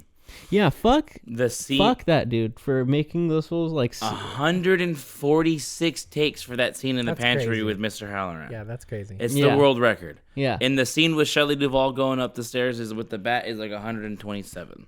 Yeah, that's fucked up, dude. Yeah. Yeah. Such a crazy Fucking scene. Crazy shit. So I what think the fuck? I think it's a little too much. I think like at those points right there, that's where some of like the ego of like these great filmmakers that we love kind of shines a little bit, where it's like, okay, dude, I get it. You're one of the best. But you probably fucking had it after like 100 takes at Which is least. probably You have to, crazy. yeah. You're just crazy. going a little too I want to hard know at that what point. fucking take he used. Seriously. There's he used, no way he used the 146 fucking It was take. number Yeah. 7. It's like one of the first few that Yeah. they got. Yeah. Yeah. I don't know. Maybe they did, because I think a lot of that too is like the characters being like exhausted. So maybe he did use the He 127th wanted to one. tire them out, Yeah. so they looked physically tired. And Yeah. shit. Yeah. That was the thinking behind, especially the scene Yeah. with the stairs when she's swinging the bat. See, but again, like that's like not Borderline abuse. It's not cool. Like Yeah. again, that's what I'm saying. That's where the ego of like old school directors, they got away with doing a lot of shit like this. Where it's like, yeah, nowadays you just be like, just act like you're tired. I know you can do it. You've won an Oscar, whatever, blah blah blah. Like we can make up your eyes to look like you're Pretend that tired. Yeah, we don't need to actually. I don't need to make you Nothing sit beats here. actually being tired. I mean, sure, but you know, don't fucking do that to your poor actors, man. Why act tired when you can actually be tired? Why look traumatized when I can actually traumatize you? Yeah, this movie, you're going to win an Oscar for this movie, but you're also going to get a little bit of trauma from this movie. Big time. Yeah, I freaking, like, this hopped up to, like, one of my favorite movies, I think, of all time. Just because, again, you see where our directors like Ari Aster, Wes Anderson or Jordan Peele get their, like, inspirations from. Yeah. and like seeing it firsthand, and like seeing like where it started. Not saying that like Stanley Kubrick was like, like, you know, there was obviously other freaking directors before him that probably influenced him and stuff like that. He's one of the big guys for modern cinema, though. Yeah, because 100%. like I feel like a lot of the other names you're gonna mention before that are old school Hollywood. Yeah, like 40s and 50s Hollywood. You know, this is like the start of, I think, the types of things that we know now and that have like stuck this long. I love it. Exactly, but I love seeing just like symmetry and shots. Symmetry and shots just fucking gets me, bro. Yeah. Like when I have a really nice like symmetrical shot, I'm tripping the fuck out. I'm ready for it, dude. I love to see shit that looks the same on the other side. I will give both of these movies a very high rating. They don't really even jump within my top 10, not based off of like the quality of the movies that they are, but based off of what would be in my top 10. Horror, whether it's like cheesy like slasher shit or existential horror that's like super smart and like highbrow or whatever, that's just not the first thing I'm gonna put on. Yeah, I'm gonna watch something else first. So like this stuff's probably not gonna break my top 10, honestly, but they get honorable mentions. That's for damn sure. I love shit like this because it's along the same lines of like something like A Silence of the Lambs, which is more on the psychological side versus just like straight up slasher. Yeah. They're not showing you gore or violence or anything. They're gonna fuck with your head. Yeah. They're gonna. It's the kind of horror movie that I appreciate 100% more. Yeah. I think they're like, because like it's preying on the simple slasher. things that people find scary, like They're fucking more- just being alone, being Yeah. secluded Being and a shit like fucking that. You mean. know. they're more. Going crazy. I feel like Yeah. slashers are meant for like an adrenaline rush. You watch them because you know everybody's gonna get chopped the fuck up, and you're just like, ooh, I wonder how creatively they can kill this person or whatever. You know, like that's like a fun turn your brain off garbage movie. This is like Oscar worthy horror. Oh yeah. You know what I mean? That's like the kind of shit. Here's Johnny. Yeah. Yeah. Where that I know that's an iconic line. It's from Johnny Carson. Okay. Yeah. All right, that's fine. I watched a video. Stanley Kubrick didn't know that was from Johnny Carson. He's just like, oh Jack yeah, Nicholson just did it. yeah, this is cool. Yeah. Yeah. See, that's how I feel. I'm Yeah. like, I guess it sounds good, Sure. but like, Yeah. what is it? a good What? line. Yeah. It's a good line. Yeah. Here's Johnny. Here's Johnny. I was like, when I watched it, when I had the clip in my head, I was like, oh, his name's Johnny. His name's John in the movie. And then when I watched it, I was like, your name is Jack. I was like, you fucking idiot. You're fucking stupid. You're Fucking so moron. crazy. You got your bro. own fucking You got name your wrong. name wrong, bro. You fucking dummy. Dumb. You fucking dummy. You fucking dummy. Here's Johnny. Here's Johnny. Here's Jackie. Yeah, that's just, dude. This was just. I mean, the reason why this movie jumps up into like just the top ones for me is, again, like a lot of like the camera work was pretty fucking crazy. Like getting a lot of like the tracking shots, you know, like behind characters or whether you're in front of characters, like just really makes you feel like you're a part of like the atmosphere that's going on. You know, Yeah, you you're feel stuck like in the hotel with you them. feel like you're watching over the characters, or they're like watching. You know, they're looking at you and shit like that. You start to feel that cabin fever with them. Exactly. Yeah. The story's just kind of fucked up. Like I'm just fucked up. I like a fucked up story, you know? I like someone that just fucking goes crazy, you know? And there's some supernatural things at play, but I like that they don't like super harp. They're not sitting there like, there's ghosts here, there's this and there's that. No, They yeah. like he like gives you things for you to sit there and be like, oh, okay, there are some greater things at play going on. Yeah. It's not just some family that goes to a hotel and the dad goes crazy, you know? Yeah. The horror is definitely more in like the crazy like psychosis that fucking That Jack they goes go through. through. Yeah, and all of but them too. Yeah, all of them, yeah. but Jack especially. Yeah, like, yeah. Because like he's taking notice of what's happening, but he's just trying to like strong arm it through. Well, the most other of thing it too into- that I tripped out on when I watched it is, it's like to us, it seems as though Jack goes crazy over a slow period of time because we jump 5 months into their stay immediately. We don't see those 5 months, right? Like He's there's- probably chilling for all those other fucking. But time, he's too. but he's not though, right? He's already fully gone crazy because everything that he has written up to this point is all work, no play makes a Jack. Makes makes Yeah. Makes Yeah. Makes Is it Jack a not just doughboy. from that one night though? I don't No, think so it's the because entire even if time. he's only writing that one thing, I don't think you get a stack They point that out fat. that if you listen to the keystrokes of the typewriter in every scene that he's typing, It's the same shit. it's just the the same same thing. exact yeah. thing. Yeah, on so he's just repeat the typing that the whole entire time. I think like the craziness starts to infect him when he goes for the first interview. So by Yeah. the time we get to like month 5, Yeah. he's full blown gone. Like he's at that last straw where he loses it and like, Yeah. goes for the drink. Yeah, because and- winter's not that long. No, yeah, they must get there in like I don't know. It's probably like the beginning of the year. Yeah, there's snow starting to build around everywhere.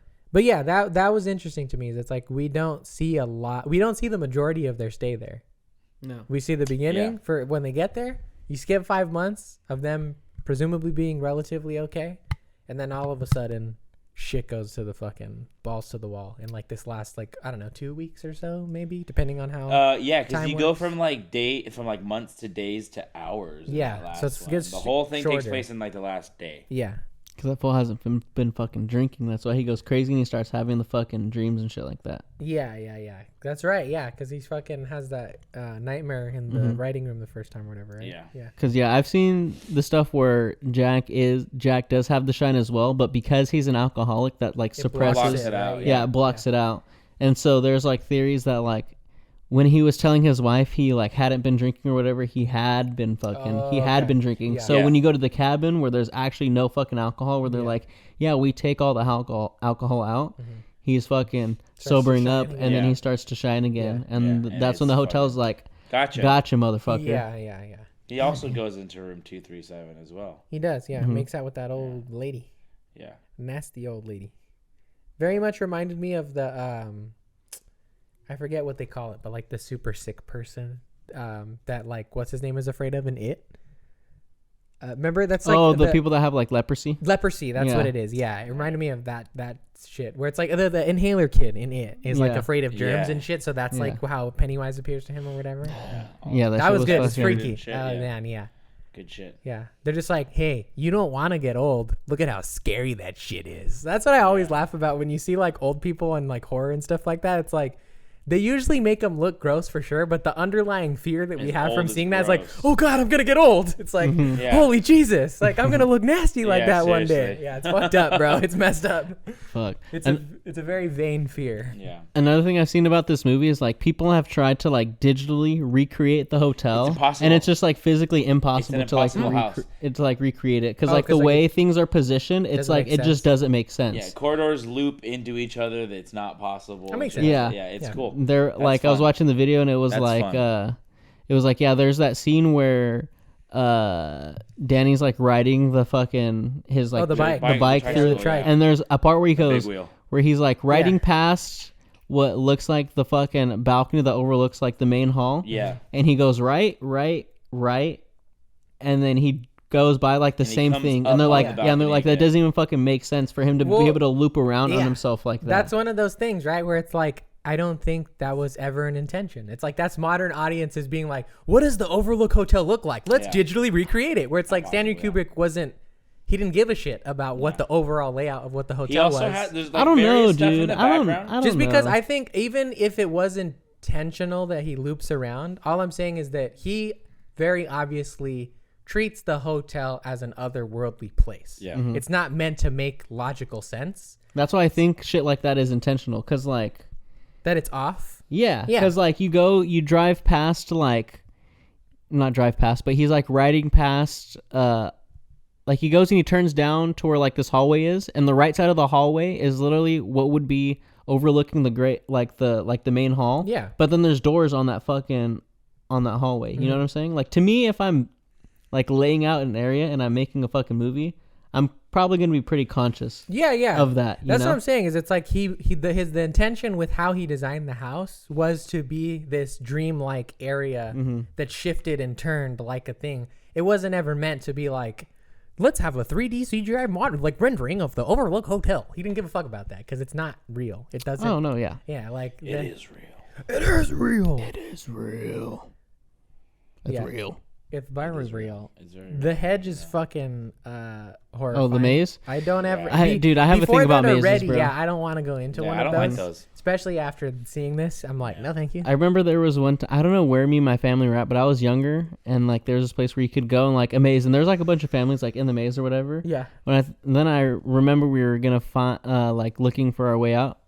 And we were just like, oh, like we couldn't find our way out. And I just started getting anxious of like, fuck, bro. Yeah. We're going to be stuck in here. We're never going to find our way out. Yeah, and blasting through the bushes. Yeah, you just like start drop. The only thing I can think of is like the corn maze. Like when we were little, like you go to pumpkin patches or like the super scary one that they would have and stuff like that. Yeah. But yeah, no, those fuck would always that freak maze. me out. Yeah, mazes are Fuck hardcore. that fucking bro. maze. It's like what's his name says in the beginning. He's like, don't go in there unless you have like an hour to figure out how to get the fuck out. Like you are gonna Yeah, they get just stuck casually in there. go and check out the fucking maze. Yeah, Yeah, I'm just scared because I have a terrible memory, so I already know like within the first couple turns I'm gonna wouldn't be be able lost. to figure it out. Yeah, I'm gonna be lost. fucking it lost. seems fine in the I'm snow. failing 'cause you the got Triwizard tracks, Tournament, right? bro. Oh yeah, big time. Everybody does though. Just because of the maze. That thing's designed to kill kids. Yeah. fucking Yeah, but yeah, Dumbledore. it's. I mean, in the, Dude, if I was just in the maze and I just heard that shit, I'd be so scared. nah, it's like, oh no, somebody Oh won. no! Oh no! Someone's stuck. gonna die. Yeah, fucking. My boy. That's my boy. My baby. Oh god, that shit's horrifying, dude. And Dumbledore's like, "Is Harry okay?" Yeah, I know. Fuck this Hufflepuff bitch. Where's Harry Potter? I don't care about no Cedric. the fuck Where's is Harry Harry? Potter? Yeah. But yeah, this movie's just fucking freaky, man. This movie just freaks me out. Pretty Fucking off-putting. Jack Nicholson just is a creepy ass motherfucker. I literally don't know what else to say other than he's just a creepy motherfucker. He is, Like, honestly. Like, it's in his face, it's in the acting, it's in everything. Master of the creep. The thing that gets me is like the stair scene when he's like, Wendy, then he goes, Wendy. Oh, Does it yeah, like that? yeah. And I was like, ugh, that's just so fucking. You freaky bastard. He hurt me real bad. That's Yeah. the one that freaks me out when he's stuck in the thing and he's like he fully panics, yelling at her. yeah. Yeah, and then all of a sudden he just like, all right, hold on, let me play this And different. then what's creepy is to just have that angle fucking just like looking up Yeah. from Yeah, him of from the. You just, he's like Just fucking leaning a crunching little. on that fucking door Yeah, handle on yeah. the side. Oh god, it's good shit. Yeah, he's dude. good. Yeah. Yeah, I love that it adds to like after that they add to the supernatural aspect of like, is there actually ghosts and shit here when you have fucking Yeah, he's the talking homie. to what's his name in there. Yeah, and And you're then just he like opens damn. the door for him. Yeah. How else I did he get guess. out? That's the thing. Like nobody locked. nobody knows The ghosts. exactly. It's the Overlook Hotel, man. It's the Overlook, Yeah, man. letting him out. It's the type of shit that happens. Get Ghost Adventures in there, bro. Yeah, exactly. Yeah. Zach Bacon in there. Yeah. Oh, God. Yeah, I think I would love to see Zach Bacon in the Overlook Hotel. I think if I, for whatever reason, really had to pick one to recommend to somebody in today's, like right now, I would tell people to watch The Shining 100%. because I think people take to horror more than they do sci-fi right now, just because like sci-fi and superheroes is so oversaturated.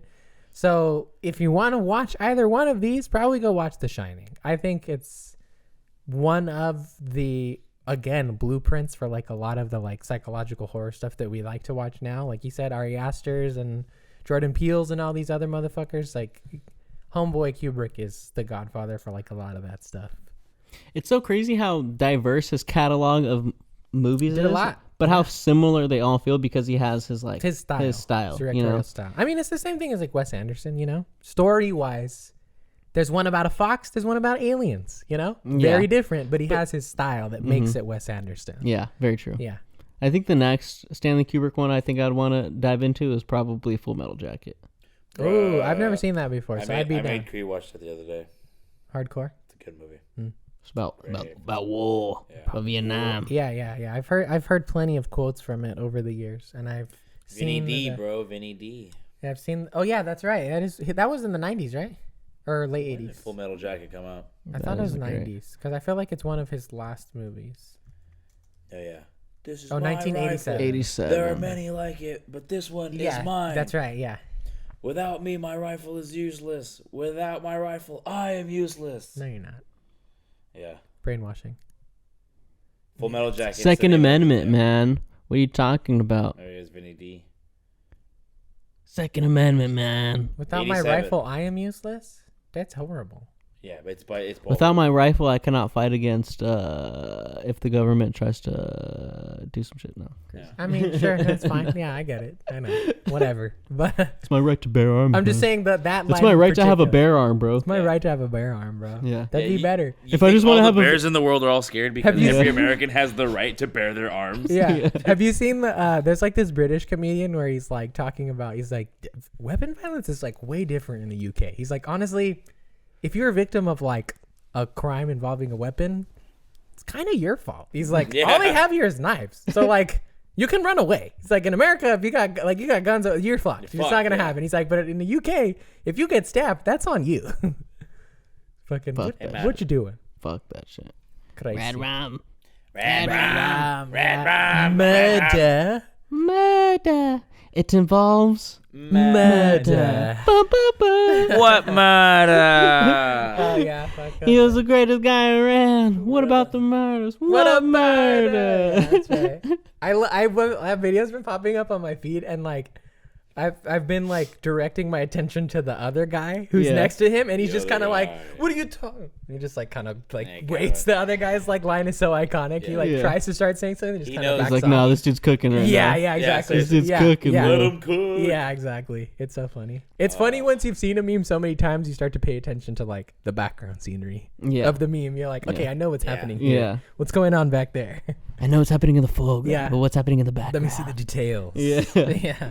I love that at the end of this, I finally get to. I know where that meme of like just him sitting in the snow and being like, is Yeah, from. I'll fucking trip. I never knew where the fuck that was from. Yeah, yeah. That was. I honestly, I think because I told you right, I fell asleep before seeing the end of this movie.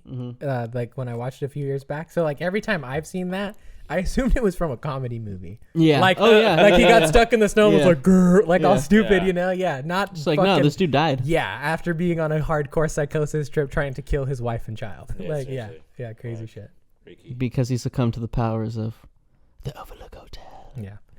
But yeah, I like this movie a lot, just as I did the other one. I think I would probably give this like the same rating that I would the other movie. Like maybe like an 8.5, because I told him this yesterday. I think it's a little too long. There's like, and I don't even think it's in terms of like what's in the movie. I think sometimes he's a little bit self-indulgent with like how long he stays on stuff. You know, like there's a lot of long shots that are effective where it's like, oh man, I don't want to watch this any longer. I'm watching this too long. I don't like it. But then there's certain points where I'm like, okay, I'm used to this now. Let me see the next. Like, where's the next? Like, let's go on or something here and there. There's times where I was, because I told him it's 2:30, but it felt like a 3-hour movie to me. It's pretty long, yeah. Yeah, it feels. I think it feels much longer than it actually is, just because of the way that like it's structured and whatnot. So I would be cool if it was a little shorter. I'd be all right if they cut like 10 to 15 minutes off of it. In the yeah. in the UK version, he cuts 20 minutes off the movie. Yeah. I'd be interested There's, to see I that think, version. yeah, he cuts out like pretty much the whole scene where she's running around the fucking, where Wendy's running around the hotel and shit like that. Yeah, it's a lot. You don't get to see all the fucking crazy Yeah. fucking dog giving the bear costume guy Oh, giving the yeah, dude a giving the head on the blowjob, yeah. fucking, yeah. Those were some of the ones I think where I was like, okay, either you're doing some subliminal messaging right now that I'm probably not going to understand because I don't have the context of 1980, whatever it was, right? Or you're just fucking weird. Like I couldn't really Probably think a bit of of both. Yeah, like there wasn't anything that like I could find that seemed like that made sense within the context of the movie. So I was like, there's something subliminal happening here that I'm not smart enough to understand. Just No not one knows hitting what me. it They're means, fucking man. Yeah, with, like, it's they're just fucking not- with you It's provocative. subliminally, bro. I just don't get it. Yeah, I was like, No one knows what it means. because like all But this, it's provocative. because like Gets the people going. the one where she runs around the corner and sees like the old timey dude with like the knife cut in his head or whatever, kind of makes sense because he's like old timey 1920s ballroom guy, and she's like, won't you stay a little longer, right? But then the other one, it's like, okay, dude on the bed getting head, you're good. Why are you wearing a pig mask? What's I think going that's. on? I think the whole thing is just like there was just some fucking crazy shit going Happening down back in the at this day? hotel. Sure, yeah. That people The just. Overlook is super demented. That people just aren't fucking. Aren't aware of. Aren't aware of. How did he? That mask didn't open. There was no mouth hole. It's mystical head, bro. Mystical head. It's magical head, bro. The mouth doesn't open. Yeah. Until The mouth doesn't open. until the deed is getting done. It's like the mouth doesn't open, but your soul does. Yeah, exactly. He was giving him soul head, bro. Yeah, exactly. I mean, isn't it every time? That's It's feeding the soul, bro. yeah. Feeding the soul. Yeah. I would honestly, again, this is another movie. I just gave it a 10, bro. Like it's hard for me to find faults with this movie. I think just because I liked it so much. I love the uneasiness I feel when I watch this movie. Like I was generally feeling creeped out Yeah, when I was watching the shit. it's very good. I watched this in the daytime. I watched this in the morning, and my windows were open. It was light outside. I was still freaked out. I watched this last night in the fucking dark, dude, and I was fucking. I was like, Tripping? damn, this shit's just because, like you were saying, a hotel by itself, when you know there's other people, is already fucking creepy. Yeah. But when you're walking around this huge fucking hotel by yourself, Nobody's there. it's fucking scary, bro. And like the scene where Danny's riding on his fucking tricycle around and you're just taking all those corners. Like, I was just so anxious every time just because you're like, I think we're just so used to like the horror movies that come out now that are like jump scare here, jump scare there. Yeah. That's the normal scene. You're just waiting for something to come out. But I think that is also the thing too, is like, you know, he's building up this you don't know what's coming around the fucking corner, you know? I love that scene too, because like, again, shout out to the sound design, man, because that shit is delicious. Just the when he goes on the rug. carpet. Oh my God. I was love like, that ooh, shit. that's so tasty. Give me that in a Spotify track. I just want to listen to that while I fall asleep. Like, holy shit, that was some ASMR for me. I was like, wow. Again, just that's like pretty. I think another brilliant moment of just like letting the atmosphere speak for itself and like Gives letting you it the be creepy emptiness. versus like, hey, let's get this orchestra and let's make this creepy like little strings in here. Not that it would be bad. He uses that when he needs to. Yeah. Right? But in other times, because he's telling this story that he's telling of isolation, it feels good when you really feel isolated, even from elements of like a typical movie like Score. Yeah, exactly. Yeah, it's good shit. God damn it, this fucking Good shit. Yeah. What's your The part that was funny was just him fucking throwing the tennis ball. That was funny too. Yeah. Intensely Chucking the fucking- fuck out. yeah. I like He's when going hard. I like when he chucks it down the hall and just abandons it because it like bounces wrong. He's just like, meh, whatever. I was just I again. do that. We do that all the time. I was also just like, aren't you like taking care of this place and you just threw this fucking tennis He ball doesn't that care. could easily Nah, break something? 5 all months good. in, he doesn't give a fuck, dude. Yeah. He's crazy. Yeah, he exactly. belongs to the Yeah, demons he's at that point. fully gone. Yeah. What is on a scale of 1 to 7? When to You have a seven, special. No, I'm just kidding. Yeah. I give it 8 creepy twin little girls out of 10. Nice. I like it. That's good. Come play with us, Danny. Come play with us and ever. That's good. So were they trying to lure him in to fucking kill him? Yeah, I guess. Yeah. Yeah, or just take his spirit or something or other, you know? They said, "Fetch me their souls." Fetch me the souls. Yeah. Not as, like, I think the shot is still iconic, but those two little girls are not as nearly as prominent in the movies like I would have expected. Yeah, you think how From, much how much they're referenced that they're like a Just huge in- part of the fucking movie. They're not, though. They're in, like, 2 shots. I think it's just creepy. It's It just is, creepy yeah, to see super creepy. fucking two twin any Just girls, come boys play just with us, wearing the Danny. fucking same exact outfit, looking Two just little super fucking creepy. fugly twin white girls, bro. Yeah, It's and you saw them dead as fuck, creepy. covered in blood, like 10 minutes ago, too, in a flash scene. Yeah. Speaking synchronized. Yeah, no. Crazy. Danny's not here, Mrs. Torrance. Danny's not here, Mrs. Torrance. Yeah, I'm smacking that kid too. Remember what? Knock that shit off. Remember what Mr. I think it's so brilliant that kid just showed up to the Yeah, that kid's a audition and fucking was just awesome. like, What a legend. "Hey, here's this finger thing that I think this is I did good. 5 seconds Hi, ago." Mr. Kubrick. Here's I this think thing this would thing. be cool if we did this. My name is Tony. And Kubrick was like, "Wow, Stanley actually, Kubrick's like, yeah, you're demented. You're Yeah. in. He's Yeah. like, I you're like a it. fucking genius. Yeah. Darker, edgy, you're gritty, you're fucking in, I kid. like you, kid. Yeah. Everything about this kid, I love it. Everything about this kid works. Yeah, good shit. Good works. fucking shit." Both great movies. Go I'm watch glad I finally have watched these, so now I understand like references and shit like To this, that. yeah, for sure. I'm like, oh, a little bit of context. that's where that's from. Yeah. That's where that's from. Yeah. I love it, man. But yes, go and watch these. These are actually both on Max. Yeah. So a go lot and of his watch them. movies are. I loved it because I was like, oh, I It's don't the only, have to. it's the I only don't have to streaming purchase these. service that can handle something like that. Yeah, for sure. You don't think this would be on Netflix? No, Netflix wouldn't fork that out because it would take up too much Stranger This is Things too money. high quality for Netflix, bro. Fuck Netflix. This makes sense being on Max. Fuck Netflix. in I my just mind. canceled my Netflix. Seems like the proper caliber of streaming service for it to be on, in my opinion. Yeah. Yeah, HBO's I would always been HBO's the got like, the best shit. ooh, boobies, cursing, Yeah, you know, exactly. all that good stuff. I'm down for some boobies and some cursing. Me too. Boobies and cursing. It's always good. Preferably, like if like a naked chick is saying like a bad word, Curse like if she's words? cussing, she's like always- shit. That always I'm like, works. oh wow, Put 'em this together. is great. This is a fantastic scene right here. Yeah. This is a beautiful shot. Curse at me topless. Yeah, exactly. I love it.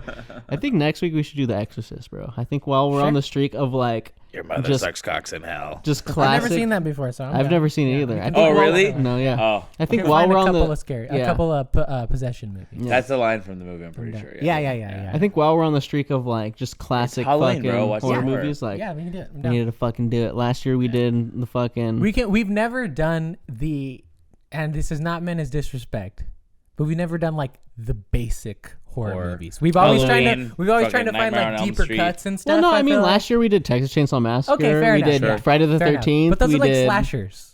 They're not like still horror. I mean, yeah, it's a subgenre of horror. But in I mean, the 80s, they were like, this is horror. This is horror. That's still slash. Nightmare the 13th. They knew it was going on, bro. Dude, Nightmare on Elm Street. I remember my fucking parents being like, "Oh my god, Johnny Nightmare Depp. on Elm Street. That shit That was shit's scary, fucking bro." creepy, bro. Yeah. Shit was scary as fuck. Scared And I was the fuck watching out that of me shit, and when I was I was a like, kid. and Context even is like, different, yeah. But even like Poltergeist too, right? Well, that's different because again, Yeah. that's a different type of like. They're making a new Exorcist. It comes out like on Friday. Yeah. It came out today. Yeah, Heard that shit sucks. Yeah, it probably it might. does. Heard that shit's fucking terrible. Probably does.